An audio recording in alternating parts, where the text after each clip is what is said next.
The Books Galaxy. The Invisible Man, a Grotesque Romance. Chapter 1. The Strange Man's Arrival. The stranger came early in February, one wintry day, through a biting wind and a driving snow, the last snowfall of the year, over the down, walking from Bramblehurst railway station and carrying a little black portmanteau in his thickly gloved hand. He was wrapped up from head to foot, and the brim of his soft felt hat hid every inch of his face but the shiny tip of his nose. The snow had piled itself against his shoulders and chest, and added a white crest to the burden he carried. He staggered into the coach and horses, more dead than alive, and flung his portmanteau down. "A fire," he cried, "in the name of human charity. A room and a fire." He stamped and shook the snow from off himself in the bar, and followed Mrs. Hall into her guest parlor to strike his bargain. And with that much introduction, that and a couple of sovereigns flung upon the table, he took up his quarters in the inn. Mrs. Hall lit the fire and left him there while she went to prepare him a meal with her own hands. A guest to stop at Iping in the wintertime was an unheard-of piece of luck, let alone a guest who was no haggler, and she was resolved to show herself worthy of her good fortune. As soon as the bacon was well underway, and Milly, her lymphatic maid, had been brisked up a bit by a few deftly chosen expressions of contempt, she carried the cloth, plates, and glasses into the parlor and began to lay them with the utmost eclat. Although the fire was burning up briskly, she was surprised to see that her visitor still wore his hat and coat, standing with his back to her and staring out of the window at the falling snow in the yard. His gloved hands were clasped behind him, and he seemed to be lost in thought. She noticed that the melting snow that still sprinkled his shoulders dripped upon her carpet. "Can I take your hat and coat, sir?" she said, "and give them a good dry in the kitchen?" "No," he said without turning. She was not sure she had heard him, and was about to repeat her question. He turned his head and looked at her over his shoulder. "I prefer to keep them on," he said with emphasis, and she noticed that he wore big blue spectacles with sidelights, and had a bush side whisker over his coat collar that completely hid his cheeks and face. "Very well, sir," she said. "As you like. In a bit the room will be warmer." He made no answer, and had turned his face away from her again, and Mrs. Hall, feeling that her conversational advances were ill-timed, laid the rest of the table things in a quick staccato and whisked out of the room. When she returned, he was still standing there, like a man of stone, his back hunched, his collar turned up, his dripping hat brim turned down, hiding his face and ears completely. She put down the eggs and bacon with considerable emphasis and called rather than said to him, "Your lunch is served, sir." "Thank you," he said at the same time, and did not stir until she was closing the door. Then he swung round and approached the table with a certain eager quickness. As she went behind the bar to the kitchen, she heard a sound repeated at regular intervals. Chirk, chirk, chirk it went, the sound of a spoon being rapidly whisked round a basin. "That girl," she said. "There, I clean forgot it. It's her being so long." And while she herself finished mixing the mustard, she gave Milly a few verbal stabs for her excessive slowness. She had cooked the ham and eggs, laid the table, and done everything, while Milly, help indeed, had only succeeded in delaying the mustard, and him a new guest and wanting to stay. Then she filled the mustard pot, and, putting it with a certain stateliness upon a gold and black tea tray, carried it into the parlor. She rapped and entered promptly. As she did so, her visitor moved quickly, so that she got but a glimpse of a white object disappearing behind the table. It would seem he was picking something from the floor. She rapped down the mustard pot on the table, and then she noticed the overcoat and hat had been taken off and put over a chair in front of the fire, and a pair of wet boots threatened rust to her steel fender. She went to these things resolutely. "I suppose I may have them to dry now," she said in a voice that brooked no denial.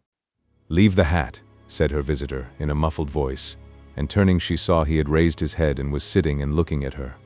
For a moment she stood gaping at him, too surprised to speak. He held a white cloth. It was a serviette he had brought with him over the lower part of his face, so that his mouth and jaws were completely hidden, and that was the reason of his muffled voice. But it was not that which startled Mrs. Hall. It was the fact that all his forehead above his blue glasses was covered by a white bandage, and that another covered his ears, leaving not a scrap of his face exposed excepting only his pink, peaked nose. It was bright, pink, and shiny just as it had been at first. He wore a dark brown velvet jacket with a high, black, linen-lined collar turned up about his neck. The thick black hair, escaping as it could below and between the cross bandages, projected in curious tails and horns, giving him the strangest appearance conceivable. This muffled and bandaged head was so unlike what she had anticipated that for a moment she was rigid. He did not remove the serviette but remained holding it, as she saw now, with a brown-gloved hand, and regarding her with his inscrutable blue glasses. "Leave the hat," he said, speaking very distinctly through the white cloth. Her nerves began to recover from the shock they had received. She placed the hat on the chair again by the fire. "I didn't know, sir," she began, "that," and she stopped embarrassed. "Thank you," he said dryly, glancing from her to the door and then at her again. "I'll have them nicely dried, sir, at once," she said, and carried his clothes out of the room. She glanced at his white-swathed head and blue goggles again as she was going out of the door, but his napkin was still in front of his face. She shivered a little as she closed the door behind her, and her face was eloquent of her surprise and perplexity. "I never," she whispered. "There." She went quite softly to the kitchen, and was too preoccupied to ask Milly what she was messing about with now when she got there. The visitor sat and listened to her retreating feet. He glanced inquiringly at the window before he removed his serviette and resumed his meal. He took a mouthful, glanced suspiciously at the window, took another mouthful, then rose and, taking the serviette in his hand, walked across the room and pulled the blind down to the top of the white muslin that obscured the lower panes. This left the room in a twilight. This done, he returned with an easier air to the table and his meal. "The poor souls had an accident or an operation or something," said Mrs. Hall. "What a turn them bandages did give me, to be sure." She put on some more coal, unfolded the clothes horse, and extended the traveler's coat upon this. And they goggles. Why, he looked more like a Divan helmet than a human man. She hung his muffler on a corner of the horse, and holding that handkerchief over his mouth all the time, talking through it. Perhaps his mouth was hurt too, maybe. She turned round, as one who suddenly remembers. "Bless my soul alive," she said, going off at a tangent. "Ain't you done them taters yet, Milly?" When Mrs. Hall went to clear away the stranger's lunch, her idea that his mouth must also have been cut or disfigured in the accident she supposed him to have suffered was confirmed, for he was smoking a pipe, and all the time that she was in the room he never loosened the silk muffler he had wrapped round the lower part of his face to put the mouthpiece to his lips. Yet it was not forgetfulness, for she saw he glanced at it as it smoldered out. He sat in the corner with his back to the window blind and spoke now, having eaten and drunk and being comfortably warmed through, with less aggressive brevity than before. The reflection of the fire lent a kind of red animation to his big spectacles they had lacked hitherto. "I have some luggage," he said, "at Bramblehurst station," and he asked her how he could have it sent. He bowed his bandaged head quite politely in acknowledgement of her explanation. "Tomorrow?" he said. "There is no speedier delivery?" and seemed quite disappointed when she answered. "No." Was she quite sure? No man with a trap who would go over? Mrs. Hall, nothing loath, answered his questions and developed a conversation. "It's a steep road by the down, sir," she said in answer to the question about a trap, and then, snatching at an opening, said, "It was there a carriage was upsettled, a year ago and more. A gentleman killed, besides his coachman. Accidents, sir, happen in a moment, don't they?" But the visitor was not to be drawn so easily. "They do," he said through his muffler, eyeing her quietly through his impenetrable glasses. "But they take long enough to get well, don't they? There was my sister's son, Tom, just cut his arm with a scythe, tumbled on it in the hayfield, and bless me, he was 3 months tied up, sir. You'd hardly believe it. It's regular given me a dread of a scythe, sir." "I can quite understand that," said the visitor. "He was afraid one time that he'd have to have an operation, he was that bad, sir." The visitor laughed abruptly, a bark of a laugh that he seemed to bite and kill in his mouth. "Was he?"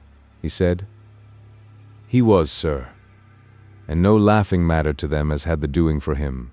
as I had my sister being took up with her little ones so much. There was bandages to do, sir, and bandages to undo, so that if I may make so bold as to say it, sir—" "Will you get me some matches?" said the visitor quite abruptly. "My pipe is out." Mrs. Hall was pulled up suddenly. It was certainly rude of him after telling him all she had done. She gasped at him for a moment and remembered the 2 sovereigns. She went for the matches. "Thanks," he said concisely, as she put them down, and turned his shoulder upon her and stared out of the window again. It was altogether too discouraging. Evidently he was sensitive on the topic of operations and bandages. She did not make so bold as to say, however, after all. But his snubbing way had irritated her, and Milly had a hot time of it that afternoon.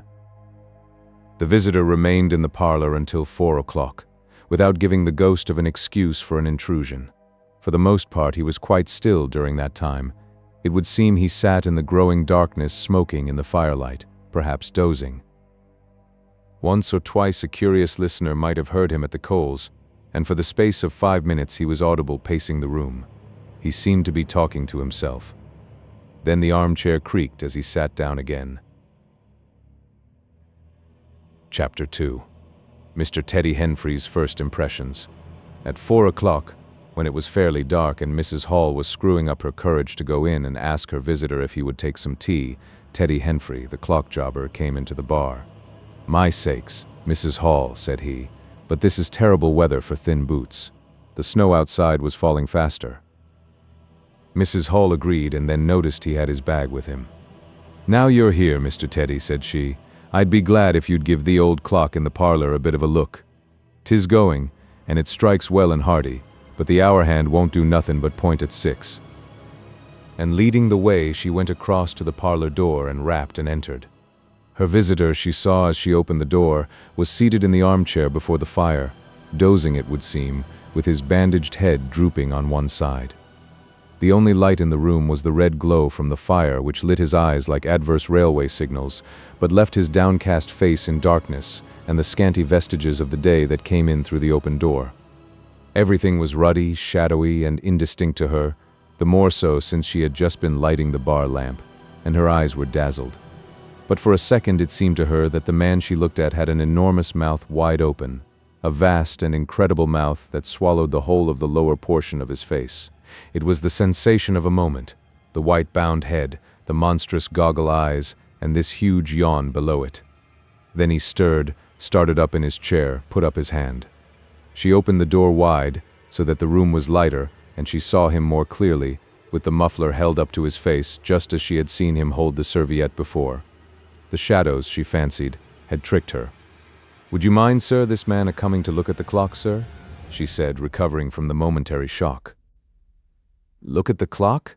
he said, staring round in a drowsy manner, and speaking over his hand, and then getting more fully awake. "Certainly." Mrs. Hall went away to get a lamp, and he rose and stretched himself. Then came the light, and Mr. Teddy Henfrey, entering, was confronted by this bandaged person. He was, he says, taken aback. "Good afternoon," said the stranger, regarding him as Mr. Henfrey says, with a vivid sense of the dark spectacles like a lobster. "I hope," said Mr. Henfrey, "that it's no intrusion." "None whatever," said the stranger. "Though I understand," he said, turning to Mrs. Hall, "that this room is really to be mine for my own private use." "I thought, sir," said Mrs. Hall, "you'd prefer the clock." "Certainly," said the stranger, "certainly, but as a rule I like to be alone and undisturbed. But I'm really glad to have the clock seen to," he said, seeing a certain hesitation in Mr. Henfrey's manner. "Very glad." Mr. Henfrey had intended to apologize and withdraw, but this anticipation reassured him.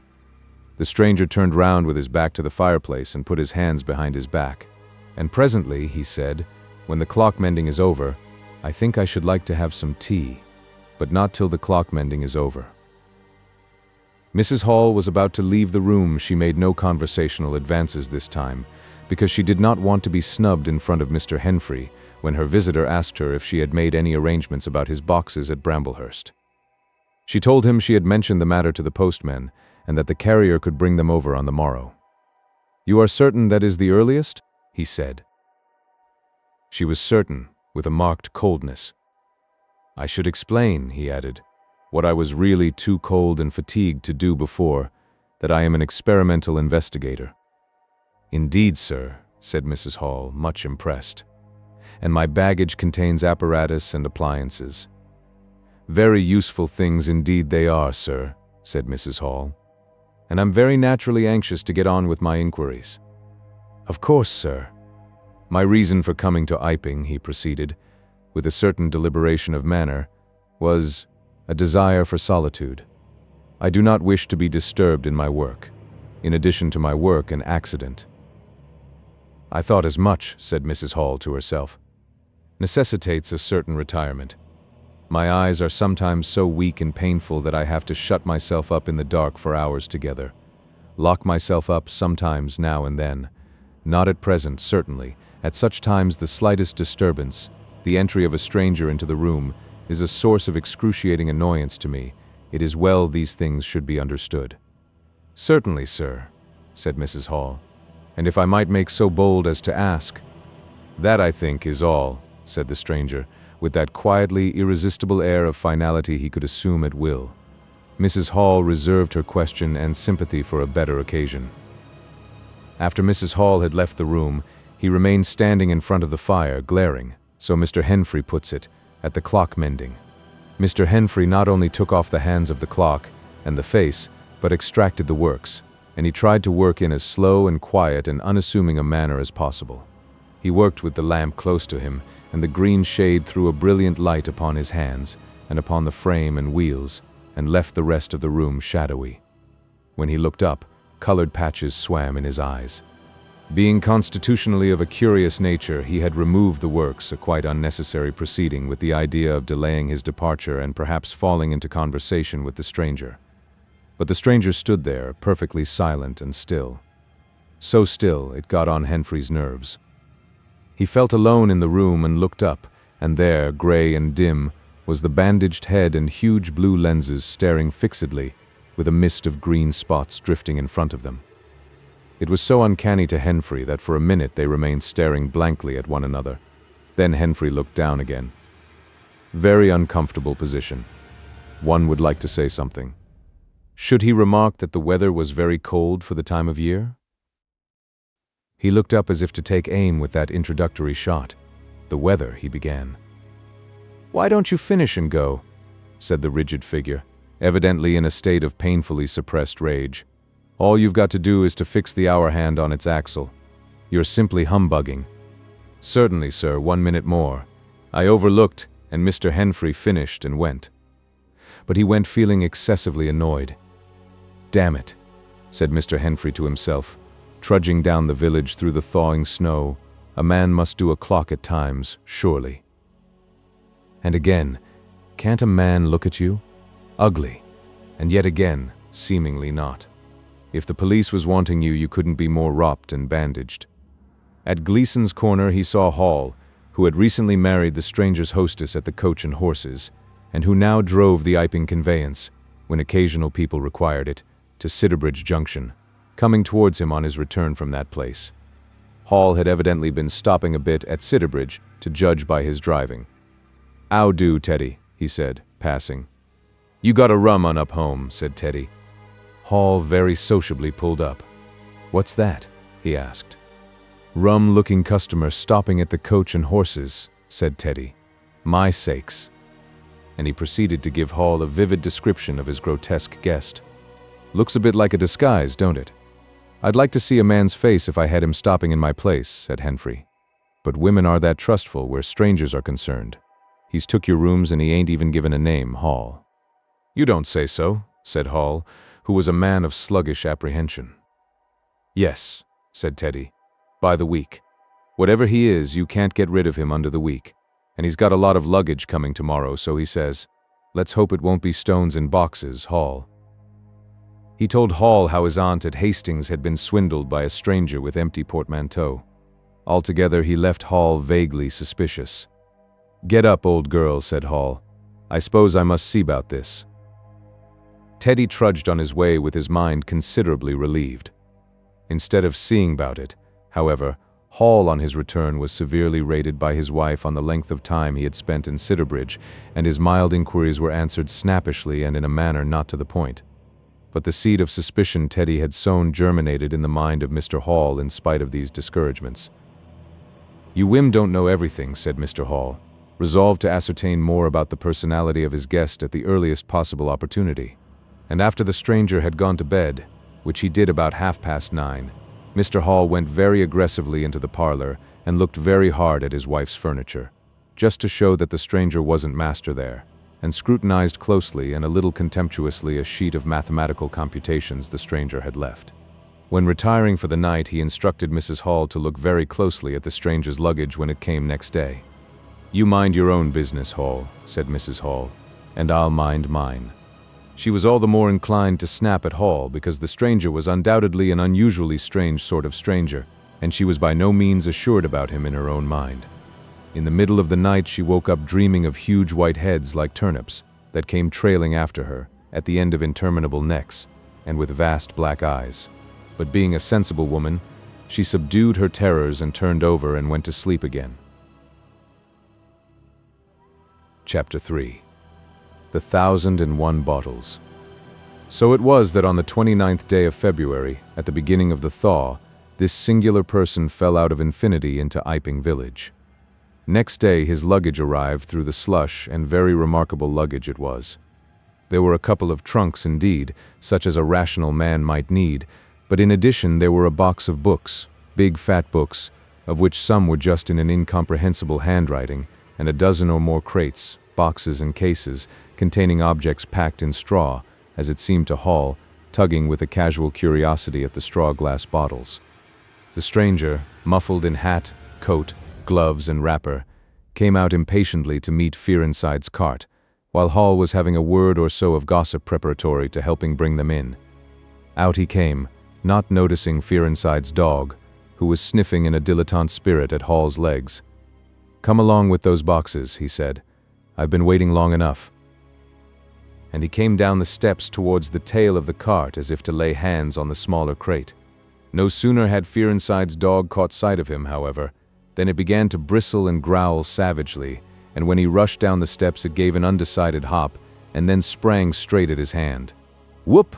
cried Hall, jumping back, for he was no hero with dogs, and Fearenside howled, "Lie down," and snatched his whip. They saw the dog's teeth had slipped the hand, heard a kick, saw the dog execute a flanking jump and get home on the stranger's leg, and heard the rip of his trousering. Then the finer end of Fearenside's whip reached his property, and the dog, yelping with dismay, retreated under the wheels of the wagon. It was all the business of a swift half-minute. No one spoke. Everyone shouted. The stranger glanced swiftly at his torn glove and at his leg, made as if he would stoop to the latter, then turned and rushed swiftly up the steps into the inn. They heard him go headlong across the passage and up the uncarpeted stairs to his bedroom. "You brute, you," said Fearenside, climbing off the wagon with his whip in his hand while the dog watched him through the wheel. "Come here," said Fearenside. "You'd better." Hall had stood gaping. "He was bit," said Hall. "I'd better go and see to N," and he trotted after the stranger. He met Mrs. Hall in the passage. "Carrier's dog," he said, "bit N." He went straight upstairs, and the stranger's door being ajar, he pushed it open and was entering without any ceremony, being of a naturally sympathetic turn of mind. The blind was down and the room dim. He caught a glimpse of a most singular thing, what seemed a handless arm waving towards him, and a face of 3 huge indeterminate spots on white, very like the face of a pale pansy. Then he was struck violently in the chest, hurled back, and the door slammed in his face and locked. It was so rapid that it gave him no time to observe. A waving of indecipherable shapes, a blow and a concussion. There he stood on the dark little landing, wondering what it might be that he had seen. A couple of minutes after, he rejoined the little group that had formed outside the coach and horses. There was Fearenside telling about it all over again for the second time. There was Mrs. Hall saying his dog didn't have no business to bite her guests. There was Huckster, the general dealer from over the road, interrogative, and Sandy Wodgers from the forge, judicial, besides women and children, all of them saying fatuities. "Wouldn't let in bite me, I knows." Tasn't right have such dargs. What he bitin' for then? And so forth. Mr. Hall, staring at them from the steps and listening, found it incredible that he had seen anything so very remarkable happen upstairs. Besides, his vocabulary was altogether too limited to express his impressions. "He don't want no help, he says," he said in answer to his wife's inquiry. "We'd better be a-takin' of his luggage in." "He ought to have it cauterized at once," said Mr. Huckster, "especially if it's at all inflamed." "I'd shoot en, that's what I'd do," said a lady in the group. Suddenly the dog began growling again. "Come along!" cried an angry voice in the doorway, and there stood the muffled stranger with his collar turned up and his hat brim bent down. "The sooner you get those things in the better, I'll be pleased." It is stated by an anonymous bystander that his trousers and gloves had been changed. "Was you hurt, sir?" said Fearinside. "I am rare sorry the darg." "Not a bit," said the stranger. "Never broke the skin. Hurry up with those things." He then swore to himself, so Mr. Hall asserts. Directly the first crate was, in accordance with his directions, carried into the parlor, the stranger flung himself upon it with extraordinary eagerness and began to unpack it, scattering the straw with an utter disregard of Mrs. Hall's carpet. And from it he began to produce bottles, little fat bottles containing powders, small and slender bottles containing colored and white fluids, fluted blue bottles labeled poison, bottles with round bodies and slender necks, large green glass bottles, large white glass bottles, bottles with glass stoppers and frosted labels, bottles with fine corks, bottles with bungs, bottles with wooden caps, wine bottles, salad oil bottles, putting them in rows on the chiffonier, on the mantel, on the table under the window, round the floor, on the bookshelf, everywhere. The chemist's shop in Bramblehurst could not boast half so many. Quite a sight it was. Crate after crate yielded bottles, until all 6 were empty and the table high with straw. The only things that came out of these crates besides the bottles were a number of test tubes and a carefully packed balance. And directly the crates were unpacked, the stranger went to the window and set to work, not troubling in the least about the litter of straw, the fire which had gone out, the box of books outside, nor for the trunks and other luggage that had gone upstairs.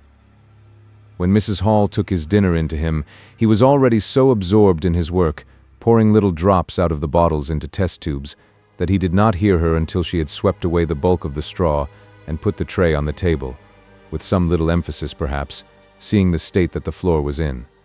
Then he half turned his head and immediately turned it away again. But she saw he had removed his glasses. They were beside him on the table, and it seemed to her that his eye sockets were extraordinarily hollow. He put on his spectacles again and then turned and faced her. She was about to complain of the straw on the floor when he anticipated her. "I wish you wouldn't come in without knocking," he said in the tone of abnormal exasperation that seemed so characteristic of him. "I knocked, but seemingly—" "Perhaps you did. But in my investigations, my really very urgent and necessary investigations, the slightest disturbance, the jar of a door, I must ask you." "Certainly, sir.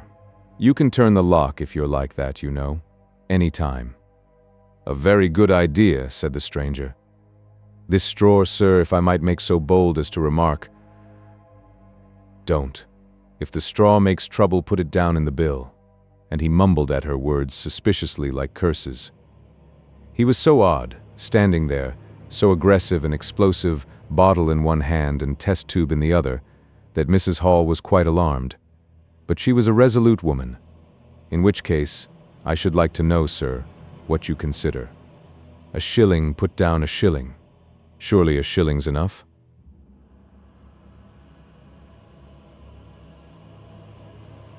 "So be it," said Mrs. Hall, taking up the tablecloth and beginning to spread it over the table. "If you're satisfied, of course." He turned and sat down, with his coat collar toward her. All the afternoon he worked with the door locked and, as Mrs. Hall testifies, for the most part in silence. But once there was a concussion and a sound of bottles ringing together as though the table had been hit, and the smash of a bottle flung violently down, and then a rapid pacing athwart the room. Fearing something was the matter, she went to the door and listened, not caring to knock. "I can't go on," he was raving. "I can't go on. 300,000, 400,000, the huge multitude, cheated. All my life it may take me. Patience. Patience indeed. Fool, fool. There was a noise of hobnails on the bricks in the bar, and Mrs. Hall had very reluctantly to leave the rest of his soliloquy. When she returned, the room was silent again, save for the faint crepitation of his chair and the occasional clink of a bottle. It was all over. The stranger had resumed work. When she took in his tea, she saw broken glass in the corner of the room under the concave mirror, and a golden stain that had been carelessly wiped. She called attention to it. "Put it down in the bill," snapped her visitor. "For God's sake, don't worry me. If there's damage done, put it down in the bill." And he went on ticking a list in the exercise book before him. "I'll tell you something," said Fearenside, mysteriously. It was late in the afternoon, and they were in the little beer shop of Iping Hanger. "Well?" said Teddy Henfrey. "This chap you're speaking of, what my dog bit. Well, he's black. Leastways, his legs are. I seed through the tear of his trousers and the tear of his glove. You'd have expected a sort of pinky to show, wouldn't you? Well, there wasn't none. Just blackness. I tell you, he's as black as my hat." "My sakes," said Henfrey. "It's a rummy case altogether. Why, his nose is as pink as paint." "That's true," said Fearenside. "I knows that, and I tell 'ee what I'm thinking.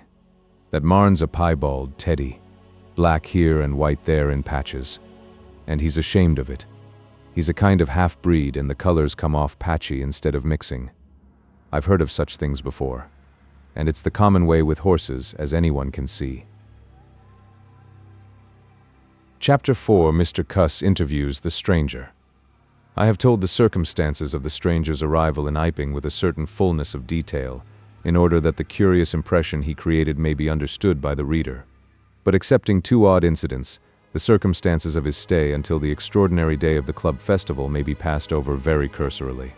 There were a number of skirmishes with Mrs. Hall on matters of domestic discipline, but in every case until late April, when the first signs of penury began, he overrode her by the easy expedient of an extra payment. Hall did not like him, and whenever he dared he talked of the advisability of getting rid of him, but he showed his dislike chiefly by concealing it ostentatiously and avoiding his visitor as much as possible. "Wait till the summer," said Mrs. Hall sagely, "when the arctics are beginning to come. Then we'll see. He may be a bit overbearing, but Bill's settled punctual is Bill's settled punctual, whatever you'd like to say." The stranger did not go to church, and indeed made no difference between Sunday and the irreligious days, even in costume. He worked, as Mrs. Hall thought, very fitfully. Some days he would come down early and be continuously busy. On others he would rise late, pace his room, fretting audibly for hours together, smoke, sleep in the armchair by the fire. Communication with the world beyond the village he had none. His temper continued very uncertain. For the most part his manner was that of a man suffering under almost unendurable provocation, and once or twice things were snapped, torn, crushed, or broken in spasmodic gusts of violence. He seemed under a chronic irritation of the greatest intensity. His habit of talking to himself in a low voice grew steadily upon him, but though Mrs. Hall listened conscientiously, she could make neither head nor tail of what she heard. He rarely went abroad by daylight, but at twilight he would go out muffled up invisibly, whether the weather were cold or not, and he chose the loneliest paths and those most overshadowed by trees and banks.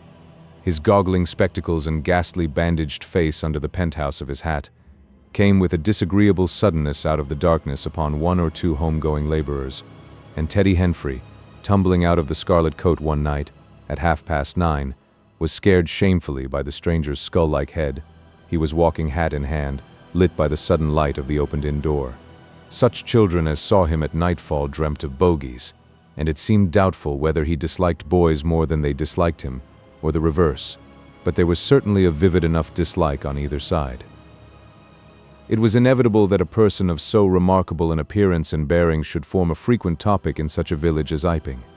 Opinion was greatly divided about his occupation. Mrs. Hall was sensitive on the point. When questioned, she explained very carefully that he was an experimental investigator, going gingerly over the syllables as one who dreads pitfalls. When asked what an experimental investigator was, she would say with a touch of superiority that most educated people knew such things as that, and would thus explain that he discovered things.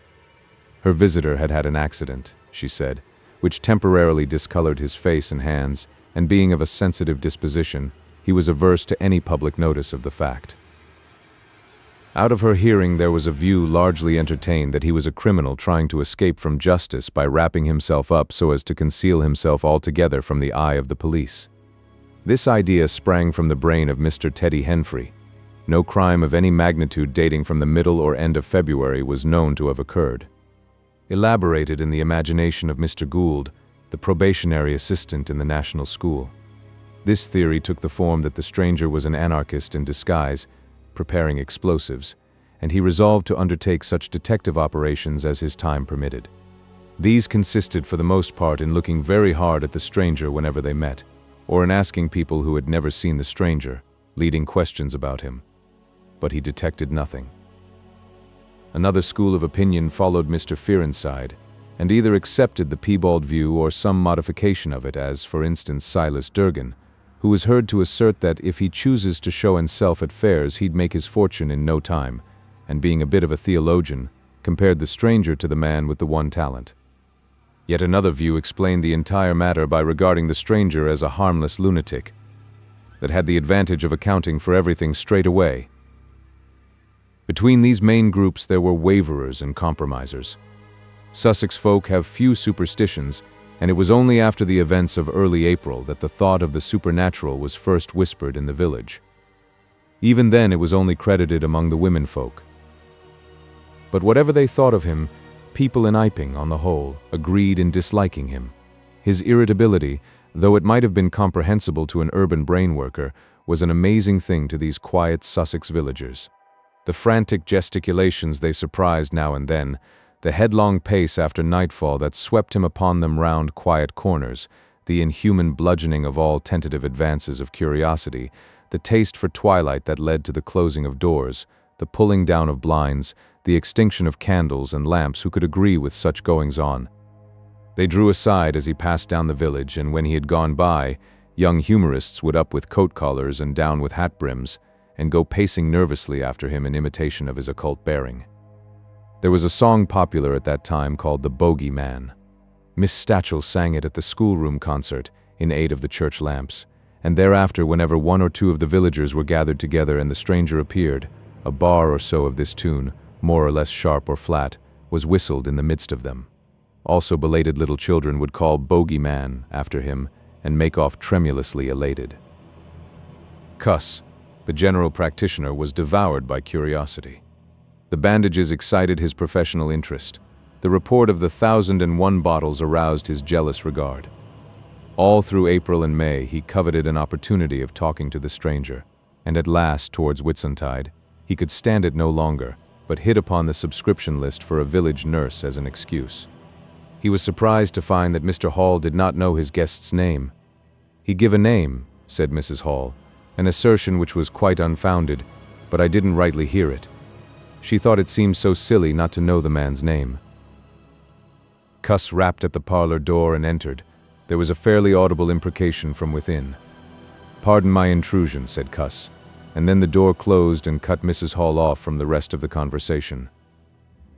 She could hear the murmur of voices for the next 10 minutes, then a cry of surprise, a stirring of feet, a chair flung aside, a bark of laughter, quick steps to the door, and Cuss appeared, his face white, his eyes staring over his shoulder. He left the door open behind him, and without looking at her strode across the hall and went down the steps, and she heard his feet hurrying along the road. He carried his hat in his hand. She stood behind the door, looking at the open door of the parlor. Then she heard the stranger laughing quietly, and then his footsteps came across the room. She could not see his face where she stood. The parlor door slammed, and the place was silent again. Cuss went straight up the village to Bunting the vicar. "Am I mad?" Cuss began abruptly, as he entered the shabby little study. "Do I look like an insane person?" "What's happened?" said the vicar, putting the ammonite on the loose sheets of his forthcoming sermon. "That chap at the inn." "Well?" "Give me something to drink," said Cuss, and he sat down. When his nerves had been steadied by a glass of cheap sherry, the only drink the good vicar had available, he told him of the interview he had just had. "Went in," he gasped, and began to demand a subscription for that nurse fund. He'd stuck his hands in his pockets as I came in, and he sat down lumpily in his chair. Sniffed. I told him I'd heard he took an interest in scientific things. He said yes. Sniffed again. Kept on sniffing all the time, evidently recently caught an infernal cold. No wonder wrapped up like that. I developed the nurse idea, and all the while kept my eyes open. Bottles, chemicals, everywhere. Balance, test tubes and stands, and a smell of evening primrose. Would he subscribe? Said he'd consider it. Asked him point blank, was he researching? Said he was. A long research? Got quite cross.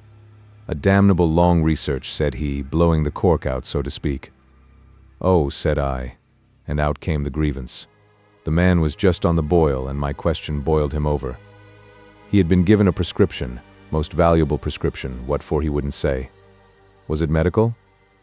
Damn you. What are you fishing after? I apologized. Dignified sniff and cough. He resumed. He'd read it. 5 ingredients. Put it down. Turned his head. Draft of air from window lifted the paper. Swish, rustle. He was working in a room with an open fireplace, he said. Saw a flicker, and there was the prescription burning and lifting chimneyward. Rushed towards it just as it whisked up the chimney. So, just at that point, to illustrate his story, out came his arm. Well? No hand, just an empty sleeve. Lord, I thought, that's a deformity. Got a cork arm, I suppose, and has taken it off. Then, I thought, there's something odd in that. What the devil keeps that sleeve up and open if there's nothing in it? There was nothing in it, I tell you. Nothing down it, right down to the joint. I could see right down it to the elbow, and there was a glimmer of light shining through a tear of the cloth. Good God, I said. Then he stopped, stared at me with those black goggles of his, and then at his sleeve. Well? That's all. He never said a word, just glared and put his sleeve back in his pocket quickly.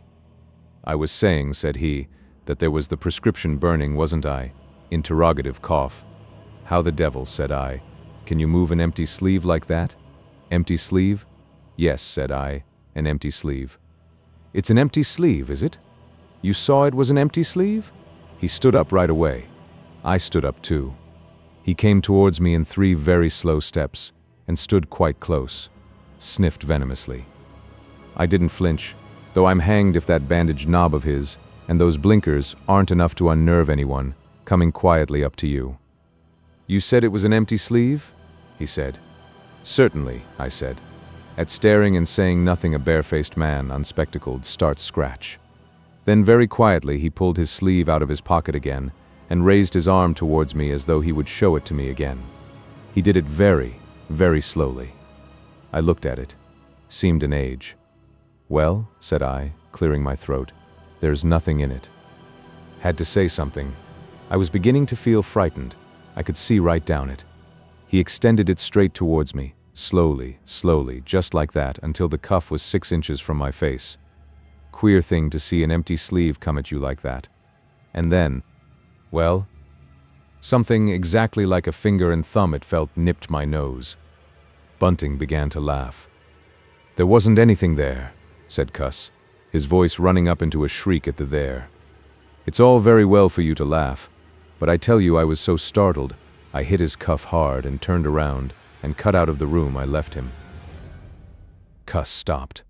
There was no mistaking the sincerity of his panic. He turned round in a helpless way and took a second glass of the excellent Vicar's very inferior sherry.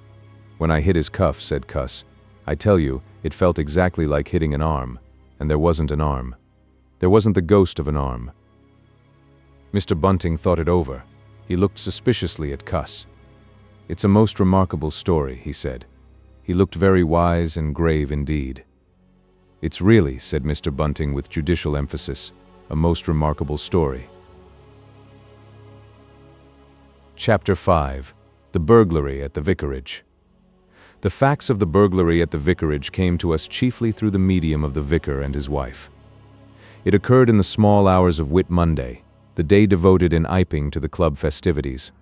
Mrs. Bunting, it seems, woke up suddenly in the stillness that comes before the dawn. with the strong impression that the door of their bedroom had opened and closed. She did not arouse her husband at first, but sat up in bed listening. She then distinctly heard the pad of bare feet coming out of the adjoining dressing room and walking along the passage towards the staircase.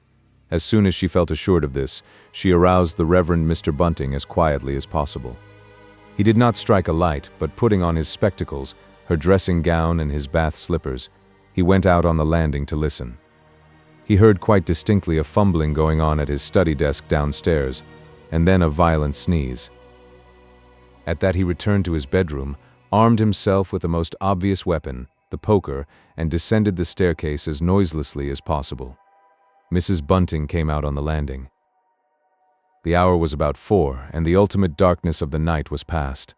There was a faint shimmer of light in the hall, but the study doorway yawned impenetrably black. Everything was still except the faint creaking of the stairs under Mr. Bunting's tread and the slight movements in the study. Then something snapped, the drawer was opened, and there was a rustle of papers. Then came an imprecation, and a match was struck, and the study was flooded with yellow light. Mr. Bunting was now in the hall, and through the crack of the door he could see the desk and the open drawer and a candle burning on the desk. But the robber he could not see. He stood there in the hall undecided what to do, and Mrs. Bunting, her face white and intent, crept slowly downstairs after him. One thing kept Mr. Bunting's courage, the persuasion that this burglar was a resident in the village. They heard the chink of money, and realized that the robber had found the housekeeping reserve of gold, £2 10½ sovereigns altogether. At that sound Mr. Bunting was nerved to abrupt action. Gripping the poker firmly, he rushed into the room, closely followed by Mrs. Bunting. "Surrender!" cried Mr. Bunting fiercely, and then stooped amazed. Apparently the room was perfectly empty. Yet their conviction that they had, that very moment, heard somebody moving in the room had amounted to a certainty. For half a minute, perhaps, they stood gaping. Then Mrs. Bunting went across the room and looked behind the screen, while Mr. Bunting, by a kindred impulse, peered under the desk. Then Mrs. Bunting turned back the window curtains, and Mr. Bunting looked up the chimney and probed it with the poker. Then Mrs. Bunting scrutinized the wastepaper basket, and Mr. Bunting opened the lid of the coal scuttle. Then they came to a stop and stood with eyes interrogating each other. "I could have sworn," said Mr. Bunting. "The candle," said Mr. Bunting. "Who lit the candle?" "The drawer," said Mrs. Bunting, "and the money's gone." She went hastily to the doorway. Of all the strange occurrences, there was a violent sneeze in the passage. They rushed out, and as they did so the kitchen door slammed. "Bring the candle," said Mr. Bunting, and led the way. They both heard a sound of bolts being hastily shot back. As he opened the kitchen door he saw through the scullery that the back door was just opening, and the faint light of early dawn displayed the dark masses of the garden beyond. He is certain that nothing went out of the door. It opened, stood open for a moment, and then closed with a slam. As it did so, the candle Mrs. Bunting was carrying from the study flickered and flared. It was a minute or more before they entered the kitchen. The place was empty. They refastened the back door, examined the kitchen, pantry, and scullery thoroughly, and at last went down into the cellar. There was not a soul to be found in the house, search as they would. Daylight found the vicar and his wife, a quaintly costumed little couple, still marveling about on their own ground floor by the unnecessary light of a guttering candle. Chapter 6. The Furniture That Went Mad. Now it happened that in the early hours of Whit Monday, before Milly was hunted out for the day, Mr. Hall and Mrs. Hall both rose and went noiselessly down into the cellar. Their business there was of a private nature, and had something to do with the specific gravity of their beer. They had hardly entered the cellar when Mrs. Hall found she had forgotten to bring down a bottle of sarsaparilla from their joint room. As she was the expert and principal operator in this affair, Hall very properly went upstairs for it. On the landing he was surprised to see that the stranger's door was ajar. He went on into his own room, and found the bottle as he had been directed. But returning with the bottle, he noticed that the bolts of the front door had been shot back, that the door was in fact simply on the latch, and with a flash of inspiration he connected this with the stranger's room upstairs and the suggestions of Mr. Teddy Henfrey. He distinctly remembered holding the candle while Mrs. Hall shot these bolts overnight. At the sight he stopped, gaping. Then, with the bottle still in his hand, went upstairs again. He rapped at the stranger's door. There was no answer. He rapped again, then pushed the door wide open and entered. It was as he expected. The bed, the room also, was empty. And what was stranger, even to his heavy intelligence, on the bedroom chair and along the rail of the bed were scattered the garments, the only garments so far as he knew, and the bandages of their guest. His big slouch hat even was cocked jauntily over the bedpost. As Hall stood there, he heard his wife's voice coming out of the depth of the cellar, with that rapid telescoping of the syllables and interrogative cocking up of the final words to a high note, by which the West Sussex villager is wont to indicate a brisk impatience. "George, you gart what a wand?" At that he turned and hurried down to her. "Janny," he said, over the rail of the cellar steps, "'tas the truth what Henfrey says. E's not in us room, e ent, and the front door's unbolted." At first Mrs. Hall did not understand, and as soon as she did she resolved to see the empty room for herself. Hall, still holding the bottle, went first. "If he ain't there," he said, "his clothes are. And what's he doing without his clothes, then? 'Tas a most curious business." As they came up the cellar steps they both, it was afterwards ascertained, fancied they heard the front door open and shut, but seeing it closed and nothing there, neither said a word to the other about it at the time. Mrs. Hall passed her husband in the passage and ran on first upstairs. Someone sneezed on the staircase. Hall, following 6 steps behind, thought that he heard her sneeze. She, going on first, was under the impression that Hall was sneezing. She flung open the door and stood regarding the room. "Of all the curious," she said. She heard a sniff close behind her head, as it seemed, and turning, was surprised to see Hall a dozen feet off on the topmost stair. But in another moment he was beside her. She bent forward and put her hand on the pillow and then under the clothes. "Cold," she said. "He's been up this hour or more." As she did so, a most extraordinary thing happened. The bedclothes gathered themselves together, leapt up suddenly into a sort of peak, and then jumped headlong over the bottom rail. It was exactly as if a hand had clutched them in the center and flung them aside. Immediately after, the stranger's hat hopped off the bedpost, described a whirling flight in the air through the better part of a circle, and then dashed straight at Mrs. Hall's face. Then as swiftly came the sponge from the washstand, and then the chair, flinging the stranger's coat and trousers carelessly aside, and laughing dryly in a voice singularly like the stranger's, turned itself up with its 4 legs at Mrs. Hall, seemed to take aim at her for a moment, and charged at her. She screamed and turned, and then the chair legs came gently but firmly against her back and impelled her and Hall out of the room. The door slammed violently and was locked. The chair and bed seemed to be executing a dance of triumph for a moment, and then abruptly everything was still. Mrs. Hall was left almost in a fainting condition in Mr. Hall's arms on the landing. It was with the greatest difficulty that Mr. Hall and Milly, who had been roused by her scream of alarm, succeeded in getting her downstairs, and applying the restoratives customary in such cases. "'Tas sperrits," said Mrs. Hall. "I know 'tas sperrits. I've read in papers of tables and chairs leaping and dancing." "Take a drop more, Janny," said Hall. "'Twill steady ye." "Lock him out," said Mrs. Hall. "Don't let him come in again. I half guessed I might ha' known. With them goggling eyes and bandaged head, and never going to church of a Sunday, and all they bottles more'n it's right for anyone to have. He's put the sperrits into the furniture. My good old furniture. 'Twas in that very chair my poor dear mother used to sit when I was a little girl. To think it should rise up against me now." "Just a drop more, Janny," said Hall. "Your nerves is all upset." They sent Milly across the street through the golden 5 o'clock sunshine to rouse up Mr. Sandy Wodgers, the blacksmith. Mr. Hall's compliments, and the furniture upstairs was behaving most extraordinary. Would Mr. Wodgers come round? He was a knowing man, was Mr. Wodgers, and very resourceful. He took quite a grave view of the case. "Armed if that ain't witchcraft," was the view of Mr. Sandy Wodgers. "You warn't horseshoes for such gentry as he." He came round greatly concerned. They wanted him to lead the way upstairs to the room, but he didn't seem to be in any hurry. He preferred to talk in the passage.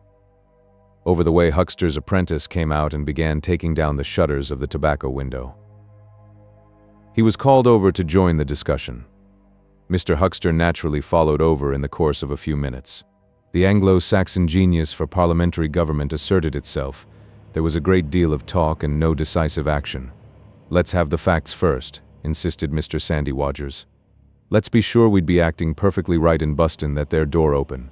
A door on bust is always open to bustin', but ye can't on-bust a door once you've busted in."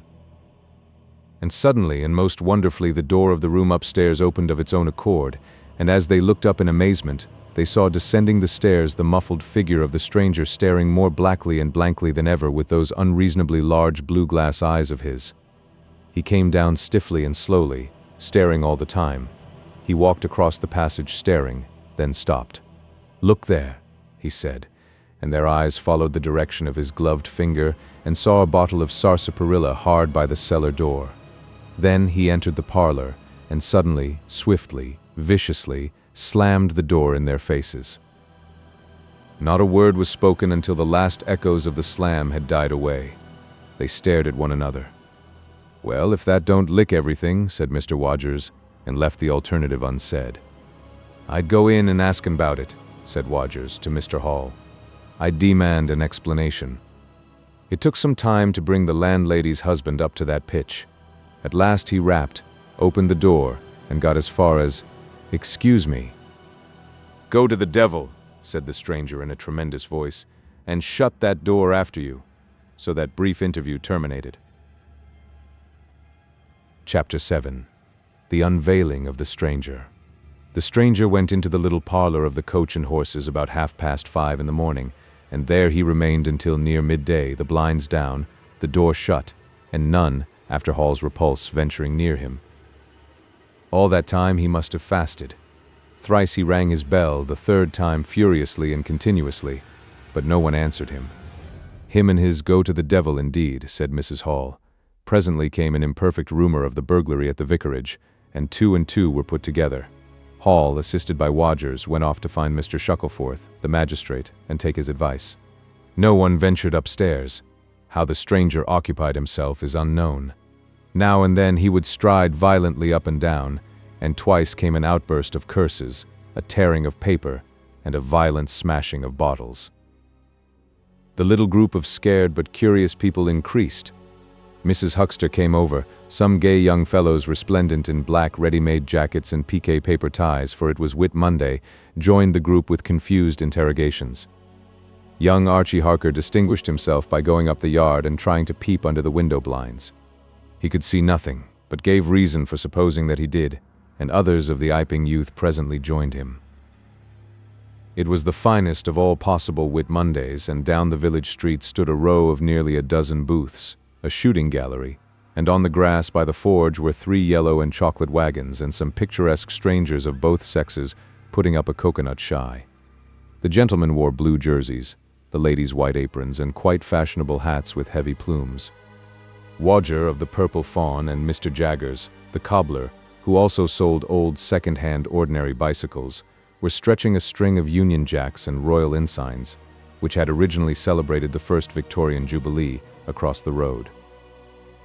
And inside, in the artificial darkness of the parlor, into which only one thin jet of sunlight penetrated, the stranger, hungry we must suppose and fearful, hidden in his uncomfortable hot wrappings, poured through his dark glasses upon his paper, or chinked his dirty little bottles, and occasionally swore savagely at the boys, audible if invisible, outside the windows. In the corner by the fireplace lay the fragments of 6 smashed bottles, and a pungent twang of chlorine tainted the air. So much we know from what was heard at the time and from what was subsequently seen in the room. About noon he suddenly opened his parlor door and stood glaring fixedly at the 3 or 4 people in the bar. "Mrs. Hall," he said. Somebody went sheepishly and called for Mrs. Hall. Mrs. Hall appeared after an interval, a little short of breath, but all the fiercer for that. Hall was still out. She had deliberated over this scene, and she came holding a little tray with an unsettled bill upon it. "Is it your bill you're wanting, sir?" she said. "Why wasn't my breakfast laid? Why haven't you prepared my meals and answered my bell? Do you think I live without eating? Why isn't my bill paid? Said Mrs. Hall. That's what I want to know. I told you 3 days ago I was awaiting a remittance. I told you 2 days ago I wasn't going to await no remittances. You can't grumble if your breakfast waits a bit, if my bill's been waiting these 5 days, can you? The stranger swore briefly but vividly. Nar, nar from the bar. And I'd thank you kindly, sir, if you'd keep your swearing to yourself, sir, said Mrs. Hall. The stranger stood looking more like an angry diving helmet than ever. It was universally felt in the bar that Mrs. Hall had the better of him. His next words showed as much. Look here, my good woman, he began. Don't good woman me, said Mrs. Hall. I've told you my remittance hasn't come. Remittance indeed, said Mrs. Hall. Still, I dare say, in my pocket. You told me 3 days ago that you hadn't anything but a sovereign's worth of silver upon you. Well, I've found some more. Ullo! From the bar. I wonder where you found it, said Mrs. Hall. That seemed to annoy the stranger very much. He stamped his foot. What do you mean? He said. That I wonder where you found it, said Mrs. Hall. And before I take any bills or get any breakfasts or do any such things whatsoever, you got to tell me 1 or 2 things I don't understand, and what nobody don't understand, and what everybody is very anxious to understand. I want to know what you've been doing teamy chair upstairs, and I want to know how 'tis your room was empty, and how you got in again. Them as stops in this house comes in by the doors, that's the rule of the house, and that you didn't do, and what I want to know is how you did come in. And I want to know— Suddenly the stranger raised his gloved hands clenched, stamped his foot, and said, Stop, with such extraordinary violence that he silenced her instantly. You don't understand, he said, who I am or what I am. I'll show you. By heaven, I'll show you. Then he put his open palm over his face and withdrew it. The center of his face became a black cavity. Here, he said. He stepped forward and handed Mrs. Hall something which she, staring at his metamorphosed face, accepted automatically. Then, when she saw what it was, she screamed loudly, dropped it, and staggered back. The nose, it was the stranger's nose, pink and shining, rolled on the floor. Then he removed his spectacles and everyone in the bar gasped. He took off his hat, and with a violent gesture tore at his whiskers and bandages. For a moment they resisted him. A flash of horrible anticipation passed through the bar. Oh my God, said someone. Then off they came. It was worse than anything. Mrs. Hall, standing open-mouthed and horror-struck, shrieked at what she saw and made for the door of the house. Everyone began to move. They were prepared for scars, disfigurements, tangible horrors, but nothing. The bandages and false hair flew across the passage into the bar, making a hobbledehoy jump to avoid them. Everyone tumbled on everyone else down the steps.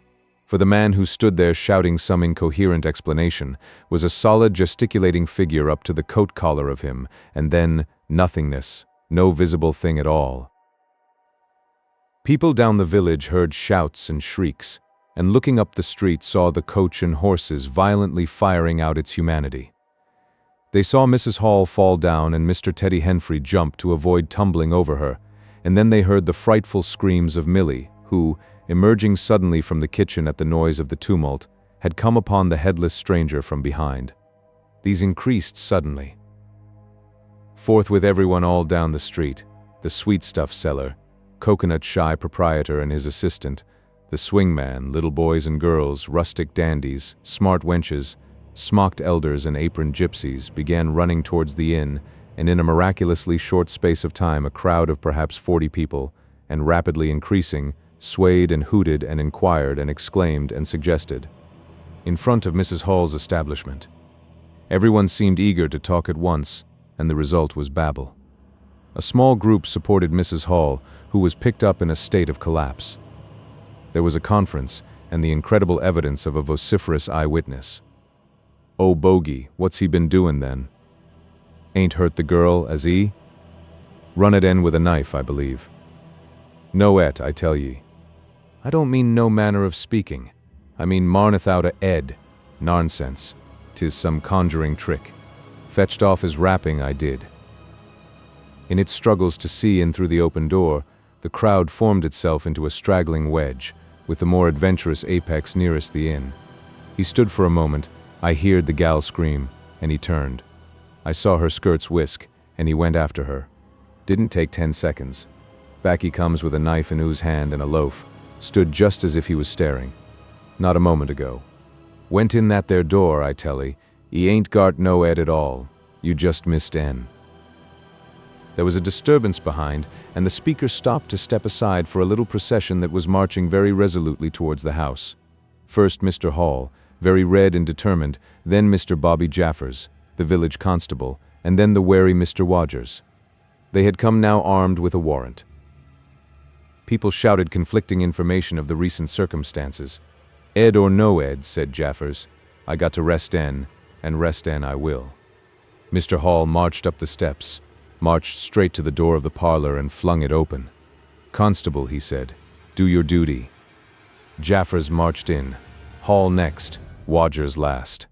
They saw in the dim light the headless figure facing them, with a gnawed crust of bread in one gloved hand and a chunk of cheese in the other. "That's him," said Hall. "What the devil's this?" came in a tone of angry expostulation from above the collar of the figure. "You're a damned rum customer, mister," said Mr. Jaffers. "But Ed or no Ed, the warrant says body, and duty's duty." "Keep off," said the figure, starting back. Abruptly he whipped down the bread and cheese, and Mr. Hall just grasped the knife on the table in time to save it. Off came the stranger's left glove and was slapped in Jaffers' face. In another moment Jaffers, cutting short some statement concerning a warrant, had gripped him by the handless wrist and caught his invisible throat. He got a sounding kick on the shin that made him shout, but he kept his grip. Hall sent the knife sliding along the table to Wodgers, who acted as goalkeeper for the offensive, so to speak, and then stepped forward as Jaffers and the stranger swayed and staggered towards him, clutching and hitting in. A chair stood in the way, and went aside with a crash as they came down together. "Get the feet," said Jaffers between his teeth. Mr. Hall, endeavoring to act on instructions, received a sounding kick in the ribs that disposed of him for a moment, and Mr. Wodgers, seeing the decapitated stranger had rolled over and got the upper side of Jaffers, retreated towards the door, knife in hand, and so collided with Mr. Huckster and the Sidderbridge carter coming to the rescue of law and order. At the same moment down came 3 or 4 bottles from the chiffonier and shot a web of pungency into the air of the room. "I'll surrender," cried the stranger, though he had Jaffers down, and in another moment he stood up panting, a strange figure, headless and handless, for he had pulled off his right glove now as well as his left. "It's no good," he said, as if sobbing for breath. It was the strangest thing in the world to hear that voice coming as if out of empty space, but the Sussex peasants are perhaps the most matter-of-fact people under the sun. Jaffers got up also and produced a pair of handcuffs. Then he stared. "I say," said Jaffers, brought up short by a dim realization of the incongruity of the whole business. "Darn it. Can't use 'em as I can see." The stranger ran his arm down his waistcoat, and as if by a miracle the buttons to which his empty sleeve pointed became undone. Then he said something about his shin and stooped down. He seemed to be fumbling with his shoes and socks. "Why," said Huckster, suddenly, "that's not a man at all. It's just empty clothes. Look, you can see down his collar and the linings of his clothes. I could put my arm." He extended his hand. It seemed to meet something in mid-air, and he drew it back with a sharp exclamation.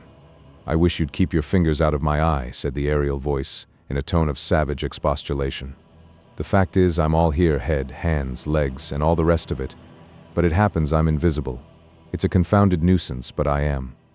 That's no reason why I should be poked to pieces by every stupid bumpkin in Iping, is it?" The suit of clothes, now all unbuttoned and hanging loosely upon its unseen supports, stood up, arms akimbo. Several other of the menfolks had now entered the room, so that it was closely crowded. "Invisible, eh?" said Huckster, ignoring the stranger's abuse. "Who ever heard the likes of that? It's strange, perhaps, but it's not a crime. Why am I assaulted by a policeman in this fashion?" "Ah, that's a different matter," said Jaffers. "No doubt you are a bit difficult to see in this light, but I got a warrant and it's all correct. What I'm after ain't no invisibility, it's burglary. There's a house been broke into and money took." "Well?" and circumstances certainly point." "Stuff and nonsense," said the invisible man. "I hope so, sir, but I've got my instructions." "Well," said the stranger, I'll come, but no handcuffs." "It's the regular thing," said Jaffers. "No handcuffs," stipulated the stranger. "Pardon me," said Jaffers. Abruptly the figure sat down, and before anyone could realize was being done, the slippers, socks, and trousers had been kicked off under the table. Then he sprang up again and flung off his coat. "Here, stop that," said Jaffers, suddenly realizing what was happening. He gripped at the waistcoat.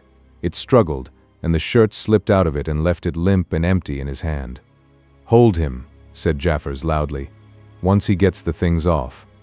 "Hold him," cried everyone, and there was a rush at the fluttering white shirt, which was now all that was visible of the stranger.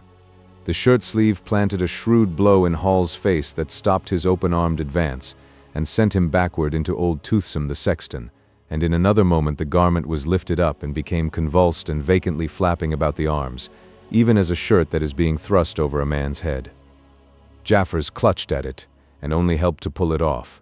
He was struck in the mouth out of the air, and incontinently threw his truncheon and smote Teddy Henfrey savagely upon the crown of his head. "Look out!" said everybody, fencing at random and hitting at nothing. "Hold him! Shut the door! Don't let him loose! I got something! Here he is!" A perfect babel of noises they made. Everybody, it seemed, was being hit all at once, and Sandy Wodgers, knowing as ever and his wits sharpened by a frightful blow in the nose, reopened the door and led the rout. The others, following incontinently, were jammed for a moment in the corner by the doorway. The hitting continued. Phipps, the Unitarian, had a front tooth broken, and Henfrey was injured in the cartilage of his ear. Jaffers was struck under the jaw, and turning, caught at something that intervened between him and Huckster in the melee, and prevented their coming together. He felt a muscular chest, and in another moment the whole mass of struggling, excited men shot out into the crowded hall. "I got him!" shouted Jaffers, choking and reeling through them all, and wrestling with purple face and swelling veins against his unseen enemy. Men staggered right and left as the extraordinary conflict swayed swiftly towards the house door and went spinning down the half-dozen steps of the inn. Jaffers cried in a strangled voice, holding tight, nevertheless, and making play with his knee, spun around, and fell heavily undermost with his head on the gravel. Only then did his fingers relax. There were excited cries of "Hold him," "Invisible," and so forth, and a young fellow, a stranger in the place whose name did not come to light, rushed in at once, caught something, missed his hold, and fell over the constable's prostrate body. Halfway across the road a woman screamed as something pushed by her. A dog, kicked apparently, yelped and ran howling into Huckster's yard, and with that the transit of the invisible man was accomplished. For a space people stood amazed and gesticulating, and then came panic, and scattered them abroad through the village as a gust scatters dead leaves. But Jaffers lay quite still, face upward and knees bent, at the foot of the steps of the inn. Chapter 8. In Transit. The 8th chapter is exceedingly brief, and relates that Gibbons, the amateur naturalist of the district, while lying out on the spacious open downs without a soul within a couple of miles of him, as he thought, and almost dozing, heard close to him the sound as of a man coughing, sneezing, and then swearing savagely to himself, and looking beheld nothing. Yet the voice was indisputable. It continued to swear with that breadth and variety that distinguishes the swearing of a cultivated man. It grew to a climax, diminished again, and died away in the distance, going as it seemed to him in the direction of Aberdeen. It lifted to a spasmodic sneeze and ended. Gibbons had heard nothing of the morning's occurrences, but the phenomenon was so striking and disturbing that his philosophical tranquility vanished. He got up hastily and hurried down the steepness of the hill towards the village as fast as he could go. Chapter 9. Mr. Thomas Marvel. You must picture Mr. Thomas Marvel as a person of copious, flexible visage, a nose of cylindrical protrusion, a liquorish, ample, fluctuating mouth, and a beard of bristling eccentricity. His figure inclined to embonpoint. His short limbs accentuated this inclination. He wore a furry silk hat, and the frequent substitution of twine and shoelaces for buttons, apparent at critical points of his costume, marked a man essentially bachelor. Mr. Thomas Marvel was sitting with his feet in a ditch by the roadside over the down towards Aberdeen, about 1.5 miles out of Iping. His feet, save for socks of irregular open work, were bare. His big toes were broad and pricked like the ears of a watchful dog. In a leisurely manner, he did everything in a leisurely manner. He was contemplating trying on a pair of boots. They were the soundest boots he had come across for a long time, but too large for him, whereas the ones he had were, in dry weather, a very comfortable fit, but too thin-soled for damp. Mr. Thomas Marvel hated roomy shoes, but then he hated damp. He had never properly thought out which he hated most, and it was a pleasant day, and there was nothing better to do. So he put the 4 shoes in a graceful group on the turf and looked at them. And seeing them there among the grass and springing agrimony, it suddenly occurred to him that both pairs were exceedingly ugly to see. He was not at all startled by a voice behind him. "They're boots anyhow," said the voice. "They are charity boots," said Mr. Thomas Marvel, with his head on one side regarding them distastefully. "And which is the ugliest pair in the whole blessed universe? I'm darned if I know." "Hum," said the voice.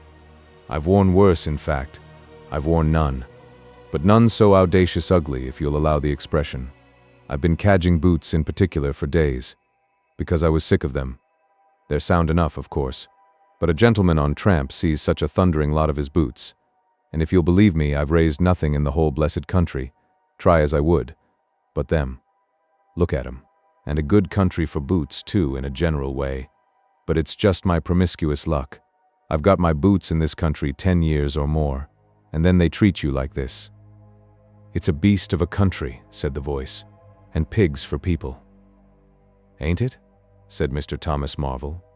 "Lord, but them boots, it beats it." He turned his head over his shoulder to the right, to look at the boots of his interlocutor with a view to comparisons, and lo, where the boots of his interlocutor should have been were neither legs nor boots. He was irradiated by the dawn of a great amazement. "Where are yer?" said Mr. Thomas Marvel over his shoulder and coming on all fours. He saw a stretch of empty downs with the wind swaying the remote green-pointed furze bushes. "Am I drunk?" said Mr. Marvel. "Have I had visions? Was I talking to myself? What the—" "Don't be alarmed," said a voice. "None of your ventriloquizing me," said Mr. Thomas Marvel, rising sharply to his feet. "Where are yer? Alarmed indeed." "Don't be alarmed," repeated the voice. "You'll be alarmed in a minute, you silly fool," said Mr. Thomas Marvel. "Where are yer? Lemme get my mark on yer." "Are yer buried?" said Mr. Thomas Marvel after an interval. There was no answer.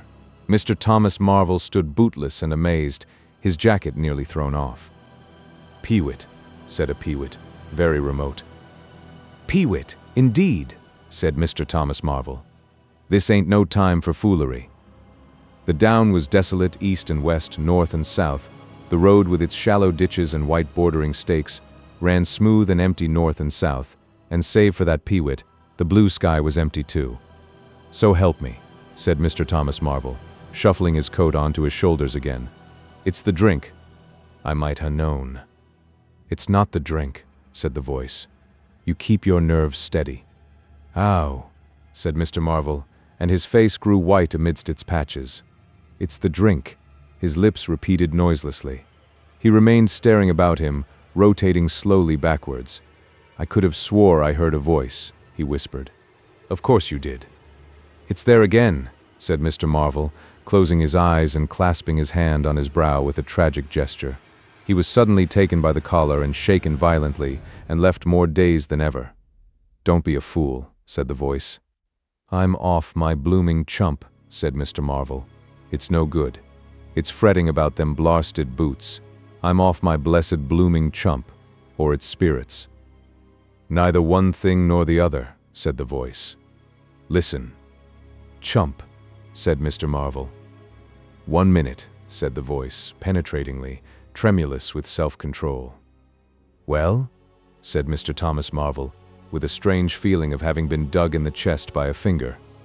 "You think I'm just imagination? Just imagination? What else can you be?" said Mr. Thomas Marvel, rubbing the back of his neck. Very well, said the voice in a tone of relief. Then I'm going to throw flints at you till you think differently. But where are you?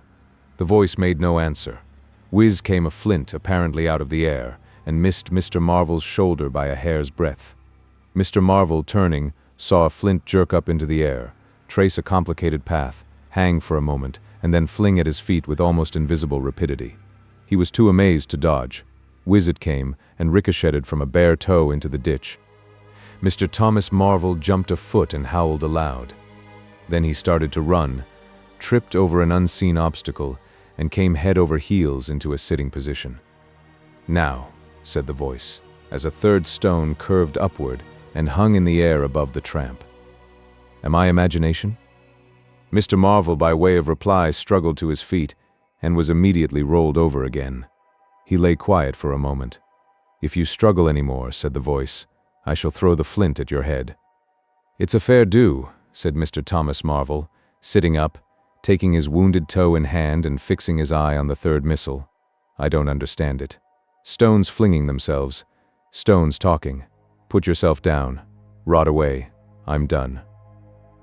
The third flint fell. It's very simple, said the voice. I'm an invisible man. Tell us something I don't know, said Mr. Marvel, gasping with pain.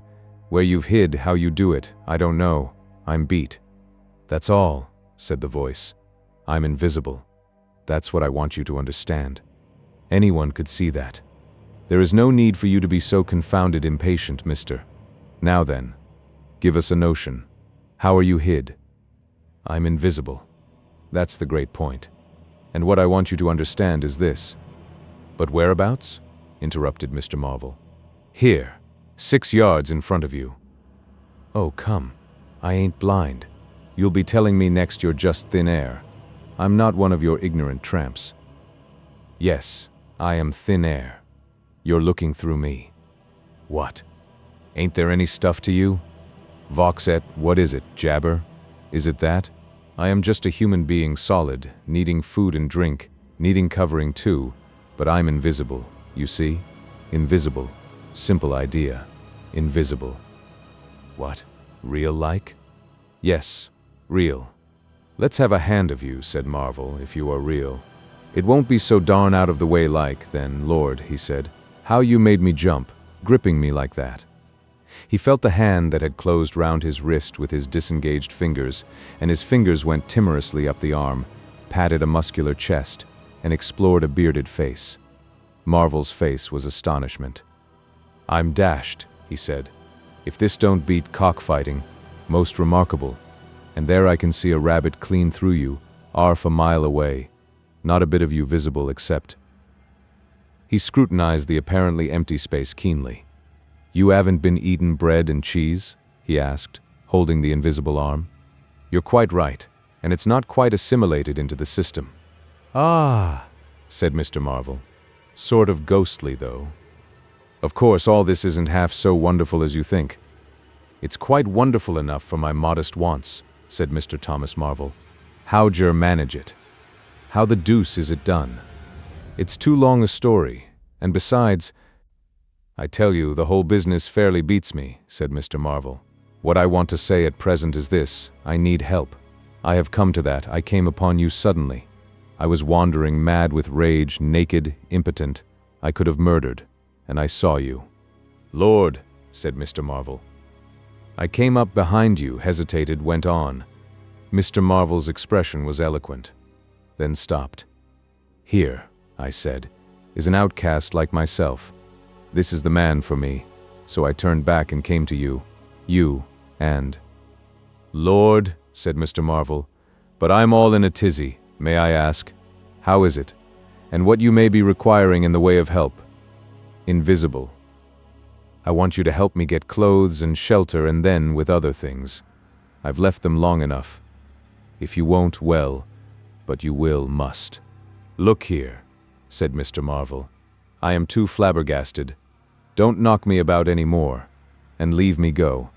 I must get steady a bit, and you've pretty near broken my toe. It's all so unreasonable. Empty downs, empty sky. Nothing visible for miles except the bosom of nature. And then comes a voice out of heaven, and stones, and a fist. "Lord, pull yourself together," said the voice, "for you have to do the job I've chosen for you." Mr. Marvel blew out his cheeks, and his eyes were round. "I've chosen you," said the voice. "You are the only man except some of those fools down there who knows there is such a thing as an invisible man. You have to be my helper. Help me and I will do great things for you. An invisible man is a man of power." He stopped for a moment to sneeze violently.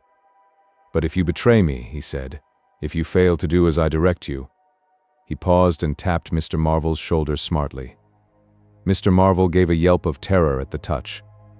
"I don't want to betray you," said Mr. Marvel, edging away from the direction of the fingers. "Don't you go a-thinking that, whatever you do, all I want to do is to help you. Just tell me what I got to do. Lord, whatever you want done, that I'm most willing to do." Chapter 10. Mr. Marvel's visit to Iping. After the first gusty panic had spent itself, Iping became argumentative. Skepticism suddenly reared its head. Rather nervous skepticism, not at all assured of its back, but skepticism nevertheless. It is so much easier not to believe in an invisible man, and those who had actually seen him dissolve into air or felt the strength of his arm could be counted on the fingers of two hands.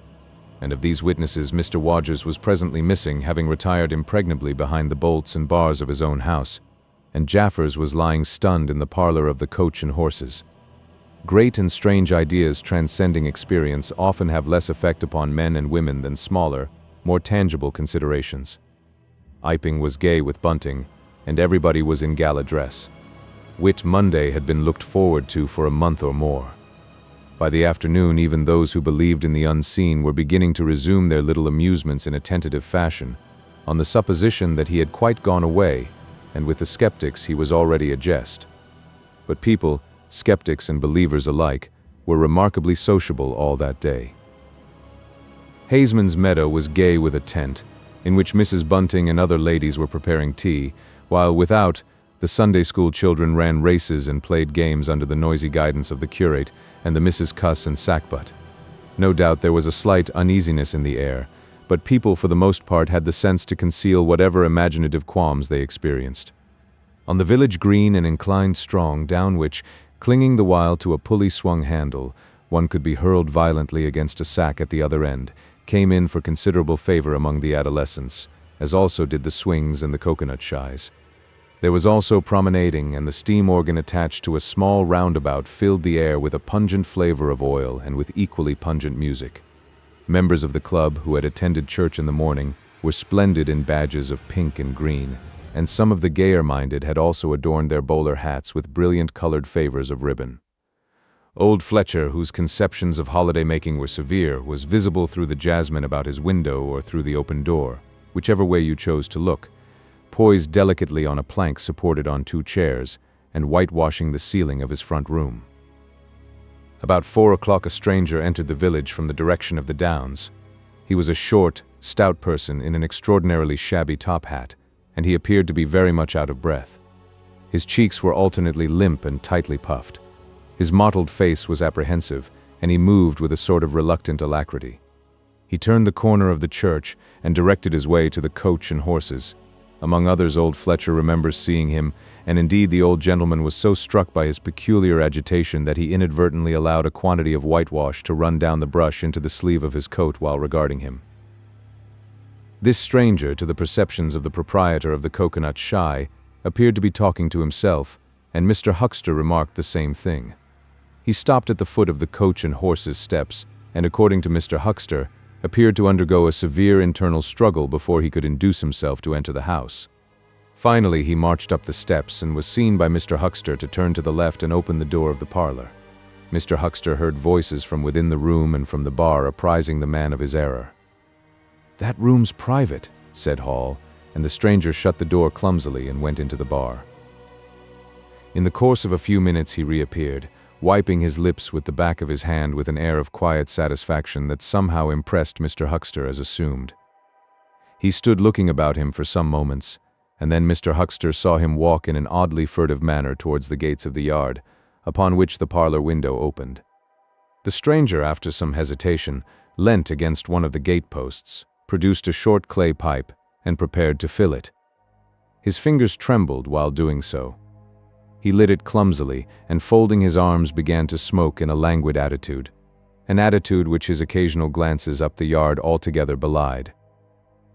All this Mr. Huckster saw over the canisters of the tobacco window, and the singularity of the man's behavior prompted him to maintain his observation. Presently the stranger stood up abruptly and put his pipe in his pocket. Then he vanished into the yard.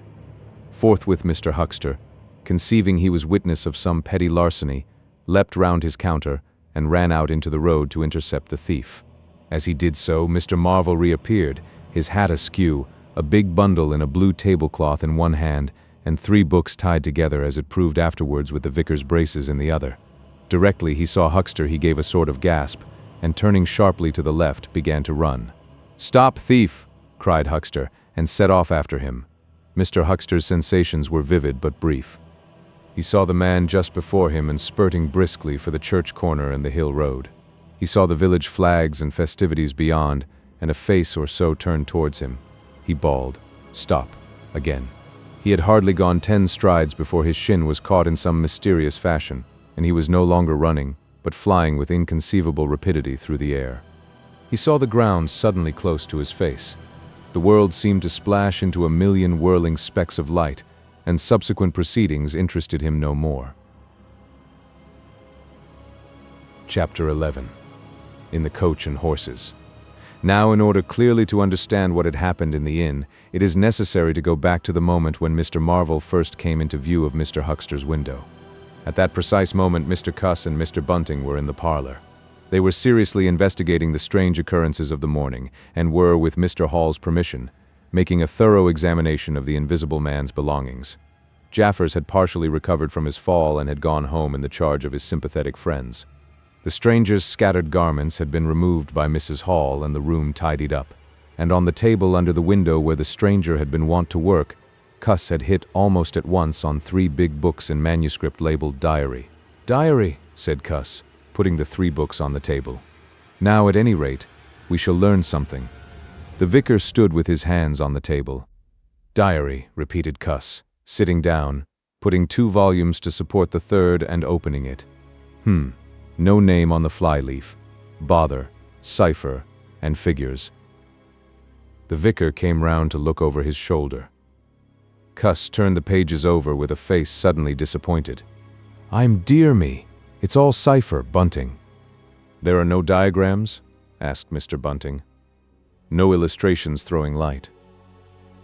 "See for yourself," said Mr. Cuss. "Some of it's mathematical and some of it's Russian or some such language to judge by the letters, and some of it's Greek." "Now the Greek I thought you—" "Of course," said Mr. Bunting, taking out and wiping his spectacles and feeling suddenly very uncomfortable, for he had no Greek left in his mind worth talking about. "Yes, the Greek, of course, may furnish a clue. I'll find you a place." "I'd rather glance through the volumes first," said Mr. Bunting, still wiping. "A general impression first, Cuss, and then, you know, we can go looking for clues." He coughed, put on his glasses, arranged them fastidiously, coughed again, and wished something would happen to avert the seemingly inevitable exposure. Then he took the volume Cuss handed him in a leisurely manner, and then something did happen. The door opened suddenly. Both gentlemen started violently, looked round, and were relieved to see a sporadically rosy face beneath a furry silk hat. "Tap?" asked the face, and stood staring. "No," said both gentlemen at once. "Over the other side, my man," said Mr. Bunting. "And please shut that door," said Mr. Cuss irritably. "All right," said the intruder, as it seemed in a low voice curiously different from the huskiness of its first inquiry. "Right you are," said the intruder in the former voice. "Stand clear," and he vanished and closed the door. "A sailor, I should judge," said Mr. Bunting. "Amusing fellows they are. Stand clear. Indeed. A nautical term, referring to his getting back out of the room, I suppose." "I dare say so," said Cuss. "My nerves are all loose today. It quite made me jump, the door opening like that."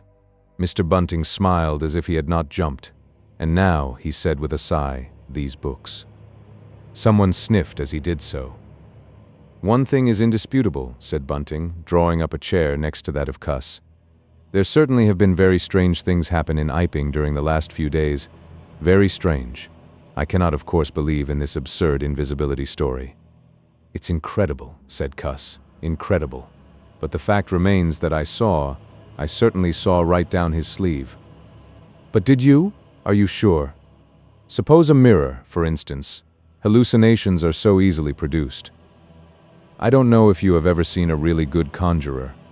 "I won't argue again," said Cuss. "We've thrashed that out, Bunting. And just now there's these books. Ah, here's some of what I take to be Greek. Greek letters, certainly." He pointed to the middle of the page. Mr. Bunting flushed slightly and brought his face nearer, apparently finding some difficulty with his glasses. Suddenly he became aware of a strange feeling at the nape of his neck. He tried to raise his head and encountered an immovable resistance. The feeling was a curious pressure, the grip of a heavy, firm hand, and it bore his chin irresistibly to the table. "Don't move, little men," whispered a voice, "or I'll brain you both." He looked into the face of Cuss, close to his own, and each saw a horrified reflection of his own sickly astonishment. "I'm sorry to handle you so roughly," said the voice, "but it's unavoidable." "Since when did you learn to pry into an investigator's private memoranda?" said the voice, and two chins struck the table simultaneously, and two sets of teeth rattled. "Since when did you learn to invade the private rooms of a man in misfortune?" And the concussion was repeated. "Where have they put my clothes?" "Listen," said the voice. "The windows are fastened and I've taken the key out of the door. I am a fairly strong man, and I have the poker handy, besides being invisible. There's not the slightest doubt that I could kill you both and get away quite easily if I wanted to. Do you understand? Very well. If I let you go, will you promise not to try any nonsense and do what I tell you?" The vicar and the doctor looked at one another, and the doctor pulled a face. "Yes," said Mr. Bunting, and the doctor repeated it. Then the pressure on the necks relaxed, and the doctor and the vicar sat up, both very red in the face and wriggling their heads. "Please keep sitting where you are," said the invisible man. "Here's the poker, you see. When I came into this room," continued the invisible man after presenting the poker to the tip of the nose of each of his visitors, "I did not expect to find it occupied, and I expected to find, in addition to my books of memoranda, an outfit of clothing. Where is it? No, don't rise. I can see it's gone. Now, just at present, though the days are quite warm enough for an invisible man to run about stark, the evenings are quite chilly. I want clothing and other accommodation, and I must also have those 3 books." Chapter 12. The invisible man loses his temper. It is unavoidable that at this point the narrative should break off again, for a certain very painful reason that will presently be apparent. While these things were going on in the parlor, and while Mr. Huckster was watching Mr. Marvel smoking his pipe against the gate, not a dozen yards away were Mr. Hall and Teddy Henfrey discussing in a state of cloudy puzzlement the one Iping topic. Suddenly there came a violent thud against the door of the parlor, a sharp cry, and then silence. "Hello," said Teddy Henfrey. "Hello?" from the tap. Mr. Hall took things in slowly but surely. "That ain't right," he said, and came round from behind the bar towards the parlor door. He and Teddy approached the door together with intent faces. Their eyes considered. "Summat wrong," said Hall, and Henfrey nodded agreement. Whiffs of an unpleasant chemical odor met them, and there was a muffled sound of conversation, very rapid and subdued. "You all right, sir?" asked Hall, rapping. The muttered conversation ceased abruptly, for a moment's silence. Then the conversation was resumed, in hissing whispers, then a sharp cry of "No, no, you don't." There came a sudden motion, and the oversetting of a chair, a brief struggle, silence again. "What the deuce?" exclaimed Henfrey, sotto voce. "You all right, sir?" asked Mr. Hall, sharply again. The vicar's voice answered with a curious jerking intonation, "Quite right. Please don't interrupt." "Odd," said Mr. Henfrey. "Odd," said Mr. Hall. "Says, don't interrupt," said Henfrey. "I hearden," said Hall. "And a sniff," said Henfrey. They remained listening. The conversation was rapid and subdued. "I can't," said Mr. Bunting, his voice rising. "I tell you, sir, I will not." "What was that?" asked Henfrey. "Says he we where we nart," said Hall. "Warn't speaking to us, was he?" "Disgraceful," said Mr. Bunting within. "Disgraceful," said Mr. Henfrey. "I heard it, distinct." "Who's that speaking now?" asked Henfrey. "Mr. Cuss, I suppose," said Hall. "Can you hear anything?" Silence, the sounds within indistinct and perplexing. "Sounds like throwing the tablecloth about," said Hall. Mrs. Hall appeared behind the bar. Hall made gestures of silence and invitation. This aroused Mrs. Hall's wifely opposition. "What you're listening there for, Hall?" she asked. "Ain't you nothing better to do busy day like this?" Hall tried to convey everything by grimaces and dumb show, but Mrs. Hall was obdurate. She raised her voice. So Hall and Henfrey, rather crestfallen, tiptoed back to the bar, gesticulating to explain to her. At first she refused to see anything in what they had heard at all. Then she insisted on Hall keeping silence, while Henfrey told her his story. She was inclined to think the whole business nonsense. Perhaps they were just moving the furniture about. "I heard and say disgraceful, that I did," said Hall. "I heard that, Mrs. Hall," said Henfrey. "Like as not," began Mrs. Hall. "Hish," said Mr. Teddy Henfrey. "Didn't I hear the window?" "What window?" asked Mrs. Hall. "Parlor window," said Henfrey. Everyone stood listening intently. Mrs. Hall's eyes, directed straight before her, saw without seeing the brilliant oblong of the inn door, the road white and vivid, and Huckster's shop front blistering in the June sun. Abruptly, Huckster's door opened and Huckster appeared, eyes staring with excitement, arms gesticulating. "Yap!" cried Huckster. "Stop thief!" and he ran obliquely across the oblong towards the yard gates and vanished. Simultaneously came a tumult from the parlor and a sound of windows being closed. Hall, Henfrey, and the human contents of the tap rushed out at once pell-mell into the street. They saw someone whisk round the corner towards the road, and Mr. Huckster executing a complicated leap in the air that ended on his face and shoulder. Down the street people were standing astonished or running towards them. Mr. Huckster was stunned. Henfrey stopped to discover this, but Hall and the two laborers from the tap rushed at once to the corner, shouting incoherent things, and saw Mr. Marvel vanishing by the corner of the church wall. They appear to have jumped to the impossible conclusion that this was the invisible man suddenly become visible, and set off at once along the lane in pursuit. But Hall had hardly run a dozen yards before he gave a loud shout of astonishment and went flying headlong sideways, clutching one of the laborers and bringing him to the ground. He had been charged just as one charges a man at football. The second laborer came round in a circle, stared, and conceiving that Hall had tumbled over of his own accord, turned to resume the pursuit, only to be tripped by the ankle just as Huckster had been. Then, as the first laborer struggled to his feet, he was kicked sideways by a blow that might have felled an ox. As he went down, the rush from the direction of the village green came round the corner. The first to appear was the proprietor of the Coconut Shy, a burly man in a blue jersey. He was astonished to see the lane empty save for 3 men sprawling absurdly on the ground. And then something happened to his rearmost foot, and he went headlong and rolled sideways just in time to graze the feet of his brother and partner, following headlong. The two were then kicked, knelt on, fallen over, and cursed by quite a number of over-hasty people. Now when Hall and Henfrey and the laborers ran out of the house, Mrs. Hall, who had been disciplined by years of experience, remained in the bar next the till, and suddenly the parlor door was opened, and Mr. Cuss appeared, and without glancing at her rushed at once down the steps toward the corner. "Hold him!" he cried. "Don't let him drop that parcel." He knew nothing of the existence of Marvel, for the invisible man had handed over the books and bundle in the yard. The face of Mr. Cuss was angry and resolute, but his costume was defective, a sort of limp white kilt that could only have passed muster in grease. "Hold him," he bawled. "He's got my trousers, and every stitch of the vicar's clothes. Tend to him in a minute," he cried to Henfrey as he passed the prostrate Huckster, and coming round the corner to join the tumult, was promptly knocked off his feet into an indecorous sprawl. Somebody in full flight trod heavily on his finger. He yelled, struggled to regain his feet, was knocked against and thrown on all fours again, and became aware that he was involved not in a capture, but a rout. Everyone was running back to the village. He rose again and was hit severely behind the ear.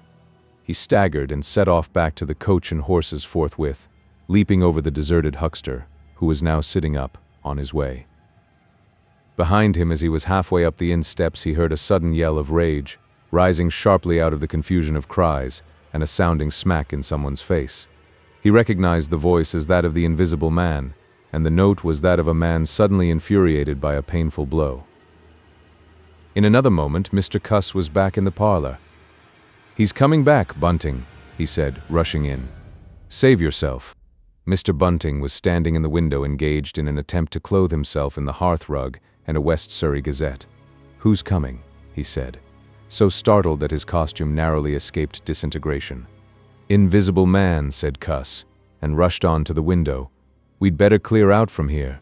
He's fighting mad. Mad." In another moment he was out in the yard. "Good heavens," said Mr. Bunting, hesitating between two horrible alternatives. He heard a frightful struggle in the passage of the inn, and his decision was made. He clambered out of the window, adjusted his costume hastily, and fled up the village as fast as his fat little legs would carry him. From the moment when the Invisible Man screamed with rage and Mr. Bunting made his memorable flight up the village, it became impossible to give a consecutive account of affairs in Iping. Possibly the Invisible Man's original intention was simply to cover Marvel's retreat with the clothes and books. But his temper, at no time very good, seems to have gone completely at some chance blow, and forthwith he set to smiting and overthrowing, for the mere satisfaction of hurting. You must figure the street full of running figures, of doors slamming and fights for hiding places. You must figure the tumult suddenly striking on the unstable equilibrium of old Fletcher's planks and two chairs with cataclysmic results. You must figure an appalled couple caught dismally in a swing. And then the whole tumultuous rush has passed, and the Iping street with its gauds and flags is deserted save for the still raging unseen and littered with coconuts, overthrown canvas screens, and the scattered stock in trade of a sweetstuff stall. Everywhere there is a sound of closing shutters and shoving bolts, and the only visible humanity is an occasional flitting eye under a raised eyebrow in the corner of a window pane. The Invisible Man amused himself for a little while by breaking all the windows in the coach and horses, and then he thrust a street lamp through the parlor window of Mrs. Gribble. It must have been who cut the telegraph wire to Adderdean just beyond Higgins' cottage on the Adderdean road. And after that, as his peculiar qualities allowed, he passed out of human perceptions altogether, and he was neither heard, seen, nor felt in Iping anymore. He vanished absolutely. But it was the best part of 2 hours before any human being ventured out again into the desolation of Iping Street. Chapter 13. Mr. Marvel discusses his resignation. When the dusk was gathering and Iping was just beginning to peep timorously forth again upon the shattered wreckage of its bank holiday, a short, thick-set man in a shabby silk hat was marching painfully through the twilight behind the beechwoods on the road to Bramblehurst. He carried 3 books bound together by some sort of ornamental elastic ligature and a bundle wrapped in a blue tablecloth. His rubicund face expressed consternation and fatigue. He appeared to be in a spasmodic sort of hurry. He was accompanied by a voice other than his own, and ever and again he winced under the touch of unseen hands.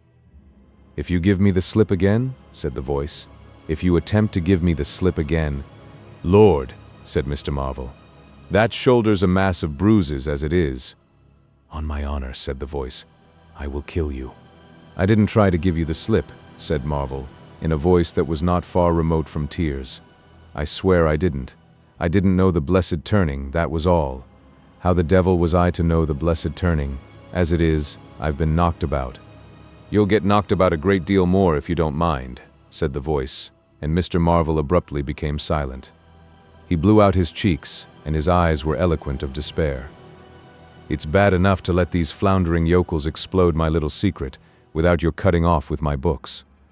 It's lucky for some of them they cut and ran when they did. Here am I. No one knew I was invisible. And now what am I to do?" "What am I to do?"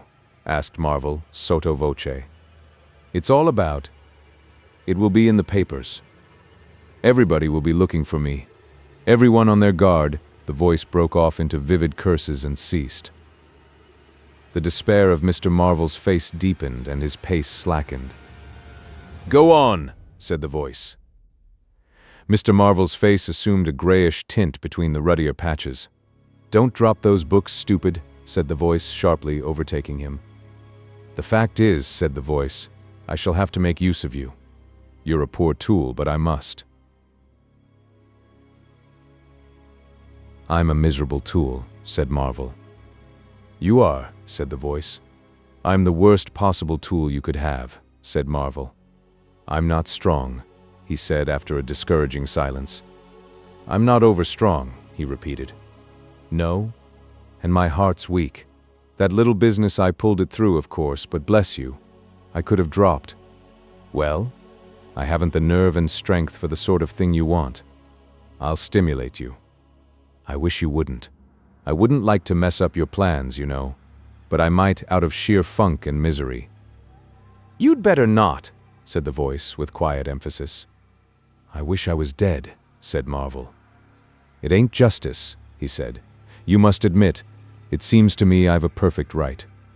"Get on," said the voice. Mr. Marvel mended his pace, and for a time they went in silence again.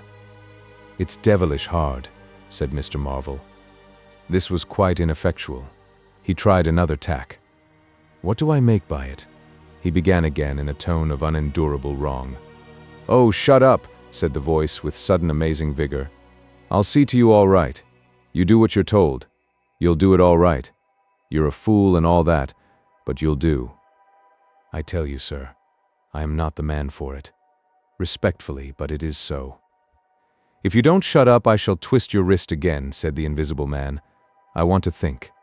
Presently 2 oblongs of yellow light appeared through the trees, and the square tower of a church loomed through the gloaming. "I shall keep my hand on your shoulder," said the voice, "all through the village. Go straight through and try no foolery. It will be the worse for you if you do." "I know that," sighed Mr. Marvel. "I know all that." The unhappy-looking figure in the obsolete silk hat passed up the street of the little village with his burdens and vanished into the gathering darkness beyond the lights of the windows. Chapter 14. At Port Stowe. 10 o'clock the next morning found Mr. Marvel, unshaven, dirty, and travel-stained, sitting with the books beside him and his hands deep in his pockets, looking very weary, nervous, and uncomfortable, and inflating his cheeks at infrequent intervals, on the bench outside a little inn on the outskirts of Port Stowe. Beside him were the books, but now they were tied with string. The bundle had been abandoned in the pine woods beyond Bramblehurst, in accordance with a change in the plans of the Invisible Man. Mr. Marvel sat on the bench, and although no one took the slightest notice of him, his agitation remained at fever heat. His hands would go ever and again to his various pockets with a curious, nervous fumbling. When he had been sitting for the best part of an hour, however, an elderly mariner, carrying a newspaper, came out of the inn and sat down beside him. "Pleasant day," said the mariner. Mr. Marvel glanced about him with something very like terror. "Very," he said. "Just seasonable weather for the time of year," said the mariner, taking no denial. "Quite," said Mr. Marvel. The mariner produced a toothpick, and, saving his regard, was engrossed thereby for some minutes. His eyes, meanwhile, were at liberty to examine Mr. Marvel's dusty figure and the books beside him. As he had approached Mr. Marvel, he had heard a sound like the dropping of coins into a pocket. He was struck by the contrast of Mr. Marvel's appearance with this suggestion of opulence. Thence his mind wandered back again to a topic that had taken a curiously firm hold of his imagination. "Books?" he said suddenly, noisily finishing with the toothpick. Mr. Marvel started and looked at them. "Oh yes," he said. "Yes, they're books." "There's some extraordinary things in books," said the mariner. "I believe you," said Mr. Marvel. "And some extraordinary things out of 'em," said the mariner. "True likewise," said Mr. Marvel. He eyed his interlocutor and then glanced about him. "There's some extraordinary things in newspapers, for example," said the mariner. "There are." "In this newspaper," said the mariner. "Ah," said Mr. Marvel. "There's a story," said the mariner, fixing Mr. Marvel with an eye that was firm and deliberate. "There's a story about an invisible man, for instance." Mr. Marvel pulled his mouth askew and scratched his cheek and felt his ears glowing. "What will they be writing next?" he asked faintly. "Austria or America?" "Neither," said the mariner. "Here." "Lord," said Mr. Marvel, starting. "When I say here," said the mariner, to Mr. Marvel's intense relief, "I don't of course mean here in this place, I mean hereabouts." "An invisible man," said Mr. Marvel. "And what's he been up to?" "Everything," said the mariner, controlling Marvel with his eye, and then amplifying, "every blessed thing." "I ain't seen a paper these 4 days," said Marvel. "Iping's the place he started at," said the mariner. "Indeed," said Mr. Marvel. "He started there. And where he came from, nobody don't seem to know. Here it is. Peculiar story from Iping.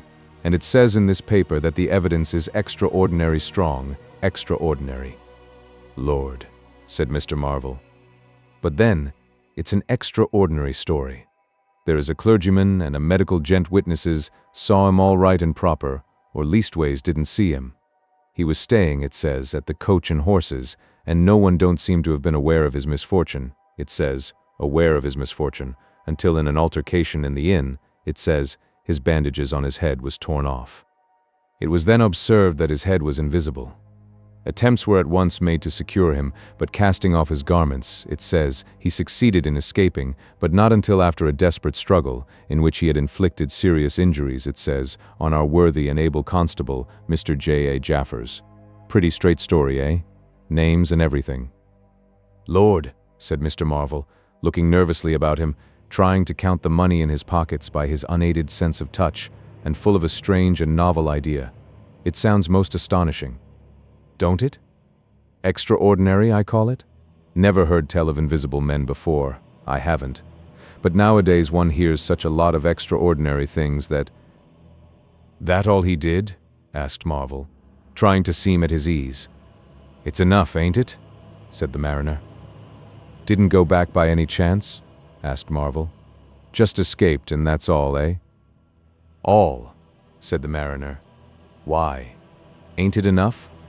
"Quite enough," said Marvel. "I should think it was enough," said the mariner. "I should think it was enough." "He didn't have any pals. It don't say he had any pals, does it?" asked Mr. Marvel, anxious. "Ain't one of a sort enough for you?" asked the mariner. "No, thank heaven, as one might say, he didn't." He nodded his head slowly. "It makes me regular uncomfortable, the bare thought of that chap running about the country. He is at present at large, and from certain evidence it is supposed that he has taken I suppose they mean the road to Port Stowe. You see we're right in it. None of your American wonders this time. And just think of the things he might do. Where'd you be, if he took a drop over and above, and had a fancy to go for you? Suppose he wants to rob, who can prevent him? He can trespass. He can burgle. He could walk through a cordon of policemen as easy as me, or you could give the slip to a blind man. Easier. For these here blind chaps here uncommon sharp, I'm told. And wherever there was liquor he fancied. He's got a tremendous advantage, certainly, said Mr. Marvel. And well. You're right, said the mariner. He has. All this time Mr. Marvel had been glancing about him intently, listening for faint footfalls, trying to detect imperceptible movements. He seemed on the point of some great resolution. He coughed behind his hand. He looked about him again, listened, bent towards the mariner, and lowered his voice. The fact of it is, I happen to know just a thing or two about this invisible man, from private sources. Oh, said the mariner, interested. You? Yes, said Mr. Marvel. Me. Indeed, said the mariner. And may I ask? You'll be astonished, said Mr. Marvel behind his hand. It's tremendous. Indeed, said the mariner. The fact is, began Mr. Marvel eagerly in a confidential undertone. Suddenly his expression changed marvelously. Ow, he said. He rose stiffly in his seat. His face was eloquent of physical suffering. Wow, he said. What's up? Said the mariner, concerned. Toothache, said Mr. Marvel, and put his hand to his ear. He caught hold of his books. I must be getting on, I think, he said. He edged in a curious way along the seat away from his interlocutor. "But you was just a-going to tell me about this here invisible man," protested the mariner. Mr. Marvel seemed to consult with himself. "Hoax," said a voice. "It's a hoax," said Mr. Marvel. "But it's in the paper," said the mariner. "Hoax all the same," said Marvel. "I know the chap that started the lie. There ain't no invisible man whatsoever. Blimey." "But how about this paper? Do you mean to say?" "Not a word of it," said Marvel stoutly. The mariner stared, paper in hand. Mr. Marvel jerkily faced about. "Wait a bit," said the mariner, rising and speaking slowly. "Do you mean to say—" "I do," said Mr. Marvel. "Then why did you let me go on and tell you all this blarsted stuff then? What do you mean by letting a man make a fool of himself like that for? Eh?" Mr. Marvel blew out his cheeks. The mariner was suddenly very red indeed. He clenched his hands. "I been talking here this 10 minutes," he said, "and you little pot-bellied, leathery-faced son of an old boot, couldn't have the elementary manners." "Don't you come bandying words with me," said Mr. Marvel. "Bandying words. I'm a jolly good mind." "Come up," said a voice, and Mr. Marvel was suddenly whirled about and started marching off in a curious spasmodic manner. "You'd better move on," said the mariner. "Who's moving on?" said Mr. Marvel. He was receding obliquely with a curious hurrying gait, with occasional violent jerks forward. Some way along the road he began a muttered monologue, protests and recriminations. "Silly devil," said the mariner, legs wide apart, elbows akimbo, watching the receding figure. "I'll show you, you silly ass hoaxing me. It's here on the paper." Mr. Marvel retorted incoherently and, receding, was hidden by a bend in the road, but the mariner still stood magnificent in the midst of the way, until the approach of a butcher's cart dislodged him. Then he turned himself towards Port Saint. "Full of extraordinary asses," he said softly to himself. "Just to take me down a bit. That was his silly game. It's on the paper." And there was another extraordinary thing he was presently to hear, that had happened quite close to him, and that was a vision of a fist full of money, no less, traveling without visible agency, along by the wall at the corner of St. Michael's Lane. A brother mariner had seen this wonderful sight that very morning. He had snatched at the money forthwith and had been knocked headlong, and when he had got to his feet the butterfly money had vanished. Our mariner was in the mood to believe anything, he declared, but that was a bit too stiff. Afterwards, however, he began to think things over. The story of the flying money was true, and all about that neighborhood, even from the August London and Country Banking Company, from the tills of shops and inns' doors standing that sunny weather entirely open. Money had been quietly and dexterously making off that day in handfuls and rouleaux, floating quietly along by walls and shady places, dodging quickly from the approaching eyes of men. And it had, though no man had traced it, invariably ended its mysterious flight in the pocket of that agitated gentleman in the obsolete silk hat, sitting outside the little inn on the outskirts of Port Stowe. It was 10 days after, and indeed only when the Burdock story was already old, that the mariner collated these facts and began to understand how near he had been to the wonderful invisible man. Chapter 15. The Man Who Was Running. In the early evening time, Dr. Kemp was sitting in his study in the Belvedere on the hill overlooking Burdock. It was a pleasant little room, with 3 windows north, west, and south, and bookshelves covered with books and scientific publications, and a broad writing table, and, under the north window, a microscope, glass slips, minute instruments, some cultures, and scattered bottles of reagents. Dr. Kemp's solar lamp was lit, albeit the sky was still bright with the sunset light, and his blinds were up because there was no offense of peering outsiders to require them pulled down. Dr. Kemp was a tall and slender young man with flaxen hair and a mustache almost white, and the work he was upon would earn him, he hoped, the fellowship of the Royal Society, so highly did he think of it. And his eye, presently wandering from his work, caught the sunset blazing at the back of the hill that is over against his own. For a minute perhaps he sat, pen in mouth, admiring the rich golden color above the crest, and then his attention was attracted by the little figure of a man, inky black, running over the hill brow towards him. He was a shortish little man, and he wore a high hat, and he was running so fast that his legs verily twinkled. "Another of those fools," said Dr. Kemp. Like that ass who ran into me this morning round a corner, with the visible man a-coming, sir. I can't imagine what possesses people. One might think we were in the 13th century. He got up, went to the window, and stared at the dusky hillside and the dark little figure tearing down it. He seems in a confounded hurry, said Dr. Kemp, but he doesn't seem to be getting on. If his pockets were full of lead, he couldn't run heavier.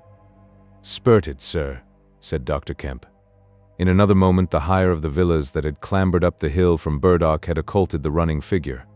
He was visible again for a moment, and then again, 3 times between the 3 detached houses that came next, and then the terrace hid him. Asses, said Dr. Kemp, swinging round on his heel and walking back to his writing table. But those who saw the fugitive nearer, and perceived the abject terror on his perspiring face, being themselves in the open roadway, did not share in the doctor's contempt. By the man pounded, and as he ran he chinked like a well-filled purse that is tossed to and fro. He looked neither to the right nor the left, but his dilated eyes stared straight downhill to where the lamps were being lit and the people were crowded in the street, and his ill-shaped mouth fell apart, and a glary foam lay on his lips, and his breath came hoarse and noisy. All he passed stopped and began staring up the road and down, and interrogating one another with an inkling of discomfort for the reason of his haste. And then presently, far up the hill, a dog playing in the road yelped and ran under a gate, and as they still wondered something, a wind, a pad, pad, pad, a sound like a panting breathing, rushed by. People screamed. People sprang off the pavement. It passed in shouts. It passed by instinct down the hill. They were shouting in the street before Marvel was halfway there. They were bolting into houses and slamming the doors behind them, with the news. He heard it and made one last desperate spurt. Fear came striding by, rushed ahead of him, and in a moment had seized the town. The invisible man is coming. The invisible man. Chapter 16. In the Jolly Cricketers. The Jolly Cricketers is just at the bottom of the hill, where the tram lines begin. The barman leant his fat red arms on the counter and talked of horses with an anemic cabman, while a black-bearded man in grey snapped up biscuit and cheese, drank Burton, and conversed in American with a policeman off duty. "What's the shouting about?" said the anemic cabman, going off at a tangent, trying to see up the hill over the dirty yellow blind in the low window of the inn. Somebody ran by outside. "Fire, perhaps," said the barman. Footsteps approached, running heavily. The door was pushed open violently, and Marvel, weeping and disheveled, his hat gone, the neck of his coat torn open, rushed in, made a convulsive turn, and attempted to shut the door. It was held half open by a strap. "Coming!" he bawled, his voice shrieking with terror. "He's coming, the visible man after me. For God's sake, help, help, help!" "Shut the doors," said the policeman. "Who's coming? What's the row?" He went to the door, released the strap, and it slammed. The American closed the other door. "Let me go inside," said Marvel, staggering and weeping, but still clutching the books. "Let me go inside, lock me in somewhere. I tell you he's after me. I give him the slip. He said he'd kill me, and he will." "You're safe," said the man with the black beard. "The door's shut. What's it all about?" "Let me go inside," said Marvel, and shrieked aloud as a blow suddenly made the fastened door shiver, and was followed by a hurried rapping and a shouting outside. "Hullo!" cried the policeman. "Who's there?" Mr. Marvel began to make frantic dives at panels that looked like doors. "He'll kill me. He's got a knife or something. For God's sake." "Here you are," said the barman. "Come in here." And he held up the flap of the bar. Mr. Marvel rushed behind the bar as the summons outside was repeated. "Don't open the door," he screamed. "Please don't open the door. Where shall I hide?" This invisible man, then?" asked the man with the black beard, with one hand behind him. "I guess it's about time we saw him." The window of the inn was suddenly smashed in, and there was a screaming and running to and fro in the street. The policeman had been standing on the settee staring out, craning to see who was at the door. He got down with raised eyebrows. "It's that," he said. The barman stood in front of the bar parlor door, which was now locked on Mr. Marvel, stared at the smashed window, and came round to the two other men. Everything was suddenly quiet. "I wish I had my truncheon," said the policeman, going irresolutely to the door. "Once we open, in he comes. There's no stopping him." "Don't you be in too much hurry about that door," said the anemic cabman anxiously. "Draw the bolts," said the man with the black beard, "and if he comes," he showed a revolver in his hand. "That won't do," said the policeman. "That's murder." "I know what country I'm in," said the man with the beard. "I'm going to let off at his legs. Draw the bolts." "Not with that blinking thing going off behind me," said the barman, craning over the blind. "Very well," said the man with the black beard, and stooping down, revolver ready, drew them himself. Barman, cabman, and policeman faced about. "Come in," said the bearded man in an undertone, standing back and facing the unbolted doors with his pistol behind him. No one came in. The door remained closed. 5 minutes afterwards, when a second cabman pushed his head in cautiously, they were still waiting, and an anxious face peered out of the bar parlor and supplied information. "Are all the doors of the house shut?" asked Marvel. "He's going round, prowling round. He's as artful as the devil." "Good Lord," said the burly barman. "There's the back. Just watch them doors, I say." He looked about him helplessly. The bar parlor door slammed and they heard the key turn. "There's the yard door and the private door. The yard door." He rushed out of the bar. In a minute he reappeared with a carving knife in his hand. "The yard door was open," he said, and his fat underlip dropped. "He may be in the house now," said the first cabman. "He's not in the kitchen," said the barman. "There's 2 women there, and I've stabbed every inch of it with this little beef slicer, and they don't think he's come in. They haven't noticed." "Have you fastened it?" asked the first cabman. "I'm out of frocks," said the barman. The man with the beard replaced his revolver, and even as he did so, the flap of the bar was shut down and the bolt clicked, and then with a tremendous thud the catch of the door snapped and the bar parlor door burst open. They heard Marvel squeal like a caught leveret, and forthwith they were clambering over the bar to his rescue. The bearded man's revolver cracked, and the looking-glass at the back of the parlor starred and came smashing and tinkling down. As the barman entered the room, he saw Marvel, curiously crumpled up and struggling against the door that led to the yard and kitchen. The door flew open while the barman hesitated, and Marvel was dragged into the kitchen. There was a scream and a clatter of pans.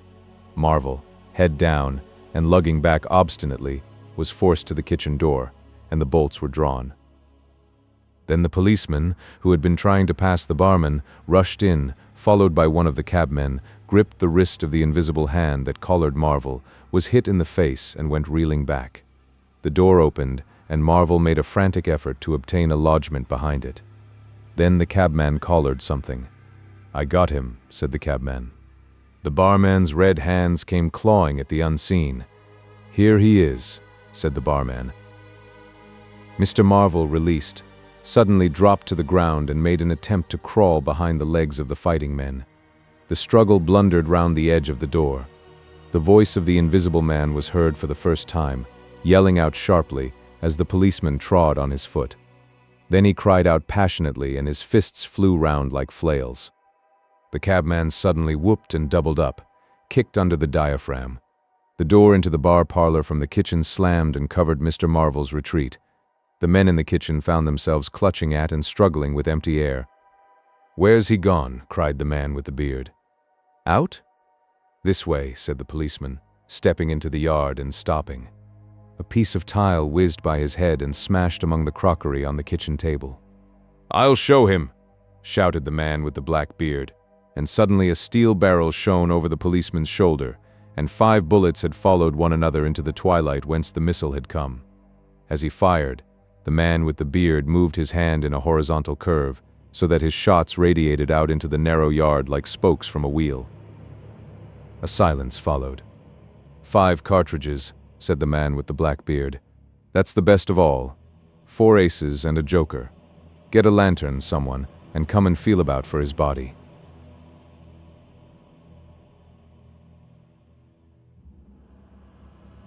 Chapter 17, Dr. Kemp's Visitor. Dr. Kemp had continued writing in his study until the shots aroused him. Crack, crack, crack. They came one after the other. "Hello," said Dr. Kemp, putting his pen into his mouth again and listening. "Who's letting off revolvers in Burdock? What are the asses at now?"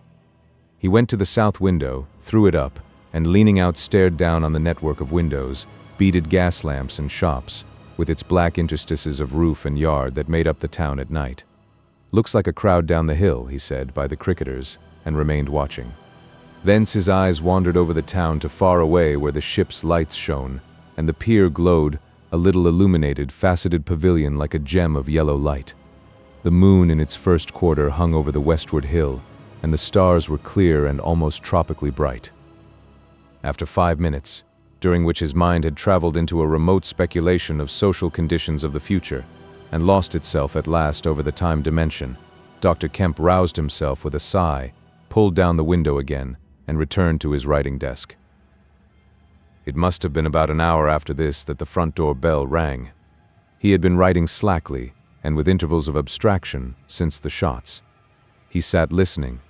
He heard the servant answer the door, and waited for her feet on the staircase, but she did not come.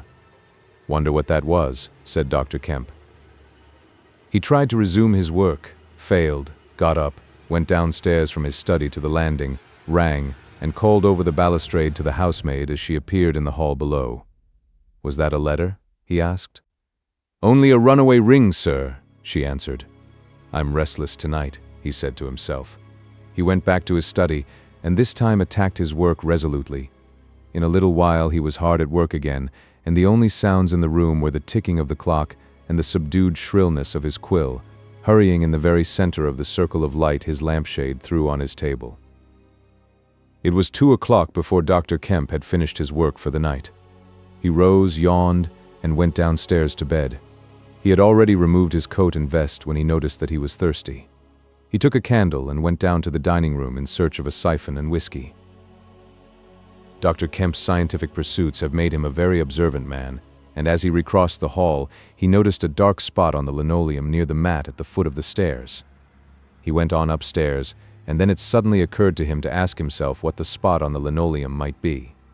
Apparently, some subconscious element was at work. At any rate, he turned with his burden, went back to the hall, put down the siphon and whiskey, and bending down, touched the spot. Without any great surprise, he found it had the stickiness and color of drying blood. He took up his burden again and returned upstairs, looking about him and trying to account for the blood spot. On the landing he saw something and stopped astonished. The door handle of his own room was blood-stained. He looked at his own hand. It was quite clean, and then he remembered that the door of his room had been open when he came down from his study, and that consequently he had not touched the handle at all. He went straight into his room, his face quite calm, perhaps a trifle more resolute than usual. His glance, wandering inquisitively, fell on the bed. On the counterpane was a mess of blood, and the sheet had been torn. He had not noticed this before because he had walked straight to the dressing table. On the further side, the bedclothes were depressed as if someone had been recently sitting there. Then he had an odd impression that he had heard a low voice say, "Good heavens, Kemp!" But Dr. Kemp was no believer in voices. He stood staring at the tumbled sheets. Was that really a voice? He looked about again, but noticed nothing further than the disordered and blood-stained bed. Then he distinctly heard a movement across the room, near the wash-hand stand. All men, however highly educated, retain some superstitious inklings. The feeling that is called eerie came upon him. He closed the door of the room, came forward to the dressing table, and put down his burdens. Suddenly, with a start, he perceived a coiled and blood-stained bandage of linen rag hanging in mid-air between him and the wash-hand stand. He stared at this in amazement. It was an empty bandage, a bandage properly tied but quite empty. He would have advanced to grasp it, but a touch arrested him, and a voice speaking quite close to him. "Kemp," said the voice. "Eh?" said Kemp, with his mouth open. "Keep your nerve," said the voice. "I'm an invisible man." Kemp made no answer for a space, simply stared at the bandage. "Invisible man," he said. "I am an invisible man," repeated the voice. The story he had been active to ridicule only that morning rushed through Kemp's brain. He does not appear to have been either very much frightened or very greatly surprised at the moment. Realization came later. "I thought it was all a lie," he said. The thought uppermost in his mind was the reiterated arguments of the morning. "Have you a bandage on?" he asked. "Yes," said the invisible man. "Oh," said Kemp, and then roused himself. "I say," he said, "but this is nonsense. It's some trick." He stepped forward suddenly, and his hand, extended towards the bandage, met invisible fingers. He recoiled at the touch and his color changed. "Keep steady, Kemp, for God's sake. I want help badly. Stop." The hand gripped his arm. He struck at it. "Kemp!" cried the voice. "Kemp! Keep steady!" And the grip tightened. A frantic desire to free himself took possession of Kemp. The hand of the bandaged arm gripped his shoulder, and he was suddenly tripped and flung backwards upon the bed. He opened his mouth to shout, and the corner of the sheet was thrust between his teeth. The invisible man had him down grimly, but his arms were free, and he struck and tried to kick savagely. "Listen to reason, will you?" said the invisible man, sticking to him in spite of a pounding in the ribs. "By heaven, you'll madden me in a minute." "Lie still, you fool," bawled the invisible man in Kemp's ear. Kemp struggled for another moment and then lay still. "If you shout, I'll smash your face," said the invisible man, relieving his mouth. "I'm an invisible man. It's no foolishness and no magic. I really am an invisible man, and I want your help. I don't want to hurt you, but if you behave like a frantic rustic, I must. Don't you remember me, Kemp? Griffin of University College?" "Let me get up," said Kemp. "I'll stop where I am, and let me sit quiet for a minute." He sat up and felt his neck. "I am Griffin of University College, and I have made myself invisible. I am just an ordinary man, a man you have known made invisible." "Griffin?" said Kemp. "Griffin," answered the voice. "A younger student than you were, almost an albino, 6 feet high and broad, with a pink and white face and red eyes, who won the medal for chemistry." "I am confused," said Kemp. "My brain is rioting. What has this to do with Griffin?" "I am Griffin." Kemp thought. "It's horrible," he said. "But what devilry must happen to make a man invisible?" "It's no devilry. It's a process, sane and intelligible enough." "It's horrible," said Kemp. "How on earth?" "It's horrible enough. But I'm wounded and in pain and tired. Great God.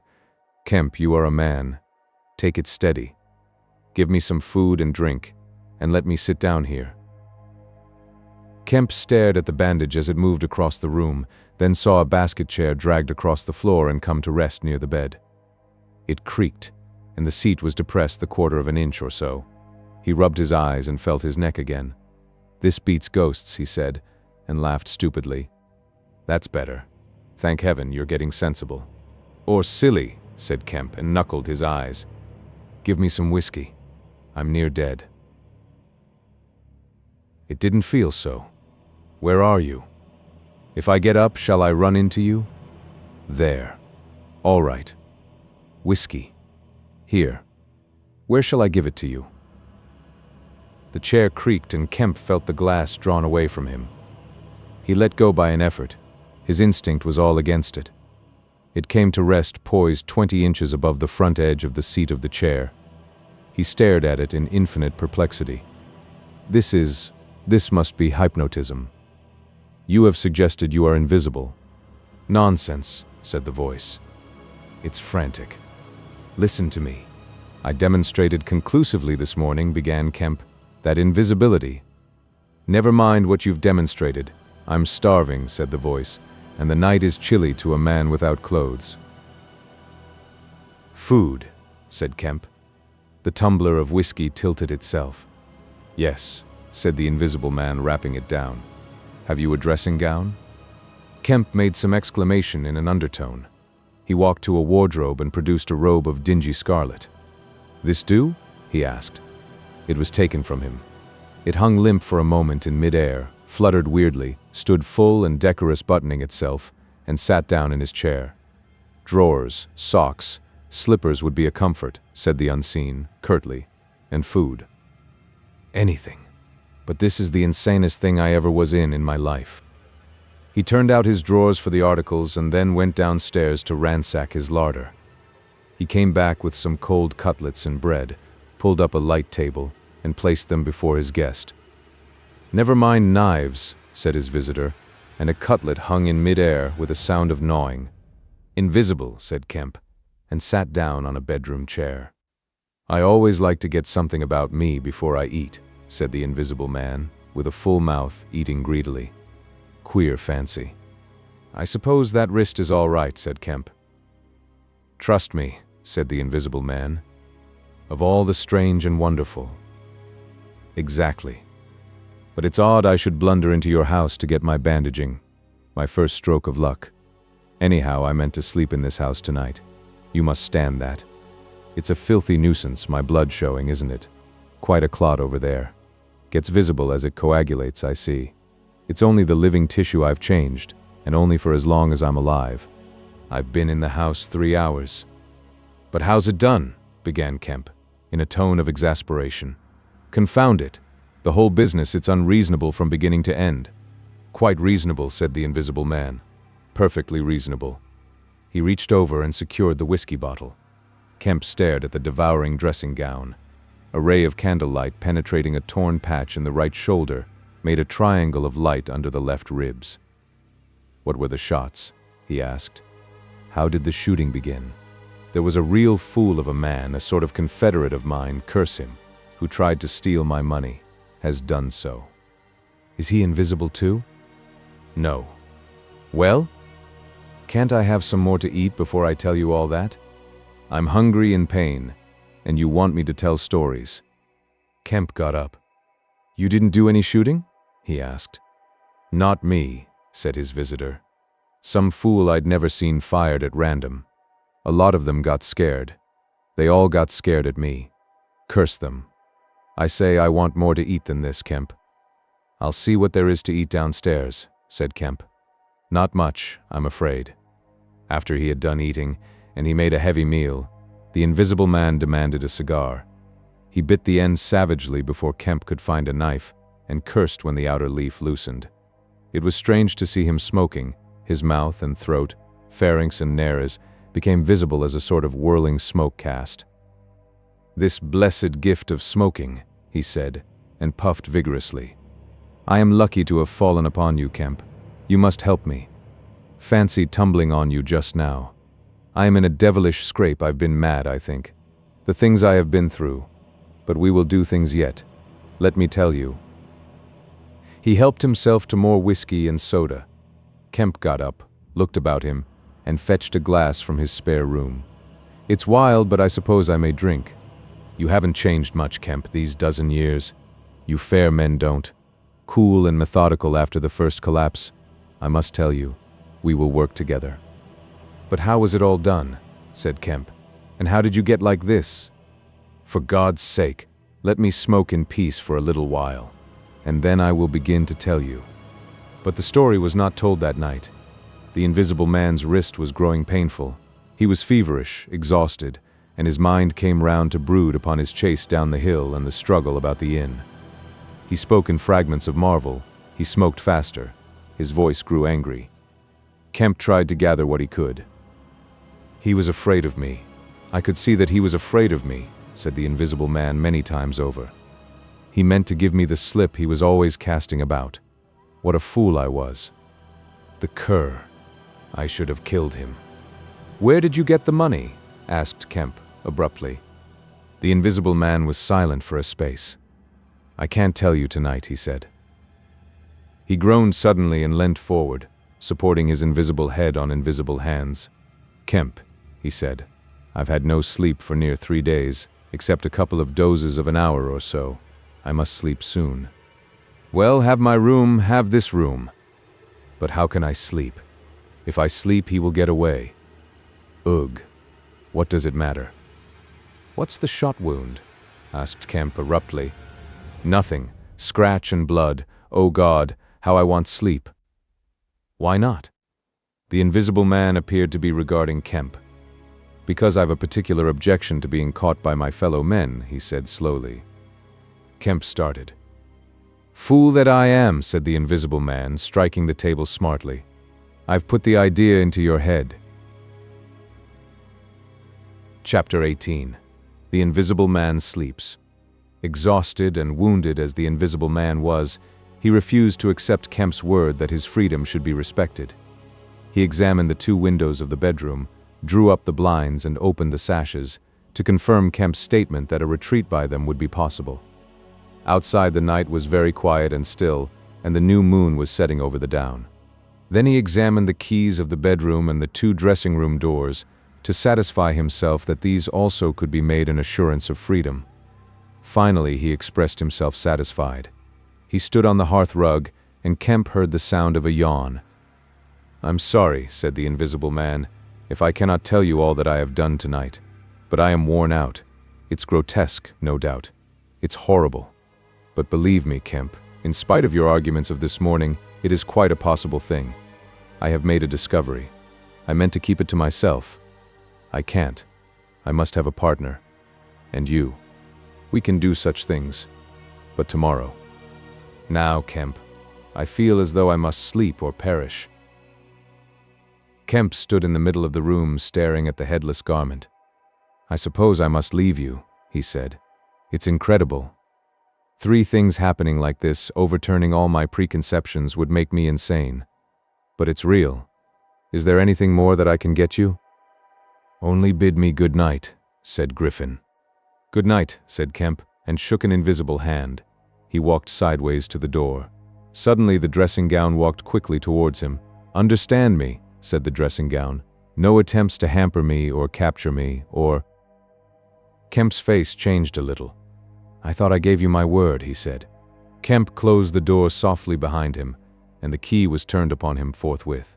Then, as he stood with an expression of passive amazement on his face, the rapid feet came to the door of the dressing room, and that too was locked. Kemp slapped his brow with his hand. "Am I dreaming? Has the world gone mad, or have I?" He laughed and put his hand to the locked door. "Barred out of my own bedroom by a flagrant absurdity," he said. He walked to the head of the staircase, turned, and stared at the locked doors. "It's fact," he said. He put his fingers to his slightly bruised neck. "Undeniable fact. But—" He shook his head hopelessly, turned, and went downstairs. He lit the dining room lamp, got out a cigar, and began pacing the room, ejaculating. Now and then he would argue with himself. "Invisible," he said. "Is there such a thing as an invisible animal? In the sea, yes. Thousands, millions. All the larvae, all the little nopli and tornarias, all the microscopic things, the jellyfish. In the sea there are more things invisible than visible. I never thought of that before. And in the ponds too. All those little pond-life things, specks of colorless, translucent jelly. But in air? No. It can't be. But after all, why not? If a man was made of glass, he would still be visible." His meditation became profound. The bulk of 3 cigars had passed into the invisible or diffused as a white ash over the carpet before he spoke again. Then it was merely an exclamation. He turned aside, walked out of the room, and went into his little consulting room and lit the gas there. It was a little room, because Dr. Kemp did not live by practice, and in it were the day's newspapers. The morning's paper lay carelessly opened and thrown aside. He caught it up, turned it over, and read the account of a strange story from Iping that the mariner at Port Street had spelt over so painfully to Mr. Marvel. Kemp read it swiftly. "Wrapped up," said Kemp. "Disguised. Hiding it. No one seems to have been aware of his misfortune. What the devil is his game?" He dropped the paper, and his eye went seeking. "Ah," he said, and caught up the St. James Gazette, lying folded up as it arrived. "Now we shall get at the truth," said Dr. Kemp. He rent the paper open. A couple of columns confronted him. "An entire village in Sussex goes mad" was the heading. "Good heavens," said Kemp, reading eagerly an incredulous account of the events in Iping of the previous afternoon that have already been described. Over the leaf, the report in the morning paper had been reprinted. He reread it, ran through the streets striking right and left. Jaffers insensible. Mr. Huckster in great pain, still unable to describe what he saw. Painful humiliation, vicar. Woman ill with terror. Windows smashed. This extraordinary story probably a fabrication. Too good not to print. Cum grano. He dropped the paper and stared blankly in front of him. Probably a fabrication. He caught up the paper again and reread the whole business. But when does the tramp come in? Why the deuce was he chasing a tramp? He sat down abruptly on the surgical bench. He's not only invisible, he said, but he's mad. Homicidal. When dawn came to mingle its pallor with the lamplight and cigar smoke of the dining room, Kemp was still pacing up and down, trying to grasp the incredible. He was altogether too excited to sleep. His servants, descending sleepily, discovered him, and were inclined to think that overstudy had worked this ill on him. He gave them extraordinary but quite explicit instructions to lay breakfast for 2 in the Belvedere study, and then to confine themselves to the basement and ground floor. Then he continued to pace the dining room until the morning's paper came. That had much to say and little to tell, beyond the confirmation of the evening before, and a very badly written account of another remarkable tale from Port Burdock. This gave Kemp the essence of the happenings at the Jolly Cricketers and the name of Marvel. He has made me keep with him 24 hours, Marvel testified. Certain minor facts were added to the Iping story, notably the cutting of the village telegraph wire. But there was nothing to throw light on the connection between the Invisible Man and the tramp, for Mr. Marvel had supplied no information about the 3 books, or the money with which he was lined. The incredulous tone had vanished, and a shoal of reporters and inquirers were already at work elaborating the matter. Kemp read every scrap of the report and sent his housemaid out to get every one of the morning papers she could. These also he devoured. He is invisible, he said, and it reads like rage growing to mania. The things he may do, and he's upstairs free as the air. What on earth ought I to do? For instance, would it be a breach of faith if? No. He went to a little untidy desk in the corner and began a note. He tore this up half-written and wrote another. He read it over and considered it. Then he took an envelope and addressed it to Colonel Adier, Port Burdock.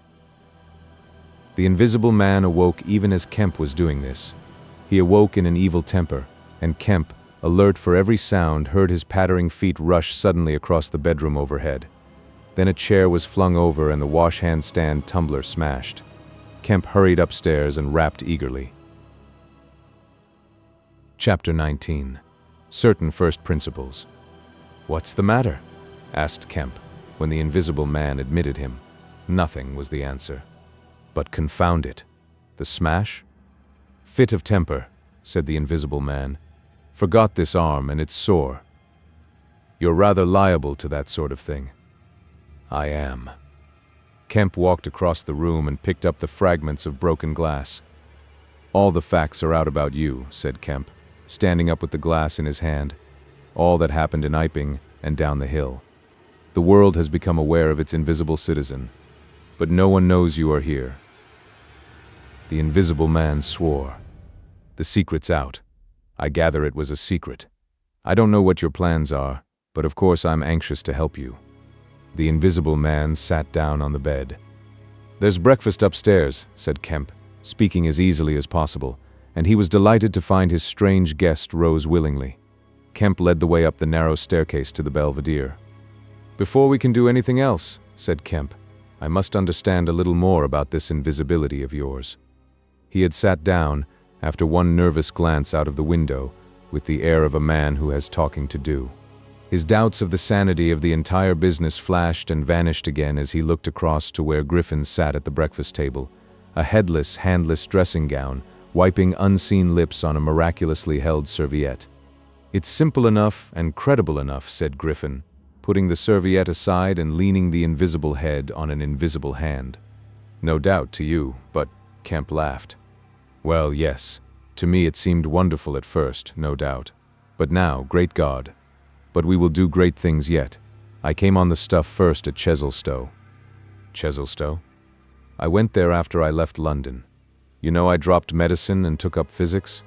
No, well, I did. Light fascinated me. Optical density. The whole subject is a network of riddles, a network with solutions glimmering elusively through. And being but 22 and full of enthusiasm, I said, I will devote my life to this. This is worthwhile. You know what fools we are at 22? Fools then or fools now, said Kemp, as though knowing could be any satisfaction to a man.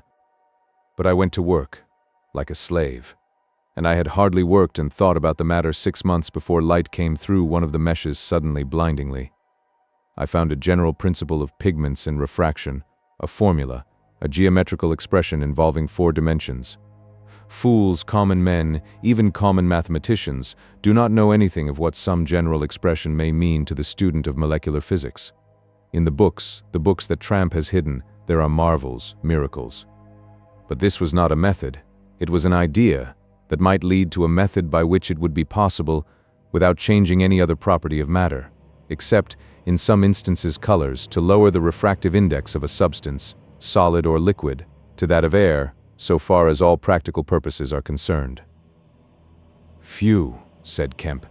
That's odd, but still I don't see quite. I can understand that thereby you could spoil a valuable stone, but personal invisibility is a far cry. Precisely, said Griffin. But consider, visibility depends on the action of the visible bodies on light. Either a body absorbs light, or it reflects or refracts it, or does all these things. If it neither reflects nor refracts nor absorbs light, it cannot of itself be visible. You see an opaque red box, for instance, because the color absorbs some of the light and reflects the rest, all the red part of the light to you. If it did not absorb any particular part of the light but reflected it all, then it would be a shining white box. Silver.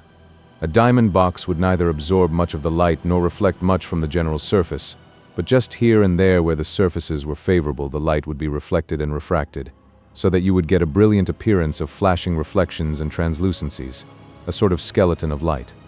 A glass box would not be so brilliant, nor so clearly visible as a diamond box, because there would be less refraction and reflection. See that? From certain points of view you would see quite clearly through it. Some kinds of glass would be more visible than others. A box of flint glass would be brighter than a box of ordinary window glass.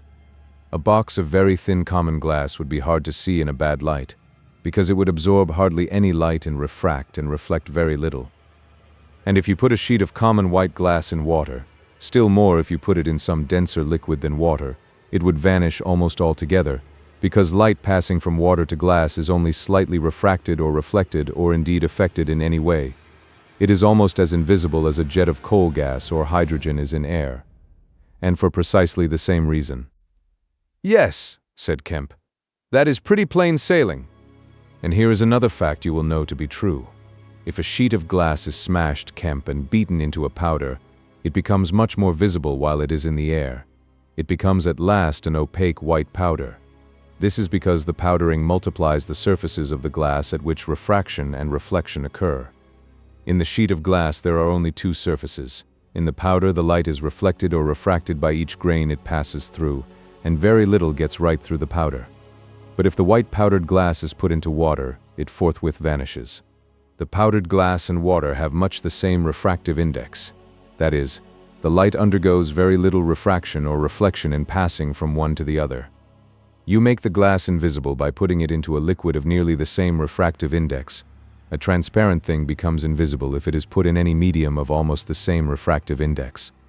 And if you will consider only a second, you will see also that the powder of glass might be made to vanish in air, if its refractive index could be made the same as that of air, for then there would be no refraction or reflection as the light passed from glass to air. Yes, said Kemp, but a man's not powdered glass. No, said Griffin, he's more transparent. Nonsense! That from a doctor. How one forgets. Have you already forgotten your physics in 10 years? Just think of all the things that are transparent and seem not to be so. Paper, for instance, is made up of transparent fibers, and it is white and opaque only for the same reason that a powder of glass is white and opaque. Oil white paper. Fill up the interstices between the particles with oil so that there is no longer refraction or reflection except at the surfaces, and it becomes as transparent as glass. And not only paper, but cotton fiber, linen fiber, wool fiber, woody fiber, and bone, Kemp, flesh, Kemp, hair, Kemp, nails and nerves, Kemp. In fact, the whole fabric of a man, except the red of his blood and the black pigment of hair, are all made up of transparent, colorless tissue. So little suffices to make us visible one to the other. For the most part, the fibers of a living creature are no more opaque than water. "Great heavens!" cried Kemp. Of course. I was thinking only last night of the sea larvae and all jellyfish. Now you have me, and all that I knew and had in mind a year after I left London 6 years ago. But I kept it to myself. I had to do my work under frightful disadvantages. Oliver, my professor, was a scientific bounder, a journalist by instinct, a thief of ideas. He was always prying. And you know the knavish system of the scientific world. I simply would not publish, and let him share my credit. I went on working. I got nearer and nearer making my formula into an experiment, a reality. I told no living soul, because I meant to flash my work upon the world with crushing effect and become famous at a blow. I took up the question of pigments to fill up certain gaps. And suddenly, not by design but by accident, I made a discovery in physiology. Yes, you know the red coloring matter of blood. It can be made white colorless and remain with all the functions it has now. Kemp gave a cry of incredulous amazement. The invisible man rose and began pacing the little study. You may well exclaim, I remember that night. It was late at night. In the daytime one was bothered with the gaping, silly students, and I worked then sometimes till dawn. It came suddenly, splendid and complete in my mind. I was alone. The laboratory was still, with the tall lights burning brightly and silently. In all my great moments I have been alone. One could make an animal, a tissue, transparent. One could make it invisible. All except the pigments I could be invisible. I said, suddenly realizing what it meant to be an albino with such knowledge. It was overwhelming. I left the filtering I was doing and went and stared out of the great window at the stars. I could be invisible, I repeated. To do such a thing would be to transcend magic.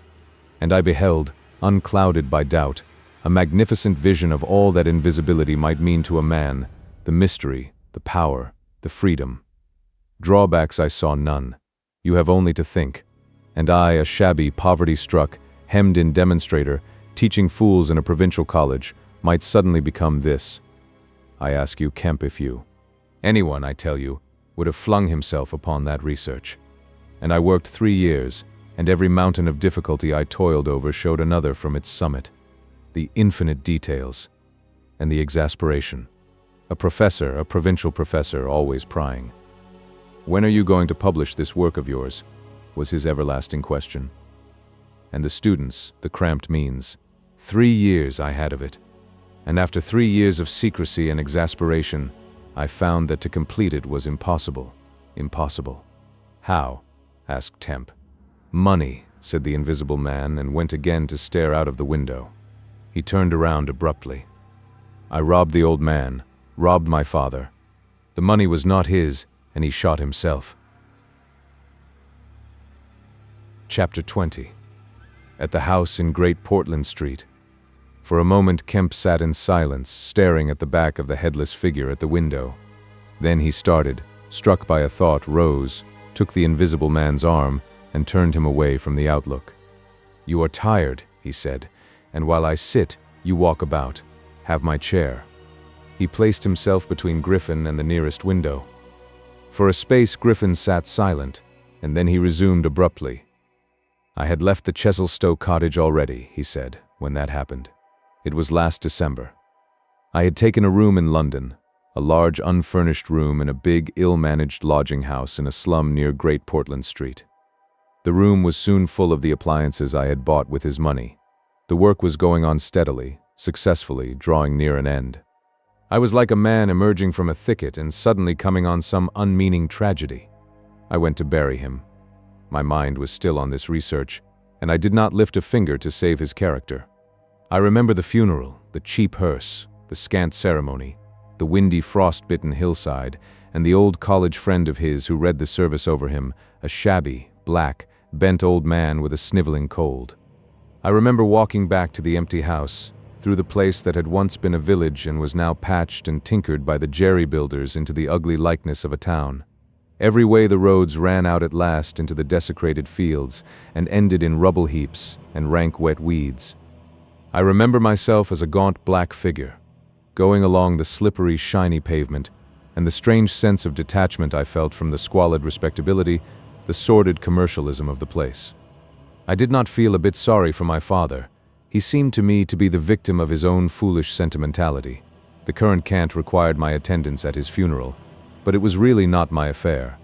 But going along the high street, my old life came back to me for a space, for I met the girl I had known 10 years since. Our eyes met. Something moved me to turn back and talk to her. She was a very ordinary person. It was all like a dream, that visit to the old places. I did not feel then that I was lonely, that I had come out from the world into a desolate place. I appreciated my loss of sympathy, but I put it down to the general inanity of things. Re-entering my room seemed like the recovery of reality. There were the things I knew and loved. There stood the apparatus, the experiments arranged and waiting. And now there was scarcely a difficulty left, beyond the planning of details. I will tell you, Kemp, sooner or later, all the complicated processes. We need not go into that now. For the most part, saving certain gaps I chose to remember, they are written in cipher in those books that Tramp has hidden. We must hunt him down. We must get those books again. But the essential phase was to place the transparent object whose refractive index was to be lowered between two radiating centers of a sort of ethereal vibration, of which I will tell you more fully later. No, not those Röntgen vibrations. I don't know that these others of mine have been described. Yet they are obvious enough. I needed 2 little dynamos, and these I worked with a cheap gas engine. My first experiment was with a bit of white wool fabric. It was the strangest thing in the world to see it in the flicker of the flashes soft and white, and then to watch it fade like a wreath of smoke and vanish. I could scarcely believe I had done it. I put my hand into the emptiness, and there was the thing as solid as ever. I felt it awkwardly, and threw it on the floor. I had a little trouble finding it again. And then came a curious experience. I heard a meow behind me and turning, saw a lean white cat, very dirty, on the cistern cover outside the window. A thought came into my head. "Everything ready for you," I said, and went to the window, opened it, and called softly. She came in, purring. The poor beast was starving, and I gave her some milk. All my food was in a cupboard in the corner of the room. After that she went smelling round the room, evidently with the idea of making herself at home. The invisible rag upset her a bit. You should have seen her spit at it. But I made her comfortable on the pillow of my truckle bed, and I gave her butter to get her to wash. "And you processed her?" "I processed her. But giving drugs to a cat is no joke, Kemp. And the process failed." "Failed?" "In 2 particulars. These were the claws and the pigment stuff. What is it? At the back of the eye in a cat, you know? Tapetum." "Yes, the tapetum. It didn't go. After I'd given the stuff to bleach the blood and done certain other things to her, I gave the beast opium and put her and the pillow she was sleeping on the apparatus. And after all the rest had faded and vanished, there remained 2 little ghosts of her eyes." "Odd." "I can't explain it.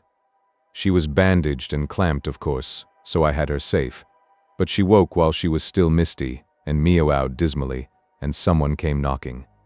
It was an old woman from downstairs who suspected me of vivisecting a drink-sodden old creature with only a white cat to care for in all the world.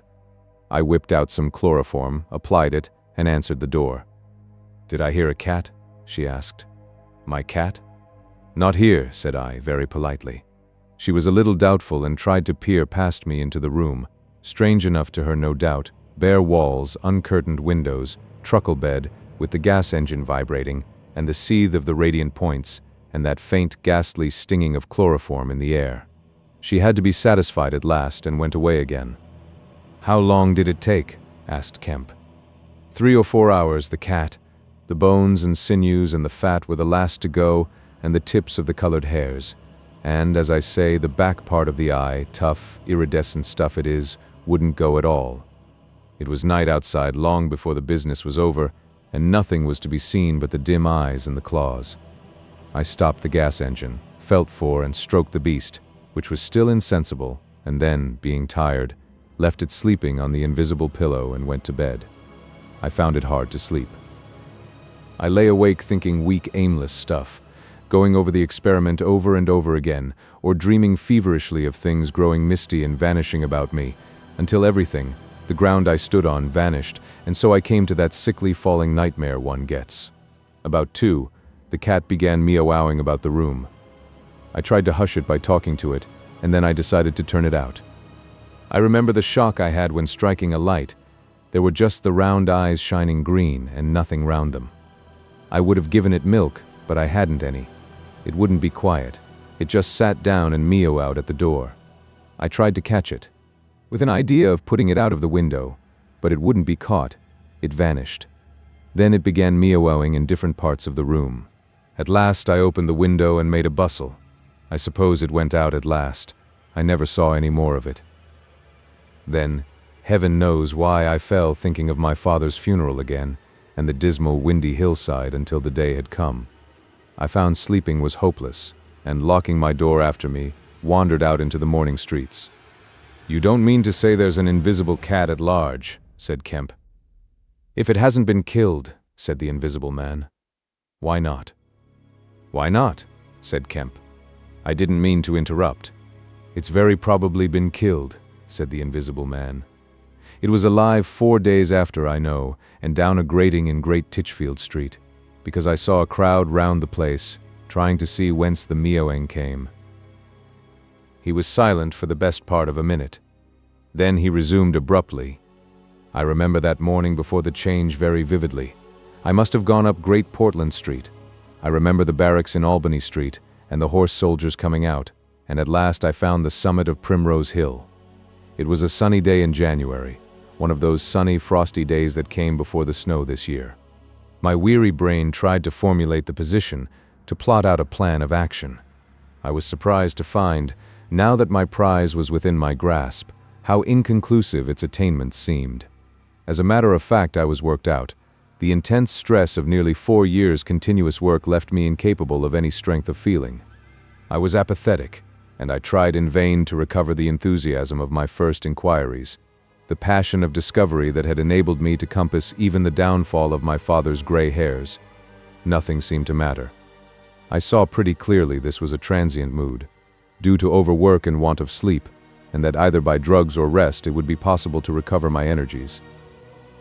All I could think clearly was that the thing had to be carried through. The fixed idea still ruled me, and soon, for the money I had, was almost exhausted. I looked about me at the hillside, with children playing and girls watching them, and tried to think of all the fantastic advantages an invisible man would have in the world. After a time I crawled home, took some food and a strong dose of strychnine, and went to sleep in my clothes on my unmade bed. Strychnine is a grand tonic, Kemp, to take the flabbiness out of a man. "It's the devil," said Kemp. "It's the Paleolithic in a bottle." I awoke vastly invigorated and rather irritable, you know? I know the stuff, and there was someone rapping at the door. It was my landlord with threats and inquiries, an old Polish Jew in a long gray coat and greasy slippers. I had been tormenting a cat in the night. He was sure the old woman's tongue had been busy. He insisted on knowing all about it. The laws in this country against vivisection were very severe. He might be liable. I denied the cat. Then the vibration of the little gas engine could be felt all over the house, he said. That was true, certainly. He edged round me into the room, peering about over his German silver spectacles, and a sudden dread came into my mind that he might carry away something of my secret. I tried to keep between him and the concentrating apparatus I had arranged, and that only made him more curious. What was I doing? Why was I always alone and secretive? Was it legal? Was it dangerous? I paid nothing but the usual rent. His had always been a most respectable house in a disreputable neighborhood. Suddenly my temper gave way. I told him to get out. He began to protest, to jabber of his right of entry. In a moment I had him by the collar. Something ripped, and he went spinning out into his own passage.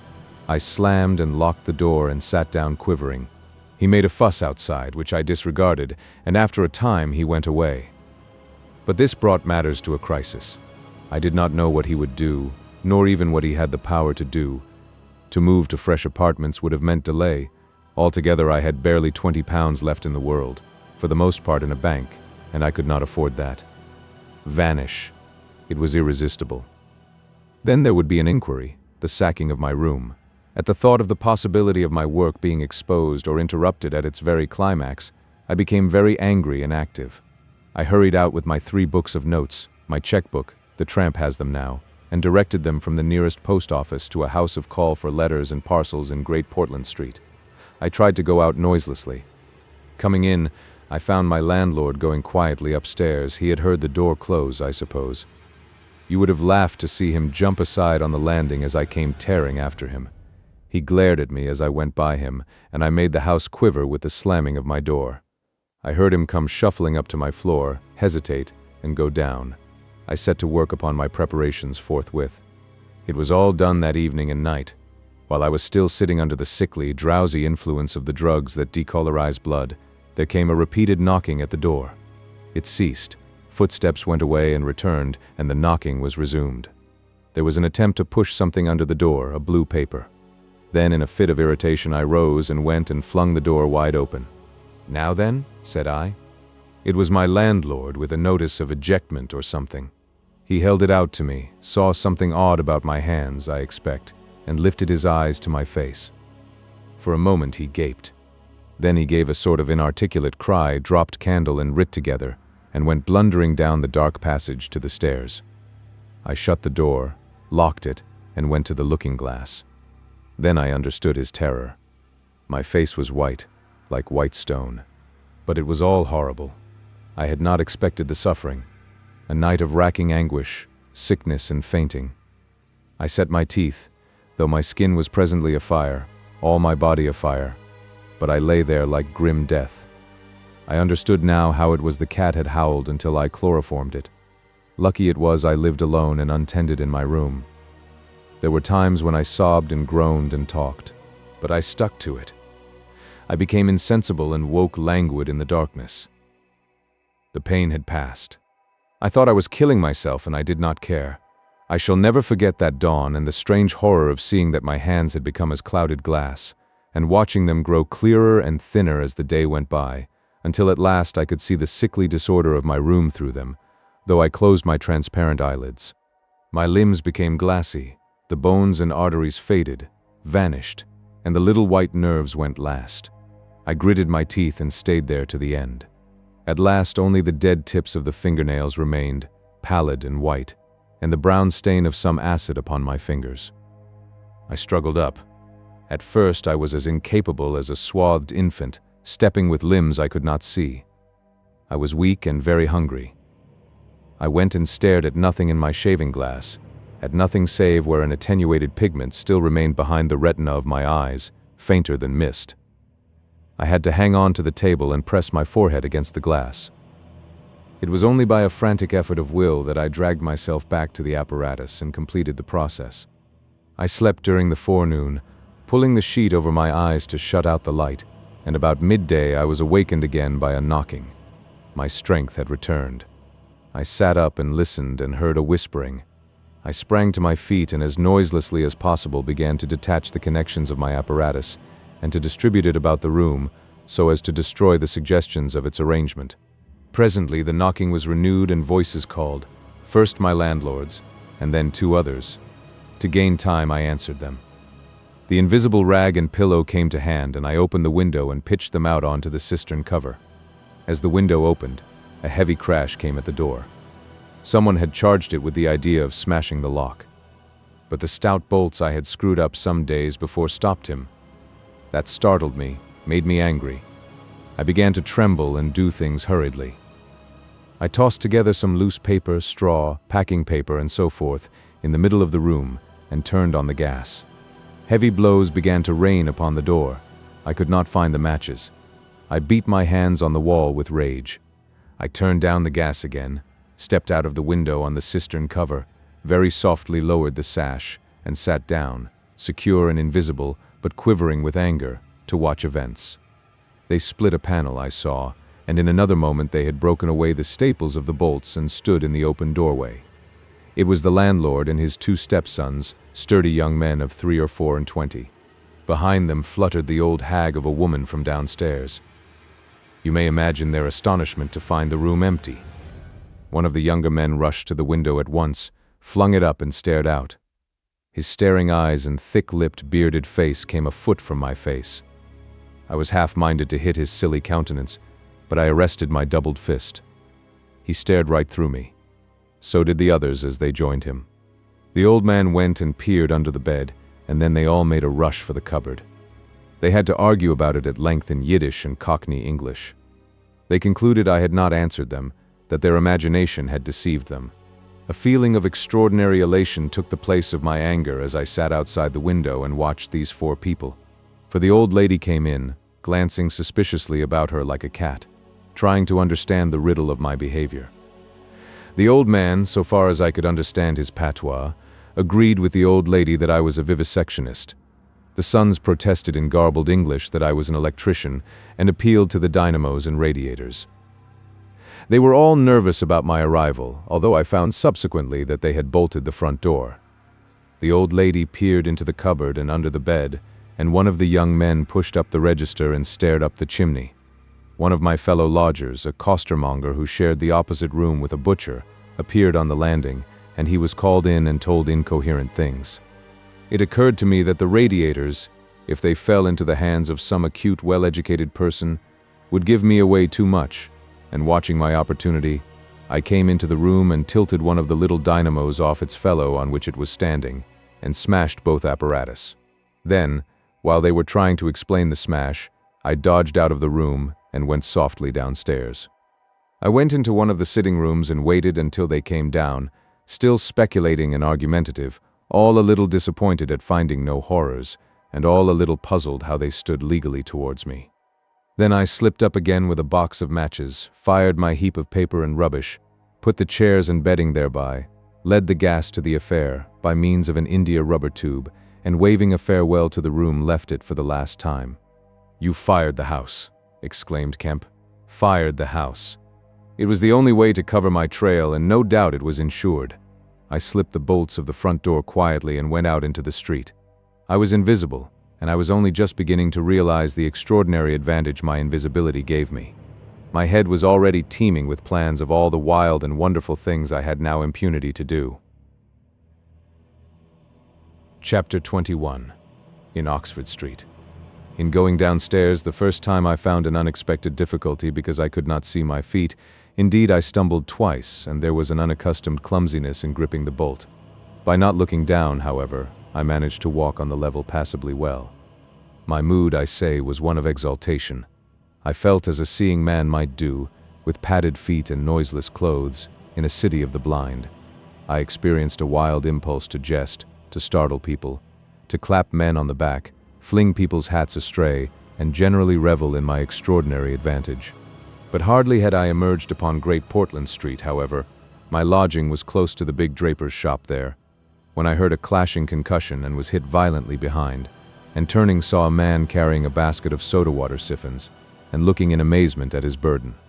Although the blow had really hurt me, I found something so irresistible in his astonishment that I laughed aloud. "The devil's in the basket," I said, and suddenly twisted it out of his hand.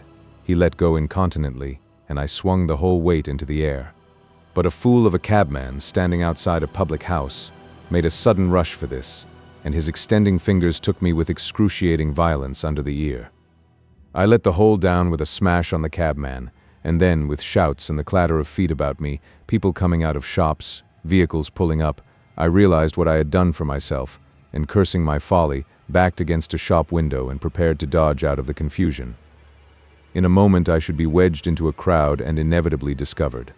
I pushed by a butcher boy who luckily did not turn to see the nothingness that shoved him aside, and dodged behind the cabman's four-wheeler. I do not know how they settled the business. I hurried straight across the road, which was happily clear, and hardly heeding which way I went, in the fright of detection the incident had given me, plunged into the afternoon throng of Oxford Street. I tried to get into the stream of people, but they were too thick for me, and in a moment my heels were being trodden upon. I took to the gutter, the roughness of which I found painful to my feet, and forthwith the shaft of a crawling hansom dug me forcibly under the shoulder blade, reminding me that I was already bruised severely. I staggered out of the way of the cab, avoided a perambulator by a convulsive movement, and found myself behind the hansom. A happy thought saved me, and as this drove slowly along, I followed in its immediate wake, trembling and astonished at the turn of my adventure. And not only trembling, but shivering. It was a bright day in January, and I was stark naked, and the thin slime of mud that covered the road was freezing. Foolish as it seems to me now, I had not reckoned that. Transparent or not, I was still amenable to the weather and all its consequences. Then suddenly a bright idea came into my head. I ran round and got into the cab, and so, shivering, scared, and sniffing with the first intimations of a cold, and with the bruises in the small of my back growing upon my attention, I drove slowly along Oxford Street and past Tottenham Court Road. My mood was as different from that in which I had sallied forth 10 minutes ago as it is possible to imagine. This invisibility indeed. The one thought that possessed me was, how was I to get out of the scrape I was in? We crawled past Moody's, and there a tall woman with 5 or 6 yellow-labeled books hailed my cab, and I sprang out just in time to escape her, shaving a railway van narrowly in my flight. I made off up the roadway to Bloomsbury Square, intending to strike north past the museum, and so get into the quiet district. I was now cruelly chilled, and the strangeness of my situation so unnerved me that I whimpered as I ran. At the northward corner of the square, a little white dog ran out of the Pharmaceutical Society's offices and incontinently made for me, nose down. I had never realized it before, but the nose is to the mind of a dog what the eye is to the mind of a seeing man. Dogs perceive the scent of a man moving as men perceive his vision. This brute began barking and leaping, showing, as it seemed to me, only too plainly that he was aware of me. I crossed Great Russell Street, glancing over my shoulder as I did so, and went some way along Montague Street before I realized what I was running towards. Then I became aware of a blare of music, and looking along the street saw a number of people advancing out of Russell Square, red shirts, and the banner of the Salvation Army to the fore. Such a crowd, chanting in the roadway and scoffing on the pavement, I could not hope to penetrate, and dreading to go back and farther from home again, and deciding on the spur of the moment, I ran up the white steps of a house facing the museum railings, and stood there until the crowd should have passed. Happily the dog stopped at the noise of the band too, hesitated, and turned tail, running back to Bloomsbury Square again. On came the band, bawling with unconscious irony some hymn about "When shall we see his face?" and it seemed an interminable time to me before the tide of the crowd washed along the pavement by me.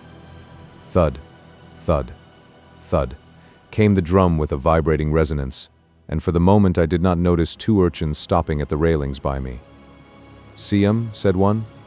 "See what?" said the other. "Why, them footmarks bare, like what you makes in mud." I looked down and saw the youngsters had stopped and were gaping at the muddy footmarks I had left behind me up the newly whitened steps.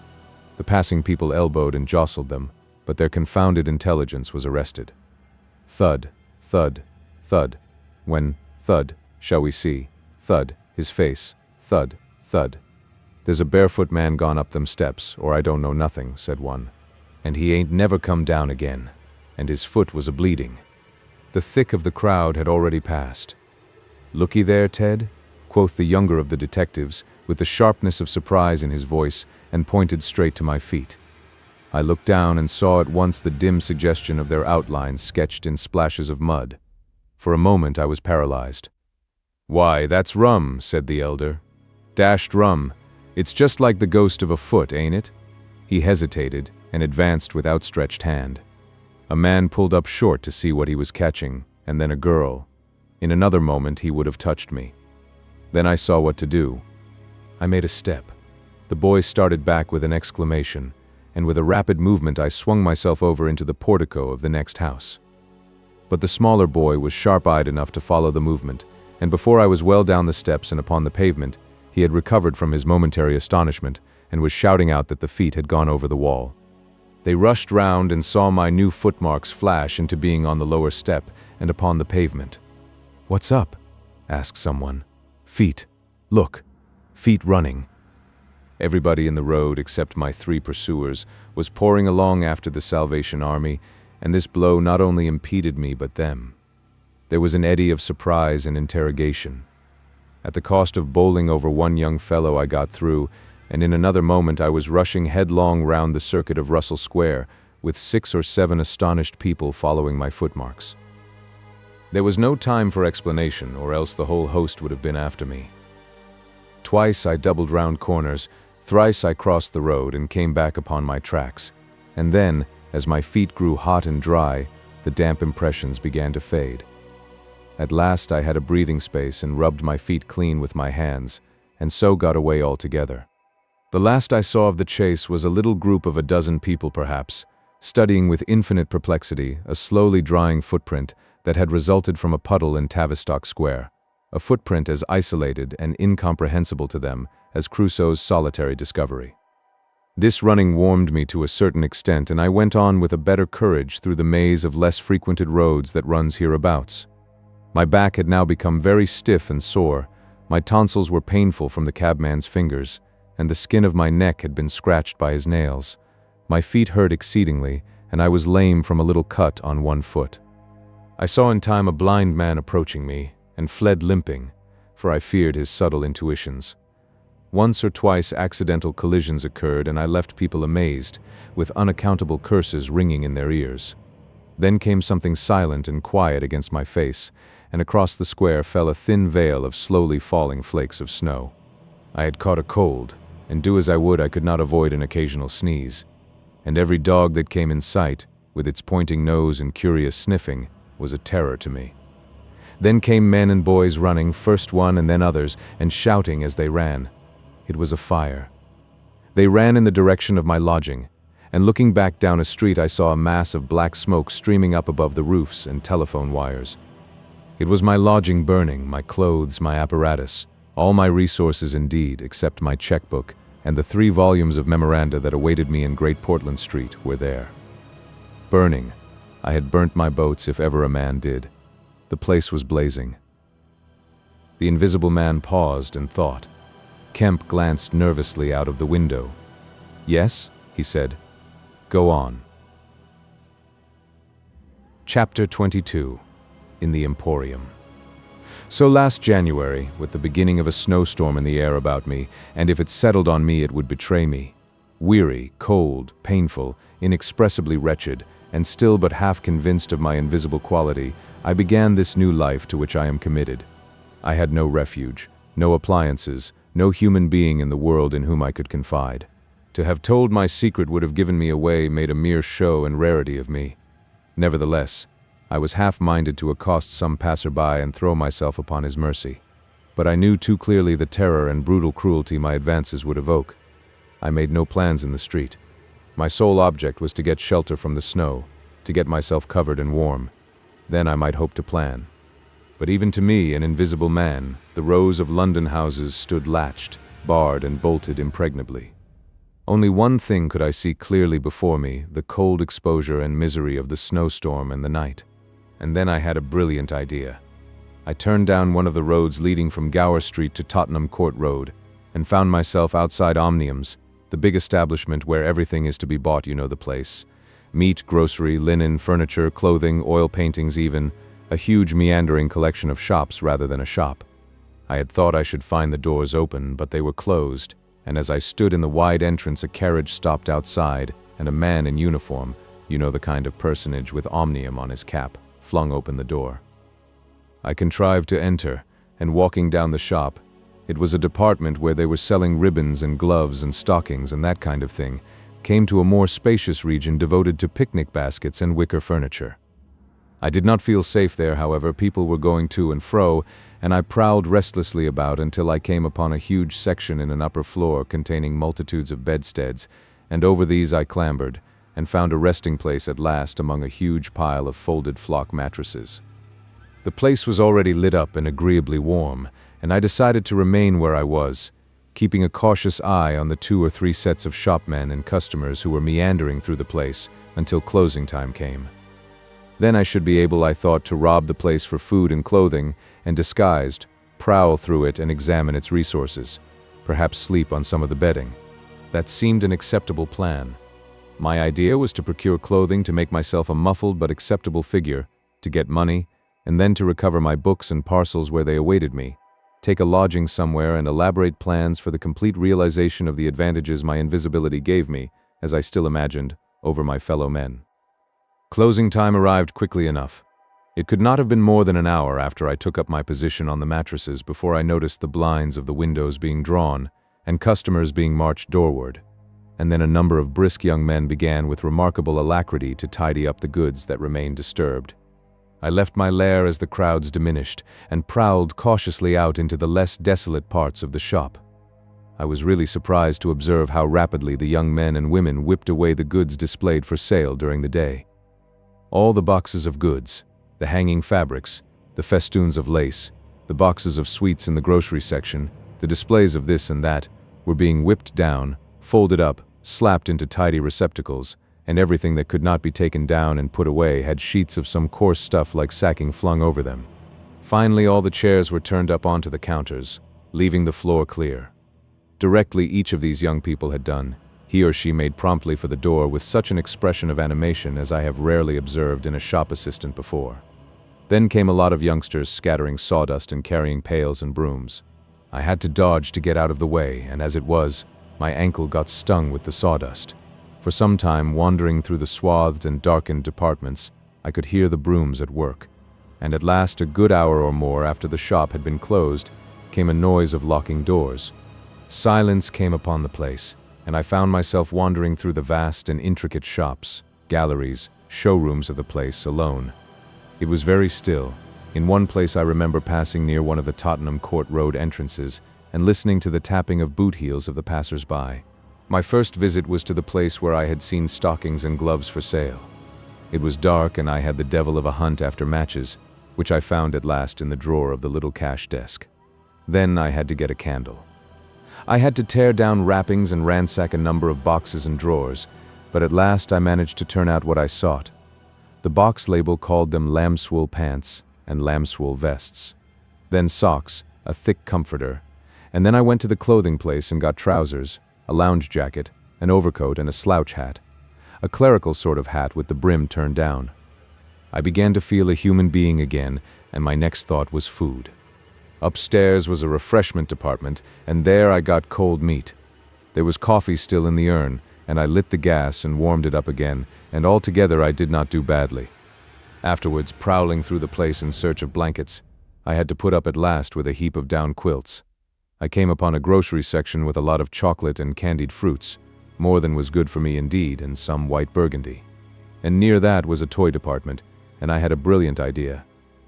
I found some artificial noses, dummy noses, you know, and I thought of dark spectacles. But Omniums had no optical department. My nose had been a difficulty indeed. I had thought of paint, but the discovery set my mind running on wigs and masks and the like. Finally, I went to sleep in a heap of down quilts, very warm and comfortable. My last thoughts before sleeping were the most agreeable I had had since the change. I was in a state of physical serenity, and that was reflected in my mind. I thought that I should be able to slip out unobserved in the morning with my clothes upon me, muffling my face with a white wrapper I had taken, purchase with the money I had taken, spectacles and so forth, and so complete my disguise. I lapsed into disorderly dreams of all the fantastic things that had happened during the last few days. I saw the ugly little Jew of a landlord vociferating in his rooms. I saw his two sons marveling, and the wrinkled old woman's gnarled face as she asked for her cat.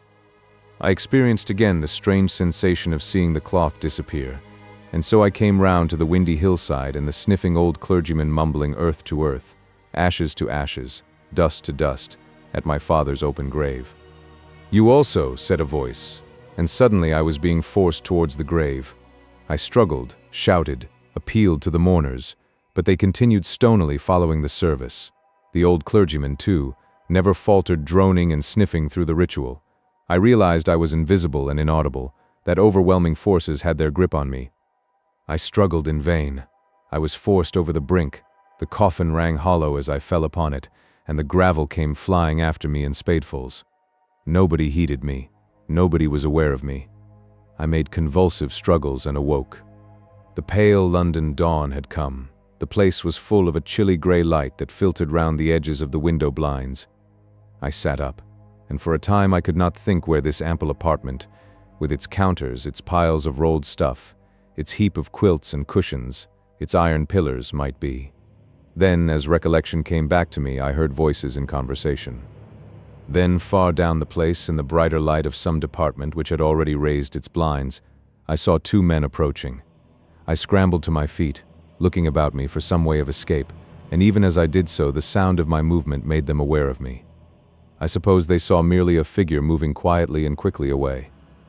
"Who's that?" cried one, and "Stop there," shouted the other. I dashed around a corner and came full tilt, a faceless figure, mind you, on a lanky lad of 15. He yelled and I bowled him over, rushed past him, turned another corner, and by a happy inspiration threw myself behind a counter. In another moment, feet went running past and I heard voices shouting, "All hands to the doors," asking what was up, and giving one another advice how to catch me. Lying on the ground, I felt scared out of my wits, but odd as it may seem, it did not occur to me at the moment to take off my clothes as I should have done. I had made up my mind, I suppose, to get away in them, and that ruled me. And then down the vista of the counters came a bawling of, "Here he is." I sprang to my feet, whipped a chair off the counter, and sent it whirling at the fool who had shouted, turned, came into another round a corner, sent him spinning, and rushed up the stairs. He kept his footing, gave a view hello, and came up the staircase hot after me. Up the staircase were piled a multitude of those bright-colored pot things. What are they? "Art pots," suggested Kemp. "That's it. Art pots." Well, I turned at the top step and swung round, plucked one out of a pile and smashed it on his silly head as he came at me. The whole pile of pots went headlong, and I heard shouting and footsteps running from all parts. I made a mad rush for the refreshment place, and there was a man in white like a man cook, who took up the chase. I made one last desperate turn and found myself among lamps and ironmongery. I went behind the counter of this and waited for my cook, and as he bolted in at the head of the chase, I doubled him up with a lamp. Down he went, and I crouched down behind the counter and began whipping off my clothes as fast as I could. Coat, jacket, trousers, shoes were all right, but a lambswool vest fits a man like a skin. I heard more men coming. My cook was lying quiet on the other side of the counter, stunned or scared, speechless, and I had to make another dash for it, like a rabbit hunted out of a woodpile. "This way, policeman," I heard someone shouting. I found myself in my bedstead storeroom again, and at the end of a wilderness of wardrobes. I rushed among them, went flat, got rid of my vest after infinite wriggling, and stood a free man again, panting and scared, as the policeman and 3 of the shopmen came round the corner. They made a rush for the vest and pants, and collared the trousers. "He's dropping his plunder," said one of the young men. "He must be somewhere here." But they did not find me all the same. I stood watching them hunt for me for a time, and cursing my ill luck in losing the clothes. Then I went into the refreshment room, drank a little milk I found there, and sat down by the fire to consider my position. In a little while 2 assistants came in and began to talk over the business very excitedly and like the fools they were. I heard a magnified account of my depredations and other speculations as to my whereabouts. Then I fell to scheming again. The insurmountable difficulty of the place, especially now it was alarmed, was to get any plunder out of it. I went down into the warehouse to see if there was any chance of packing and addressing a parcel, but I could not understand the system of checking. About 11 o'clock, the snow having thawed as it fell, and the day being finer and a little warmer than the previous one, I decided that the Emporium was hopeless, and went out again, exasperated at my want of success, with only the vaguest plans of action in my mind. Chapter 23. In Drury Lane. "But you begin now to realize," said the invisible man, "the full disadvantage of my condition. I had no shelter, no covering. To get clothing was to forego all my advantage, to make myself a strange and terrible thing. I was fasting, for to eat, to fill myself with unassimilated matter, would be to become grotesquely visible again." "I never thought of that," said Kemp.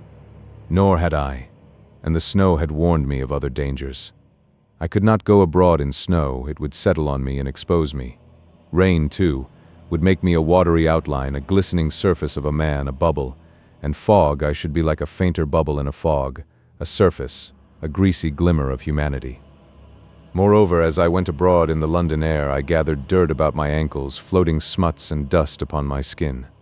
I did not know how long it would be before I should become visible from that cause also. But I saw clearly it could not be for long. Not in London, at any rate. I went into the slums towards Great Portland Street, and found myself at the end of the street in which I had lodged. I did not go that way, because of the crowd halfway down it opposite to the still smoking ruins of the house I had fired. My most immediate problem was to get clothing. What to do with my face puzzled me. Then I saw in one of those little miscellaneous shops news, sweets, toys, stationery, belated Christmas tomfoolery, and so forth, an array of masks and noses. I realized that problem was solved. In a flash I saw my course. I turned about, no longer aimless, and went, circuitously in order to avoid the busy ways, towards the back streets north of the Strand. For I remembered, though not very distinctly where, that some theatrical costumiers had shops in that district. The day was cold, with a nipping wind down the northward running streets. I walked fast to avoid being overtaken. Every crossing was a danger, every passenger a thing to watch alertly. One man, as I was about to pass him at the top of Bedford Street, turned upon me abruptly and came into me, sending me into the road and almost under the wheel of a passing hansom. The verdict of the cab rank was that he had had some sort of stroke. I was so unnerved by this encounter that I went into Covent Garden Market and sat down for some time in a quiet corner by a stall of violets, panting and trembling. I found I had caught a fresh cold and had to turn out after a time lest my sneezes should attract attention. At last I reached the object of my quest, a dirty, fly-blown little shop in a byway near Drury Lane, with a window full of tinsel robes, sham jewels, wigs, slippers, dominoes, and theatrical photographs. The shop was old-fashioned and low and dark, and the house rose above it for 4 stories, dark and dismal. I peered through the window and, seeing no one within, entered. The opening of the door set a clanking bell ringing. I left it open and walked round a bare costume stand, into a corner behind a cheval glass. For a minute or so no one came. Then I heard heavy feet striding across a room, and a man appeared down the shop. My plans were now perfectly definite. I proposed to make my way into the house, secrete myself upstairs, watch my opportunity, and when everything was quiet, rummage out a wig, mask, spectacles, and costume, and go into the world, perhaps a grotesque but still a credible figure. And incidentally, of course, I could rob the house of any available money. The man who had just entered the shop was a short, slight, hunched, beetle-browed man, with long arms and very short bandy legs. Apparently I had interrupted a meal. He stared about the shop with an expression of expectation. This gave way to surprise and then to anger as he saw the shop empty. "Damn the boys," he said. He went to stare up and down the street. He came in again in a minute, kicked the door to with his foot spitefully, and went muttering back to the house door. I came forward to follow him, and at the noise of my movement he stopped dead. I did so too, startled by his quickness of ear. He slammed the house door in my face. I stood hesitating. Suddenly I heard his quick footsteps returning, and the door reopened. He stood looking about the shop like one who was still not satisfied. Then, murmuring to himself, he examined the back of the counter and peered behind some fixtures. Then he stood doubtful. He had left the house door open and I slipped into the inner room. It was a queer little room, poorly furnished and with a number of big masks in the corner. On the table was his belated breakfast, and it was a confoundedly exasperating thing for me, Kemp, to have to sniff his coffee and stand watching while he came in and resumed his meal, and his table manners were irritating. 3 doors opened into the little room, one going upstairs and one down, but they were all shut. I could not get out of the room while he was there. I could scarcely move because of his alertness, and there was a draft down my back. Twice I strangled a sneeze just in time. The spectacular quality of my sensations was curious and novel, but for all that I was heartily tired and angry long before he had done his eating. But at last he made an end, and putting his beggarly crockery on the black tin tray upon which he had had his teapot, and gathering all the crumbs up on the mustard-stained cloth, he took the whole lot of things after him. His burden prevented his shutting the door behind him as he would have done. I never saw such a man for shutting doors, and I followed him into a very dirty underground kitchen and scullery.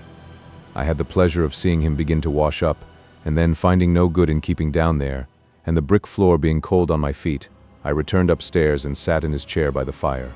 It was burning low, and scarcely thinking, I put on a little coal. The noise of this brought him up at once, and he stood aglare. He peered about the room and was within an ace of touching me. Even after that examination, he scarcely seemed satisfied. He stopped in the doorway and took a final inspection before he went down. I waited in the little parlor for an age, and at last he came up and opened the upstairs door. I just managed to get by him. On the staircase he stopped suddenly, so that I very nearly blundered into him. He stood looking back right into my face and listening. "I could have sworn," he said. His long, hairy hand pulled at his lower lip. His eye went up and down the staircase. Then he grunted and went on up again. His hand was on the handle of a door, and then he stopped again with the same puzzled anger on his face. He was becoming aware of the faint sounds of my movements about him. The man must have had diabolically acute hearing. He suddenly flashed into rage. "If there's anyone in this house," he cried with an oath, and left the threat unfinished. He put his hand in his pocket, failed to find what he wanted, and rushing past me went blundering noisily and pugnaciously downstairs. But I did not follow him. I sat on the head of the staircase until his return. Presently he came up again, still muttering. He opened the door of the room, and before I could enter, slammed it in my face. I resolved to explore the house, and spent some time in doing so as noiselessly as possible. The house was very old and tumble down, damp so that the paper in the attics was peeling from the walls, and rat-infested. Some of the door handles were stiff, and I was afraid to turn them. Several rooms I did inspect were unfurnished, and others were littered with theatrical lumber, bought second-hand, I judged, from its appearance. In one room next to his, I found a lot of old clothes. I began routing among these, and in my eagerness forgot again the evident sharpness of his ears. I heard a stealthy footstep and, looking up just in time, saw him peering in at the tumbled heap and holding an old-fashioned revolver in his hand. I stood perfectly still while he stared about open-mouthed and suspicious. "It must have been her," he said slowly. "Damn her." He shut the door quietly, and immediately I heard the key turn in the lock. Then his footsteps retreated. I realized abruptly that I was locked in. For a minute I did not know what to do. I walked from door to window and back, and stood perplexed. A gust of anger came upon me. But I decided to inspect the clothes before I did anything further, and my first attempt brought down a pile from an upper shelf. This brought him back, more sinister than ever. That time he actually touched me, jumped back with amazement, and stood astonished in the middle of the room. Presently he calmed a little. "Rats," he said in an undertone, fingers on lips. He was evidently a little scared. I edged quietly out of the room, but a plank creaked. Then the infernal little brute started going all over the house, revolver in hand, and locking door after door and pocketing the keys. When I realized what he was up to, I had a fit of rage. I could hardly control myself sufficiently to watch my opportunity. By this time I knew he was alone in the house, and so I made no more ado, but knocked him on the head. "Knocked him on the head?" exclaimed Kemp. "Yes, stunned him as he was going downstairs. Hit him from behind with a stool that stood on the landing. He went downstairs like a bag of old boots. But I say, the common conventions of humanity are all very well for common people. But the point was, Kemp, that I had to get out of that house in a disguise without his seeing me. I couldn't think of any other way of doing it. And then I gagged him with a Louis XIV's vest and tied him up in a sheet. Tied him up in a sheet. Made a sort of bag of it. It was rather a good idea to keep the idiot scared and quiet, and a devilish hard thing to get out of head away from the string.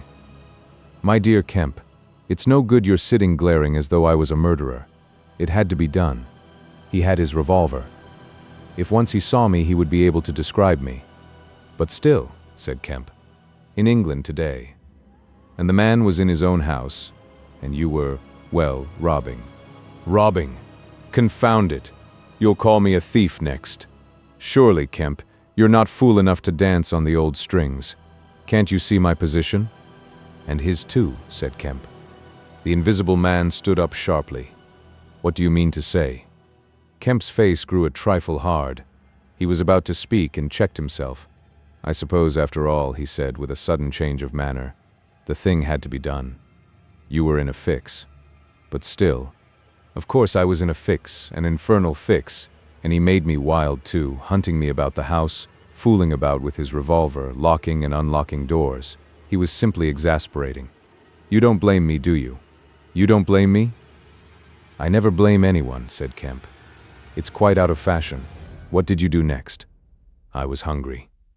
Downstairs I found a loaf and some rank cheese more than sufficient to satisfy my hunger.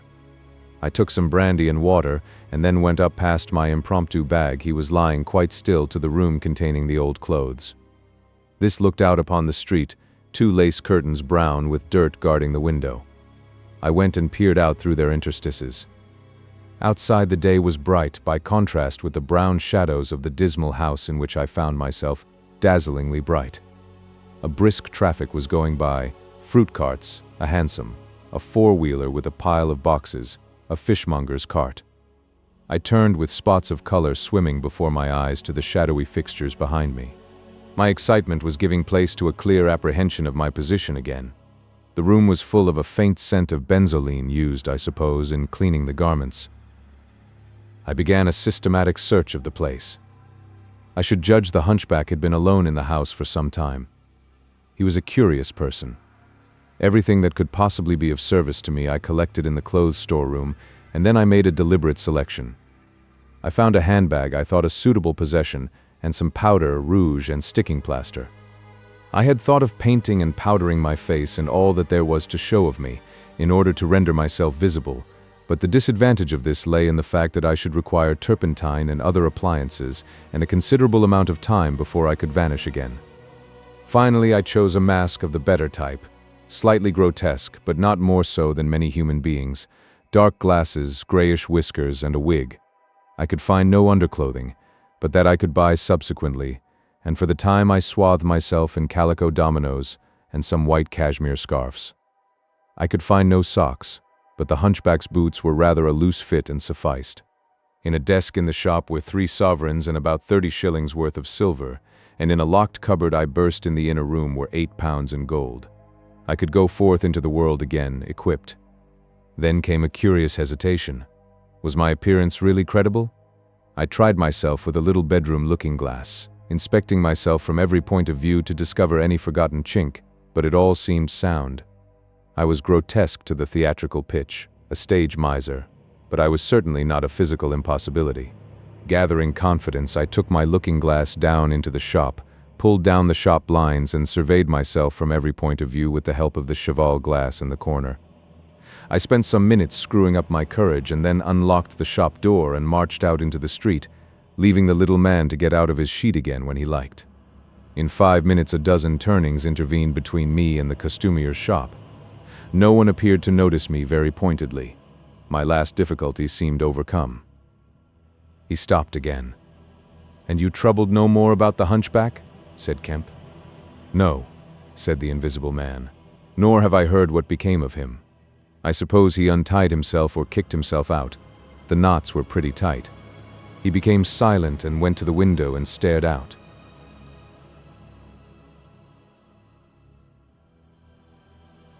"What happened when you went out into the Strand?" "Oh, disillusionment again. I thought my troubles were over. Practically, I thought I had impunity to do whatever I chose, everything save to give away my secret. So I thought. Whatever I did, whatever the consequences might be, was nothing to me. I had merely to fling aside my garments and vanish. No person could hold me. I could take my money where I found it. I decided to treat myself to a sumptuous feast, and then put up at a good hotel and accumulate a new outfit of property. I felt amazingly confident. It's not particularly pleasant recalling that I was an ass. I went into a place and was already ordering lunch, when it occurred to me that I could not eat unless I exposed my invisible face. I finished ordering the lunch, told the man I should be back in 10 minutes, and went out exasperated. I don't know if you have ever been disappointed in your appetite. "Not quite so badly," said Kemp, "but I can imagine it. I could have smashed the silly devils." At last, faint with the desire for tasteful food, I went into another place and demanded a private room. "I am disfigured," I said. Badly. They looked at me curiously, but of course it was not their affair, and so at last I got my lunch. It was not particularly well served, but it sufficed, and when I had had it, I sat over a cigar trying to plan my line of action. And outside a snowstorm was beginning. The more I thought it over, Kemp, the more I realized what a helpless absurdity an invisible man was in a cold and dirty climate and a crowded civilized city. Before I made this mad experiment, I had dreamt of 1,000 advantages. That afternoon it seemed all disappointment. I went over the heads of the things a man reckons desirable. No doubt invisibility made it possible to get them, but it made it impossible to enjoy them when they are got. Ambition, what is the good of pride of place when you cannot appear there? What is the good of the love of woman when her name must needs be Delilah? I have no taste for politics, for the blackguardisms of fame, for philanthropy, for sport. What was I to do? And for this I had become a wrapped-up mystery, a swathed and bandaged caricature of a man. He paused, and his attitude suggested a roving glance at the window. "But how did you get to Iping?" said Kemp, anxious to keep his guest busy talking. "I went there to work. I had one hope. It was a half idea. I have it still. It is a full-blown idea now, a way of getting back, of restoring what I have done. When I choose, when I have done all I mean to do invisibly. And that is what I chiefly want to talk to you about now." "You went straight to Iping?" "Yes. I had simply to get my 3 volumes of memoranda and my checkbook, my luggage and underclothing, order a quantity of chemicals to work out this idea of mine. I will show you the calculations as soon as I get my books, and then I started. Jove. I remember the snowstorm now, and the accursed bother it was to keep the snow from damping my pasteboard nose. At the end, said Kemp, the day before yesterday, when they found you out, you rather to judge by the papers. I did, rather. Did I kill that fool of a constable? No, said Kemp. He's expected to recover. That's his luck then. I clean lost my temper, the fools. Why couldn't they leave me alone, and that grocer lout? There are no deaths expected, said Kemp. I don't know about that tramp of mine, said the invisible man, with an unpleasant laugh. By heaven, Kemp, you don't know what rage is. To have worked for years, to have planned and plotted, and then to get some fumbling, purblind idiot messing across your course. Every conceivable sort of silly creature that has ever been created has been sent to cross me. If I have much more of it, I shall go wild, I shall start mowing 'em. As it is, they've made things 1,000 times more difficult. No doubt it's exasperating, said Kemp dryly. Chapter 24. The Plan That Failed. But now, said Kemp, with a side glance out of the window, what are we to do? He moved nearer his guest as he spoke in such a manner as to prevent the possibility of a sudden glimpse of the 3 men who were advancing up the hill road, with an intolerable slowness, as it seemed to Kemp. What were you planning to do when you were heading for Port Burdock? Had you any plan? I was going to clear out of the country, but I have altered that plan rather since seeing you. I thought it would be wise, now the weather is hot and invisibility possible, to make for the south, especially as my secret was known and everyone would be on the lookout for a masked and muffled man. You have a line of steamers from here to France. My idea was to get aboard one and run the risks of the passage. Thence I could go by train into Spain, or else get to Algiers. It would not be difficult. There a man might always be invisible, and yet live, and do things.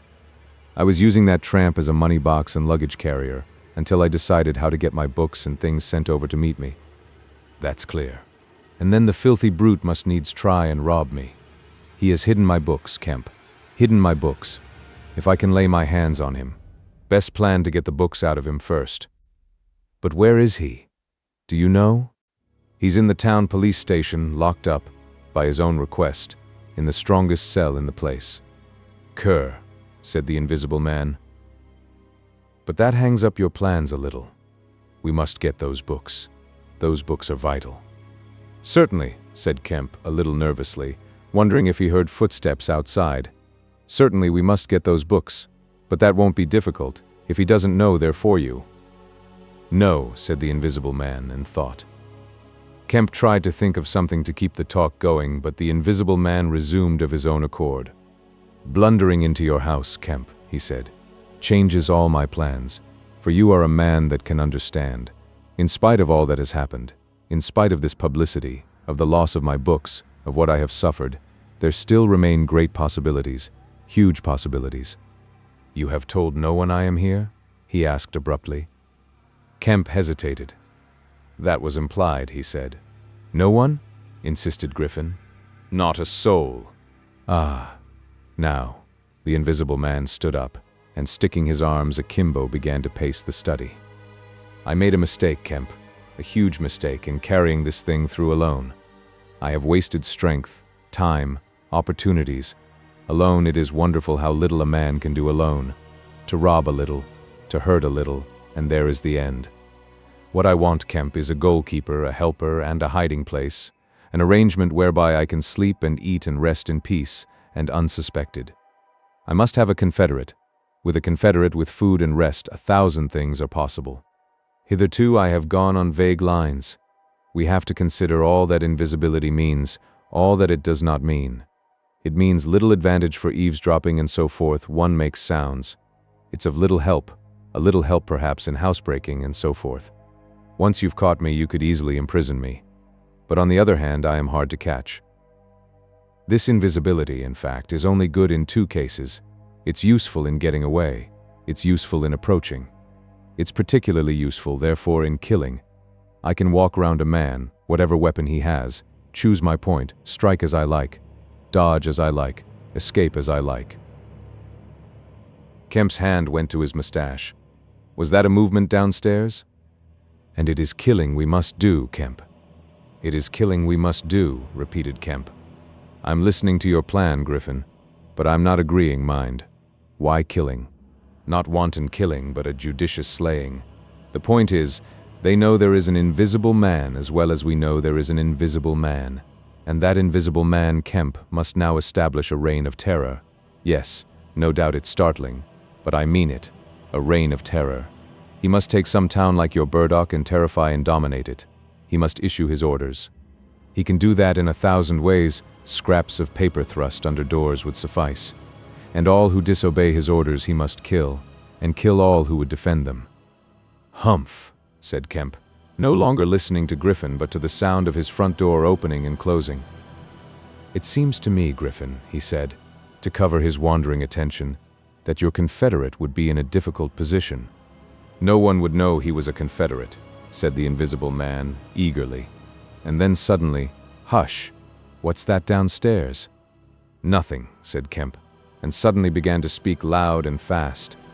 "I don't agree to this, Griffin," he said. "Understand me, I don't agree to this. Why dream of playing a game against the race? How can you hope to gain happiness?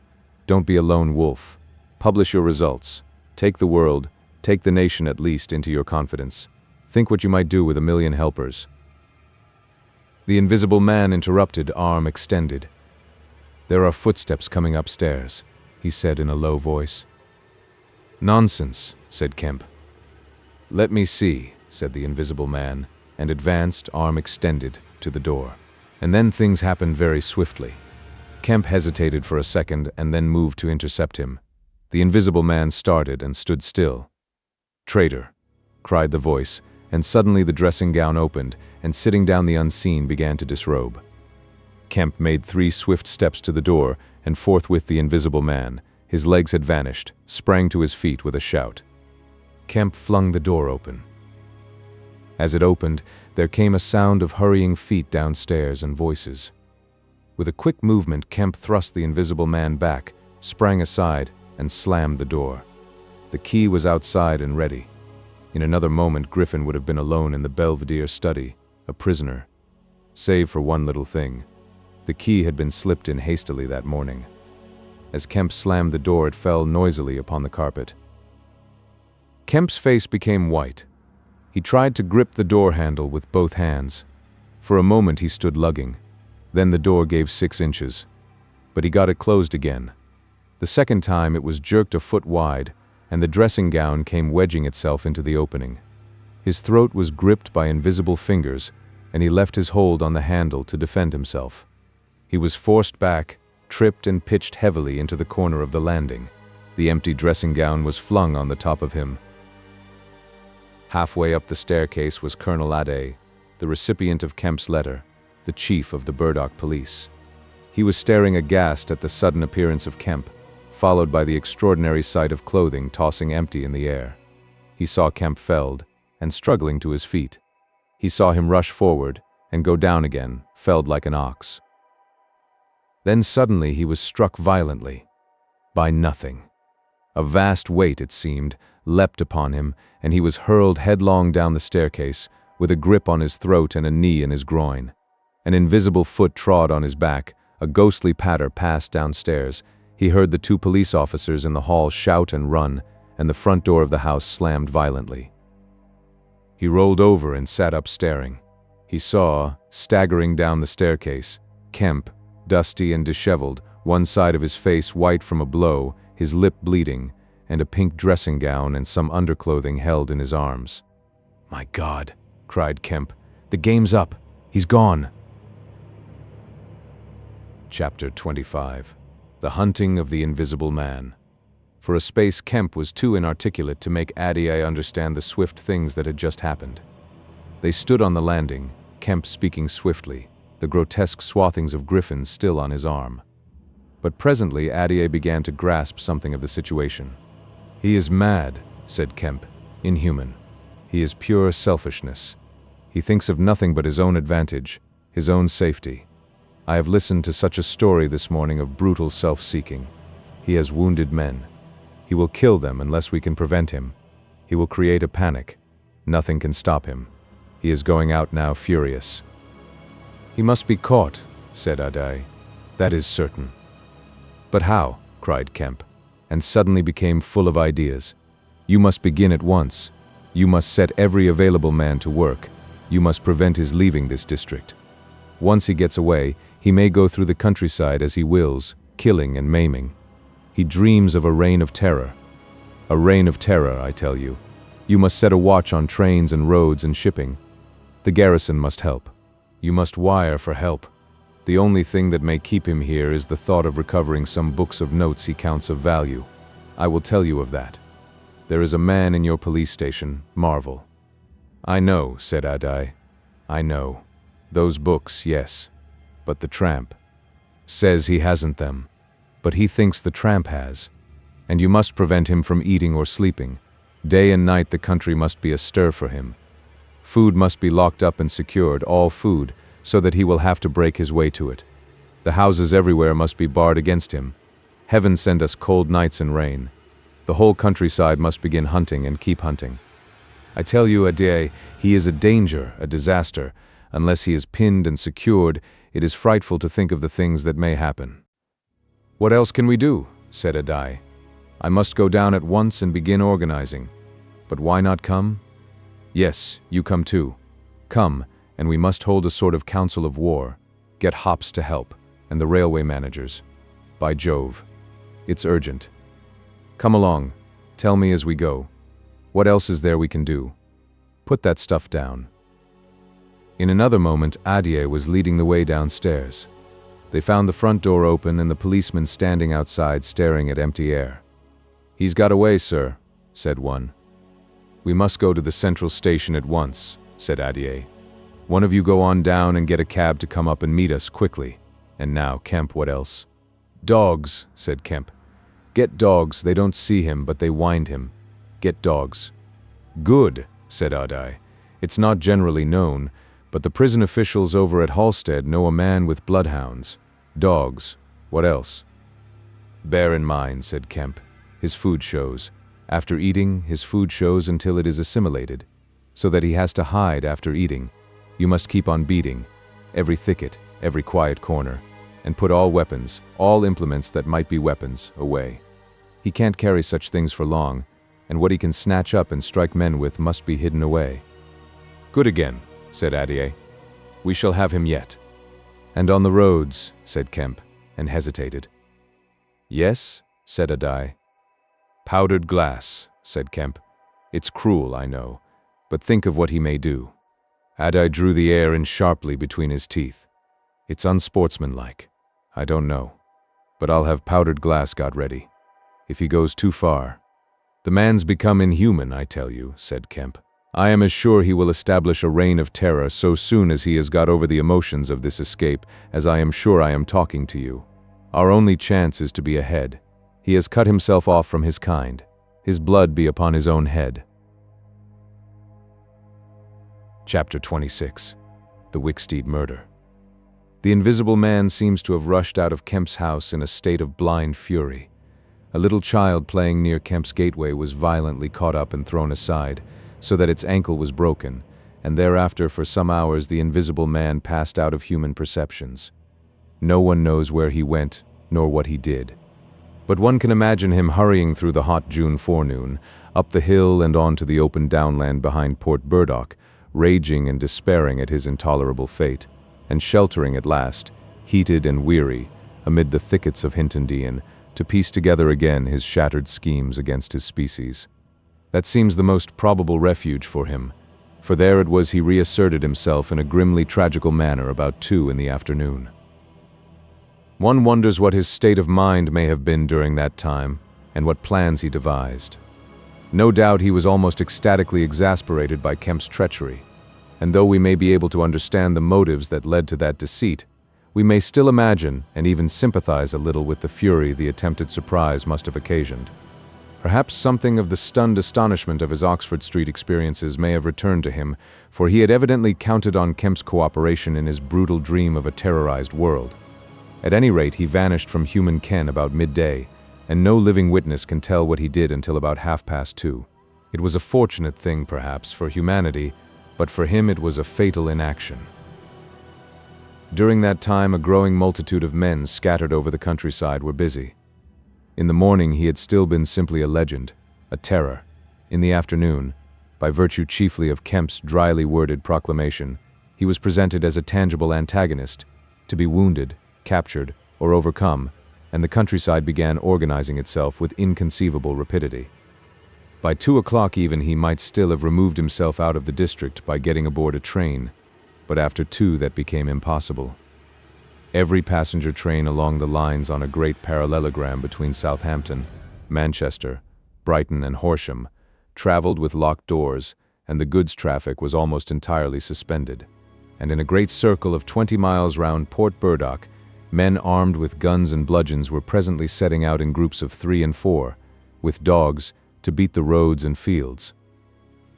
Mounted policemen rode along the country lanes, stopping at every cottage and warning the people to lock up their houses and keep indoors unless they were armed, and all the elementary schools had broken up by 3 o'clock, and the children, scared and keeping together in groups, were hurrying home. Kemp's proclamation, signed indeed by Adier, was posted over almost the whole district by 4 or 5 o'clock in the afternoon. It gave briefly but clearly all the conditions of the struggle: the necessity of keeping the Invisible Man from food and sleep, the necessity for incessant watchfulness and for a prompt attention to any evidence of his movements. And so swift and decided was the action of the authorities, so prompt and universal was the belief in this strange being, that before nightfall an area of several hundred square miles was in a stringent state of siege. And before nightfall, too, a thrill of horror went through the whole watching, nervous countryside. Going from whispering mouth to mouth, swift and certain over the length and breadth of the country, passed the story of the murder of Mr. Wicksteed. If our supposition that the Invisible Man's refuge was the Hintondean thickets, then we must suppose that in the early afternoon he sallied out again bent upon some project that involved the use of a weapon. We cannot know what the project was, but the evidence that he had the iron rod in hand before he met Wicksteed is to me at least overwhelming. Of course, we can know nothing of the details of that encounter. It occurred on the edge of a gravel pit, not 200 yards from Lord Burdock's lodge gate. Everything points to a desperate struggle, the trampled ground, the numerous wounds Mr. Wicksteed received, his splintered walking stick. But why the attack was made, save in a murderous frenzy, it is impossible to imagine.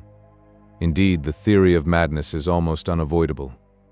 Mr. Wicksteed was a man of 45 or 46, steward to Lord Burdock, of inoffensive habits and appearance, the very last person in the world to provoke such a terrible antagonist. Against him it would seem the Invisible Man used an iron rod dragged from a broken piece of fence. He stopped this quiet man, going quietly home to his midday meal, attacked him, beat down his feeble defenses, broke his arm, felled him, and smashed his head to a jelly. Of course, he must have dragged this rod out of the fencing before he met his victim. He must have been carrying it ready in his hand. Only two details beyond what has already been stated seem to bear on the matter. One is the circumstance that the gravel pit was not in Mr. Wicksteed's direct path home, but nearly a couple of 100 yards out of his way. The other is the assertion of a little girl to the effect that, going to her afternoon school, she saw the murdered man trotting in a peculiar manner across a field towards the gravel pit. Her pantomime of his action suggests a man pursuing something on the ground before him and striking at it ever and again with his walking stick. She was the last person to see him alive. He passed out of her sight to his death, the struggle being hidden from her only by a clump of beech trees and a slight depression in the ground. Now this, to the present writer's mind at least, lifts the murder out of the realm of the absolutely wanton. We may imagine that Griffin had taken the rod as a weapon indeed, but without any deliberate intention of using it in murder. Wicksteed may then have come by and noticed this rod inexplicably moving through the air. Without any thought of the invisible man, for Port Burdock is 10 miles away, he may have pursued it. It is quite conceivable that he may not even have heard of the invisible man. One can then imagine the invisible man making off quietly in order to avoid discovering his presence in the neighborhood, and Wicksteed, excited and curious, pursuing this unaccountably locomotive object, finally striking at it. No doubt the invisible man could easily have distanced his middle-aged pursuer under ordinary circumstances, but the position in which Wicksteed's body was found suggests that he had the ill luck to drive his quarry into a corner between a drift of stinging nettles and the gravel pit. To those who appreciate the extraordinary irascibility of the invisible man, the rest of the encounter will be easy to imagine. But this is pure hypothesis. The only undeniable facts, for stories of children are often unreliable, are the discovery of Wicksteed's body, done to death, and of the blood-stained iron rod flung among the nettles. The abandonment of the rod by Griffin suggests that in the emotional excitement of the affair, the purpose for which he took it, if he had a purpose, was abandoned. He was certainly an intensely egotistical and unfeeling man, but the sight of his victim, his first victim, bloody and pitiful at his feet, may have released some long-pent fountain of remorse which for a time may have flooded whatever scheme of action he had contrived. After the murder of Mr. Wicksteed, he would seem to have struck across the country towards the downland. There is a story of a voice heard about sunset by a couple of men in a field near Fern Bottom. It was wailing and laughing, sobbing and groaning, and ever and again it shouted. It must have been queer hearing. It drove up across the middle of a clover field and died away towards the hills. That afternoon the invisible man must have learnt something of the rapid use Kemp had made of his confidences. He must have found houses locked and secured. He may have loitered about railway stations and prowled about inns, and no doubt he read the proclamations and realized something of the nature of the campaign against him. And as the evening advanced, the fields became dotted here and there with groups of 3 or 4 men, and noisy with the yelping of dogs. These men-hunters had particular instructions in the case of an encounter as to the way they should support one another.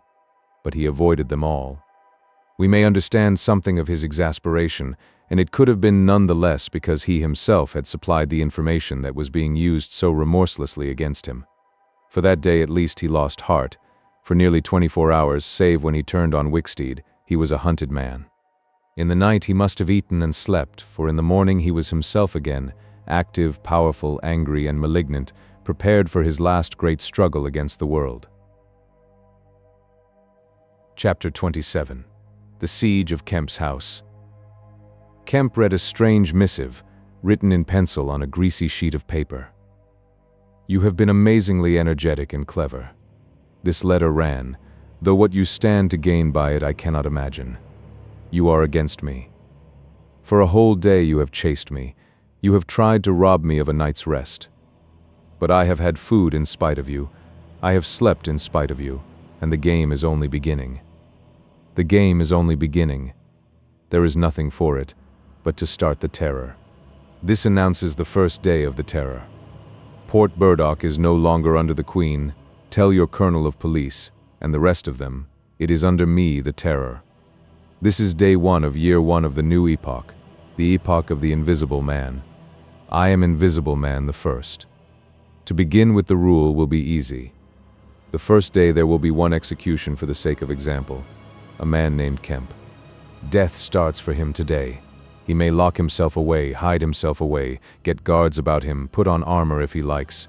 Death, the unseen death, is coming. Let him take precautions. It will impress my people. Death starts from the pillar box by midday. The letter will fall in as the postman comes along, then off. The game begins. Death starts. Help him not, my people, lest death fall upon you also. Today Kemp is to die. Kemp read this letter twice. It's no hoax, he said. That's his voice, and he means it.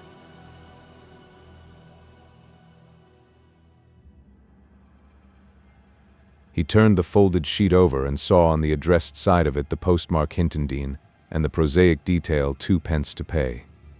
He got up slowly, leaving his lunch unfinished. The letter had come by the 1 o'clock post and went into his study. He rang for his housekeeper and told her to go round the house at once, examine all the fastenings of the windows, and close all the shutters. He closed the shutters of his study himself. From a locked drawer in his bedroom he took a little revolver, examined it carefully, and put it into the pocket of his lounge jacket. He wrote a number of brief notes, one to Colonel Adyai, gave them to his servant to take, with explicit instructions as to her way of leaving the house. There is no danger, he said, and added a mental reservation to you. He remained meditative for a space after doing this, and then returned to his cooling lunch. He ate with gaps of thought. Finally he struck the table sharply. We will have him, he said, and I am the bait. He will come too far. He went up to the belvedere, carefully shutting every door after him. It's a game, he said. An odd game, but the chances are all for me, Mr. Griffin, in spite of your invisibility. Griffin contra mundum, with a vengeance. He stood at the window staring at the hot hillside. He must get food every day, and I don't envy him. Did he really sleep last night? Out in the open somewhere, secure from collisions.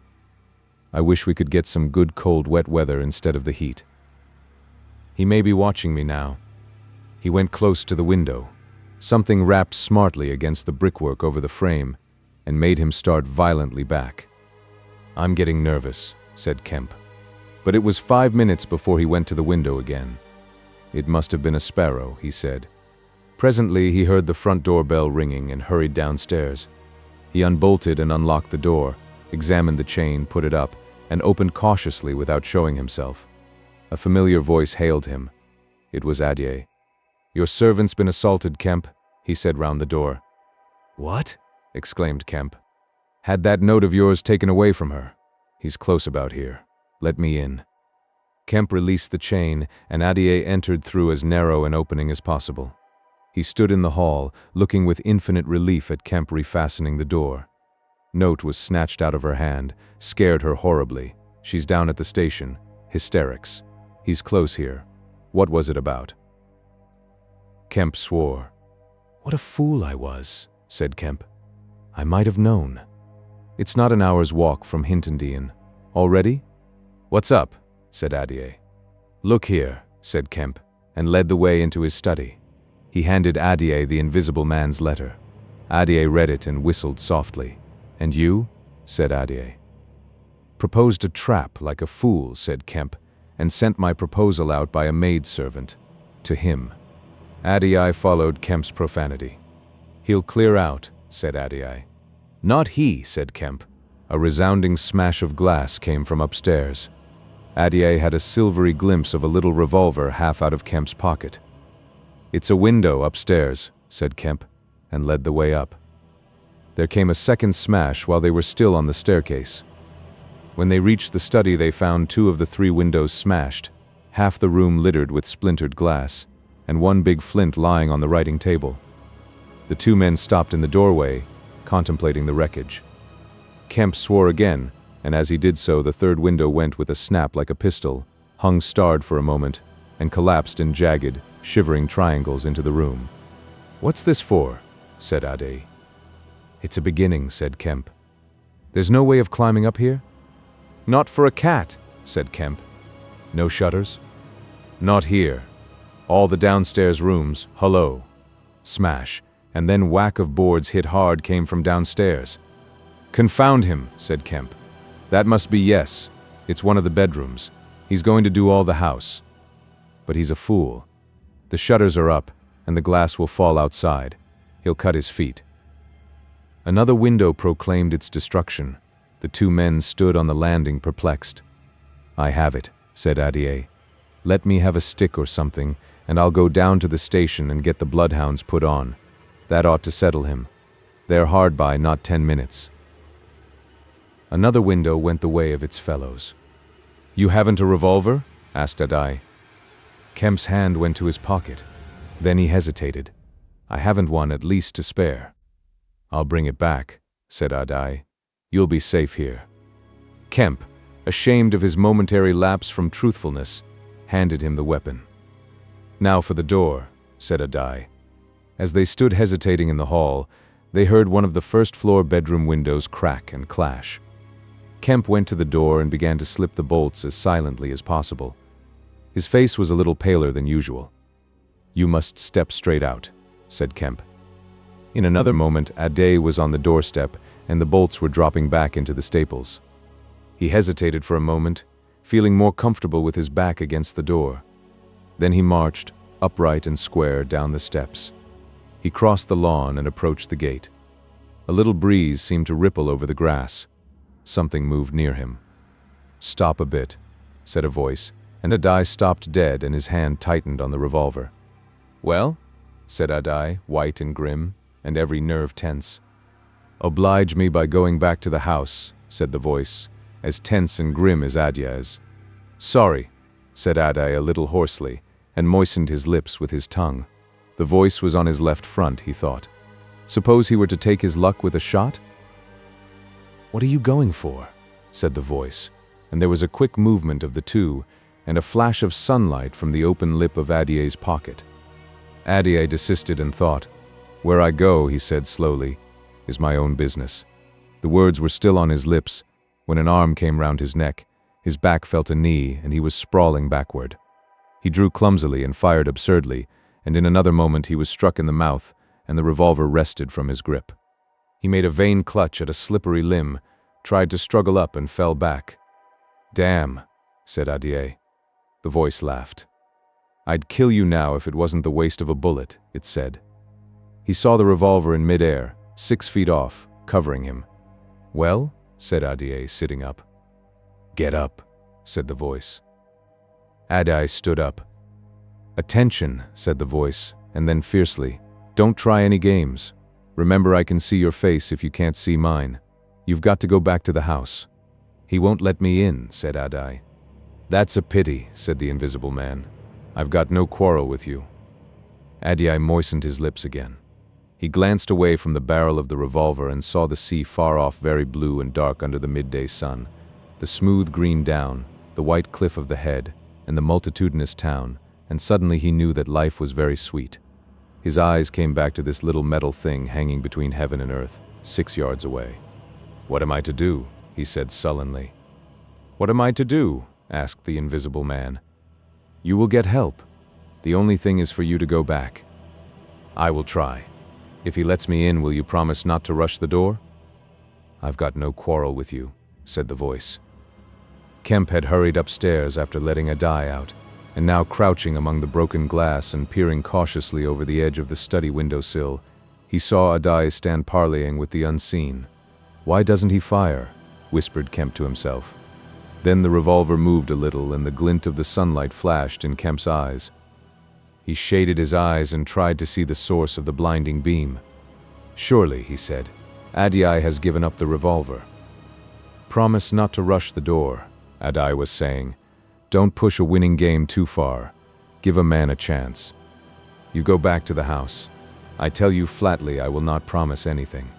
Adai's decision seemed suddenly made. He turned towards the house, walking slowly with his hands behind him. Kemp watched him, puzzled.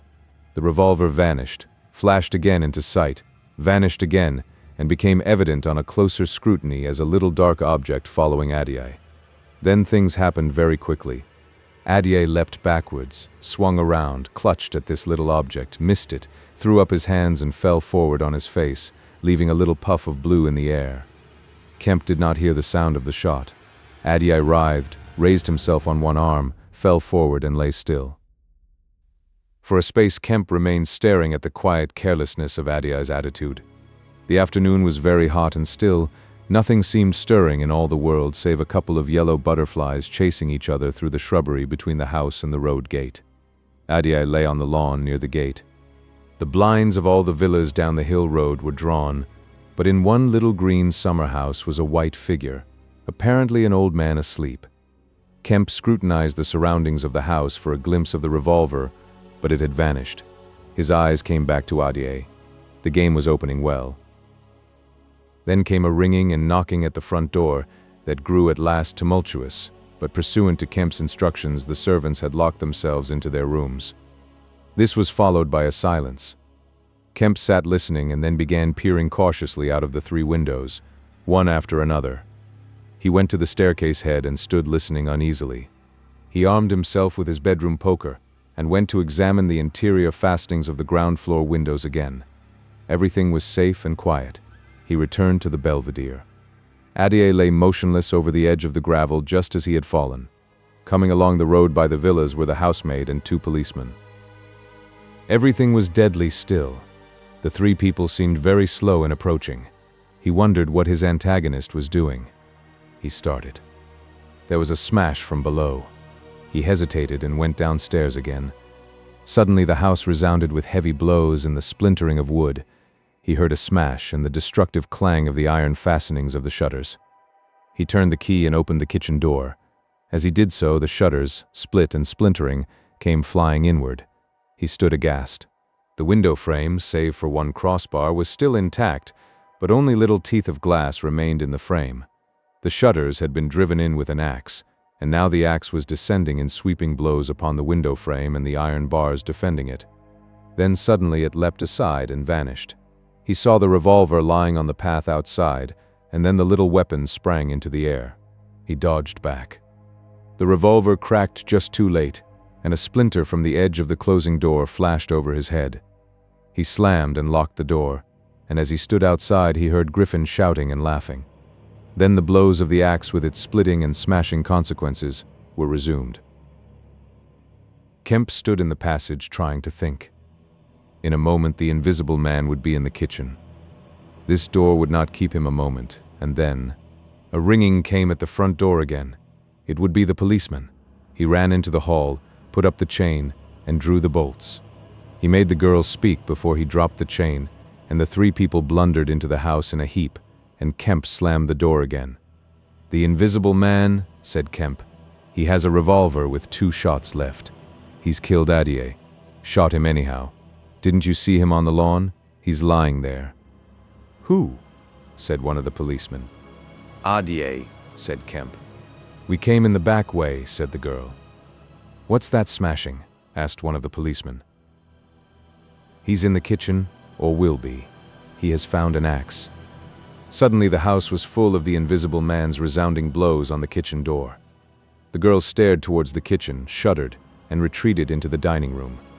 Kemp tried to explain in broken sentences. They heard the kitchen door give. "This way," said Kemp, starting into activity, and bundled the policeman into the dining room doorway. "Poker," said Kemp, and rushed to the fender.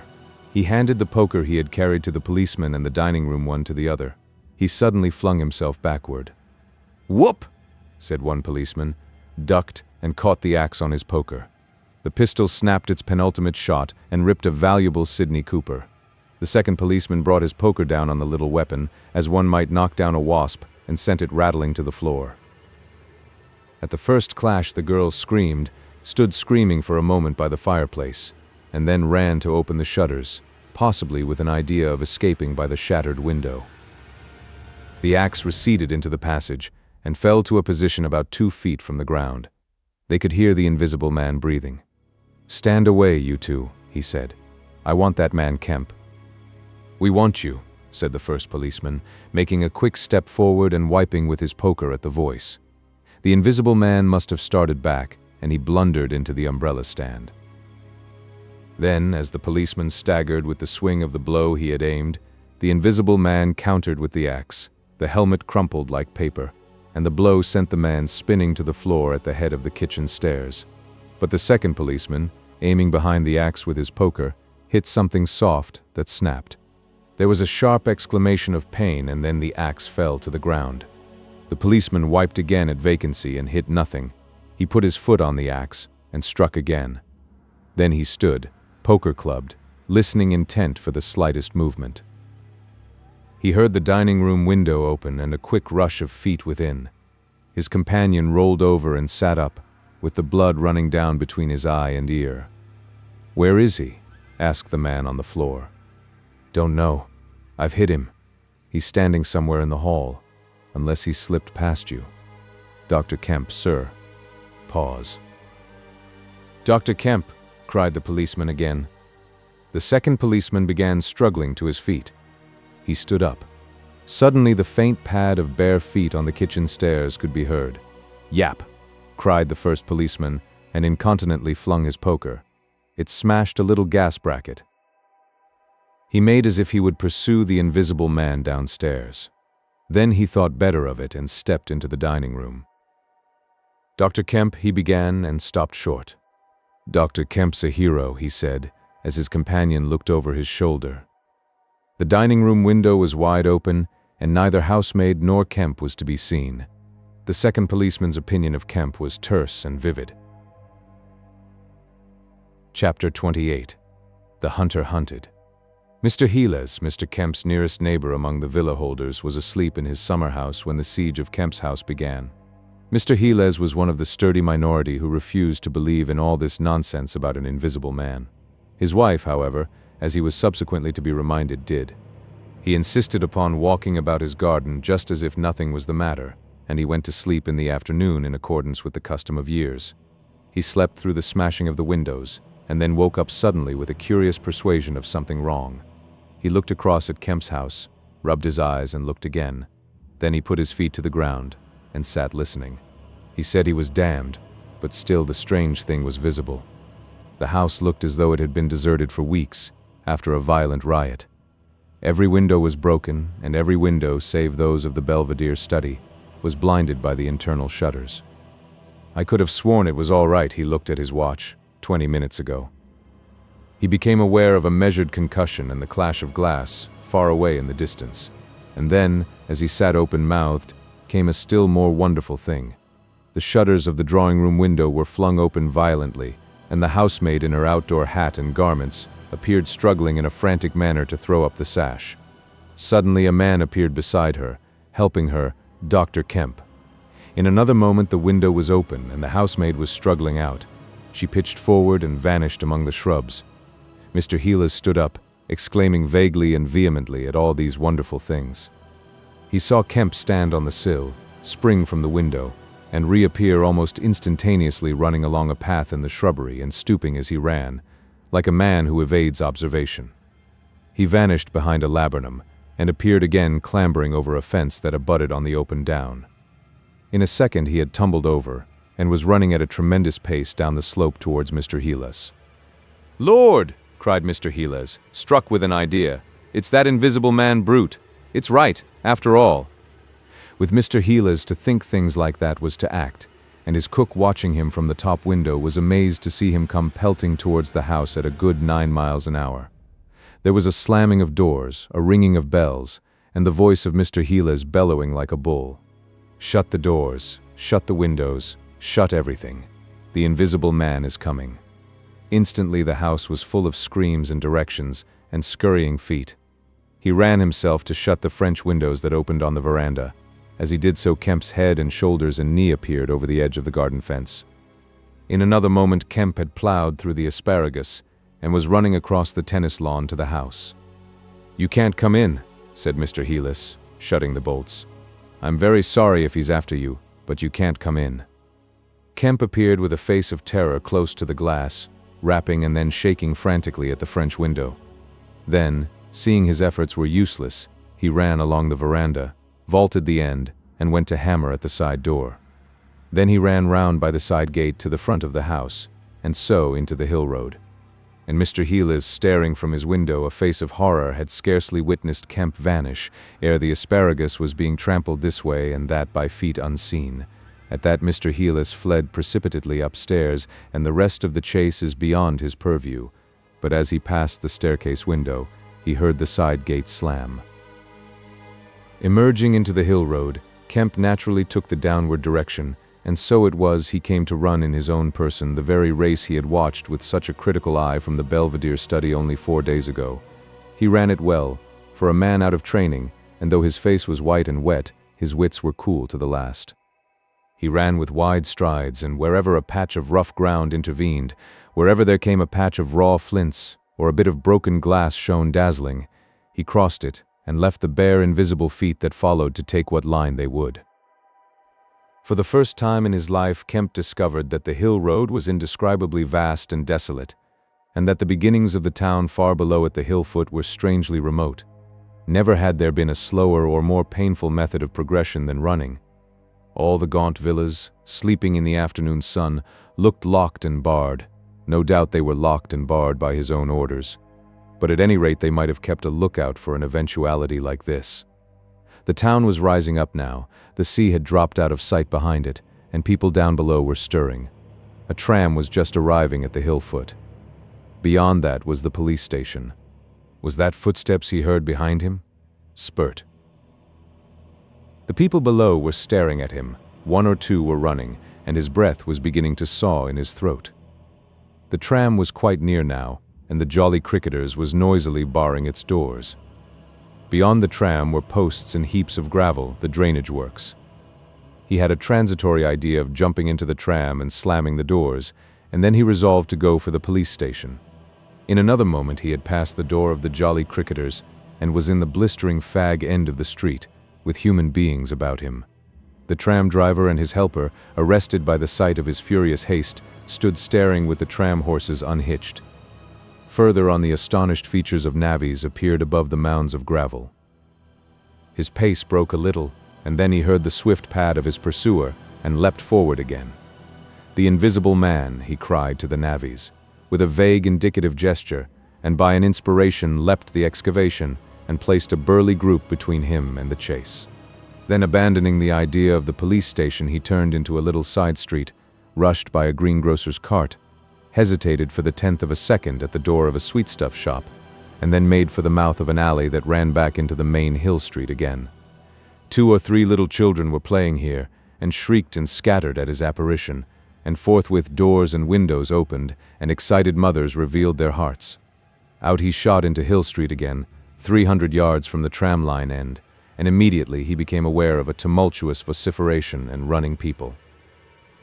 He glanced up the street towards the hill. Hardly a dozen yards off ran a huge navvy, cursing in fragments and slashing viciously with a spade, and hard behind him came the tram conductor with his fists clenched.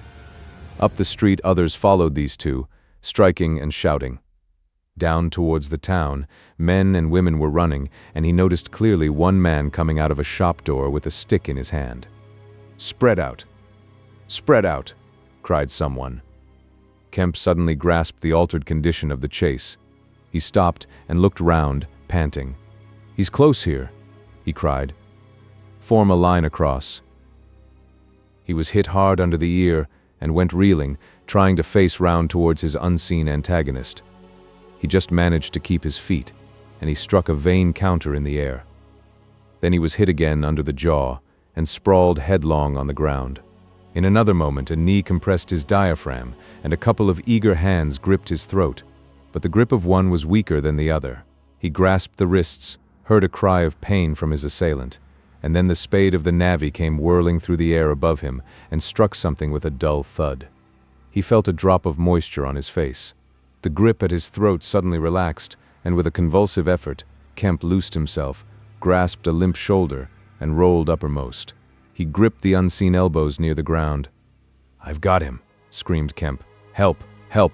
Hold! He's down! Hold his feet!" In another second there was a simultaneous rush upon the struggle, and a stranger coming into the road suddenly might have thought an exceptionally savage game of rugby football was in progress. And there was no shouting after Kemp's cry, only a sound of blows and feet and heavy breathing. Then came a mighty effort, and the invisible man threw off a couple of his antagonists and rose to his knees. Kemp clung to him in front like a hound to a stag, and a dozen hands gripped, clutched, and tore at the unseen. The tram conductor suddenly got the neck and shoulders and lugged him back. Down went the heap of struggling men again and rolled over. There was, I am afraid, some savage kicking. Then suddenly a wild scream of mercy, mercy, that died down swiftly to a sound like choking. "Get back, you fools!" cried the muffled voice of Kemp, and there was a vigorous shoving back of stalwart forms. "He's hurt, I tell you. Stand back." There was a brief struggle to clear a space, and then the circle of eager faces saw the doctor kneeling, as it seemed, 15 inches in the air, and holding invisible arms to the ground. Behind him a constable gripped invisible ankles. "Don't you leave go of N," cried the big navvy, holding a blood-stained spade. "He's shamming." "He's not shamming," said the doctor, cautiously raising his knee, "and I'll hold him." His face was bruised and already going red. He spoke thickly because of a bleeding lip. He released one hand and seemed to be feeling at the face. "The mouth's all wet," he said, and then, "Good God." He stood up abruptly and then knelt down on the ground by the side of the thing unseen. There was a pushing and shuffling, a sound of heavy feet as fresh people turned up to increase the pressure of the crowd. People now were coming out of the houses. The doors of the Jolly Cricketers stood suddenly wide open. Very little was said. Kemp felt about, his hands seeming to pass through empty air. "He's not breathing," he said, and then I can't feel his heart. His side, ugh. Suddenly an old woman, peering under the arm of the big navvy, screamed sharply. "Looky there," she said, and thrust out a wrinkled finger. And looking where she pointed, everyone saw, faint and transparent as though it was made of glass, so that veins and arteries and bones and nerves could be distinguished, the outline of a hand limp and prone. It grew clouded and opaque even as they stared. "Hullo!" cried the constable. "Here's his feet a-showing." And so, slowly, beginning at his hands and feet and creeping along his limbs to the vital centers of his body, that strange change continued. It was like the slow spreading of a poison. First came the little white nerves, a hazy gray sketch of a limb, then the glassy bones and intricate arteries, then the flesh and skin, first a faint fogginess, and then growing rapidly dense and opaque. Presently they could see his crushed chest and his shoulders, and the dim outline of his drawn and battered features. When at last the crowd made way for Kemp to stand erect, there lay, naked and pitiful on the ground, the bruised and broken body of a young man about 30. His hair and brow were white, not gray with age, but white with the whiteness of albinism, and his eyes were like garnets. His hands were clenched, his eyes wide open, and his expression was one of anger and dismay. "Cover his face," said a man. "For God's sake, cover that face," and 3 little children, pushing forward through the crowd, were suddenly twisted round and sent packing off again. Someone brought a sheet from the Jolly Cricketers, and having covered him, they carried him into that house. And there it was, on a shabby bed in a tawdry, ill-lighted bedroom, surrounded by a crowd of ignorant and excited people, broken and wounded, betrayed and unpitied, that Griffin, the first of all men to make himself invisible, Griffin, the most gifted physicist the world has ever seen, ended in infinite disaster his strange and terrible career. The Epilogue. So ends the story of the strange and evil experiments of the Invisible Man. And if you would learn more of him, you must go to a little inn near Port Stowe and talk to the landlord. The sign of the inn is an empty board save for a hat and boots, and the name is the title of this story. The landlord is a short and corpulent little man with a nose of cylindrical proportions, wiry hair, and a sporadic rosiness of visage. Drink generously, and he will tell you generously of all the things that happened to him after that time, and of how the lawyers tried to do him out of the treasure found upon him. When they found they couldn't prove whose money was which, "I'm blessed," he says. "If they didn't try to make me out a blooming treasure trove, do I look like a treasure trove?" And then a gentleman gave me £1 a night to tell the story at the Empire Music Hall, just to tell him in my own words, barring one. And if you want to cut off the flow of his reminiscences abruptly, you can always do so by asking if there weren't 3 manuscript books in the story. He admits there were and proceeds to explain, with asseverations that everybody thinks he has 'em. But bless you, He hasn't. The invisible man it was took him off to hide him when I cut and ran for Port Stowe. It's that Mr. Kemp put people on with the idea of my having him. And then he subsides into a pensive state, watches you furtively, bustles nervously with glasses, and presently leaves the bar. He is a bachelor man, his tastes were ever bachelor, and there are no women folk in the house. Outwardly he buttons, it is expected of him, but in his more vital privacies, in the matter of braces for example, he still turns to string. He conducts his house without enterprise, but with eminent decorum. His movements are slow, and he is a great thinker, but he has a reputation for wisdom and for a respectable parsimony in the village, and his knowledge of the roads of the south of England would beat Cobbett. And on Sunday mornings, every Sunday morning, all the year round, while he is closed to the outer world, and every night after 10, he goes into his bar parlor, bearing a glass of gin faintly tinged with water, and having placed this down, he locks the door and examines the blinds, and even looks under the table. And then, being satisfied of his solitude, he unlocks the cupboard and a box in the cupboard and a drawer in that box, and produces 3 volumes bound in brown leather, and places them solemnly in the middle of the table. The covers are weather-worn and tinged with an algal green, for once they sojourned in a ditch, and some of the pages have been washed blank by dirty water. The landlord sits down in an armchair, fills a long clay pipe slowly, gloating over the books the while. Then he pulls one towards him and opens it, and begins to study it, turning over the leaves backwards and forwards. His brows are knit and his lips move painfully. Hex, little 2 up in the air, cross and a fiddle-de-dee. Lord, what a one he was for intellect. Presently he relaxes and leans back and blinks through his smoke across the room at things invisible to other eyes. Full of secrets, he says. Wonderful secrets. Once I get the haul of them, Lord. I wouldn't do what he did. I just, well, he pulls at his pipe. So he lapses into a dream, the undying wonderful dream of his life. And though Kemp has fished unceasingly, no human being save the landlord knows those books are there, with the subtle secret of invisibility and a dozen other strange secrets written therein, and none other will know of them until he dies. The end.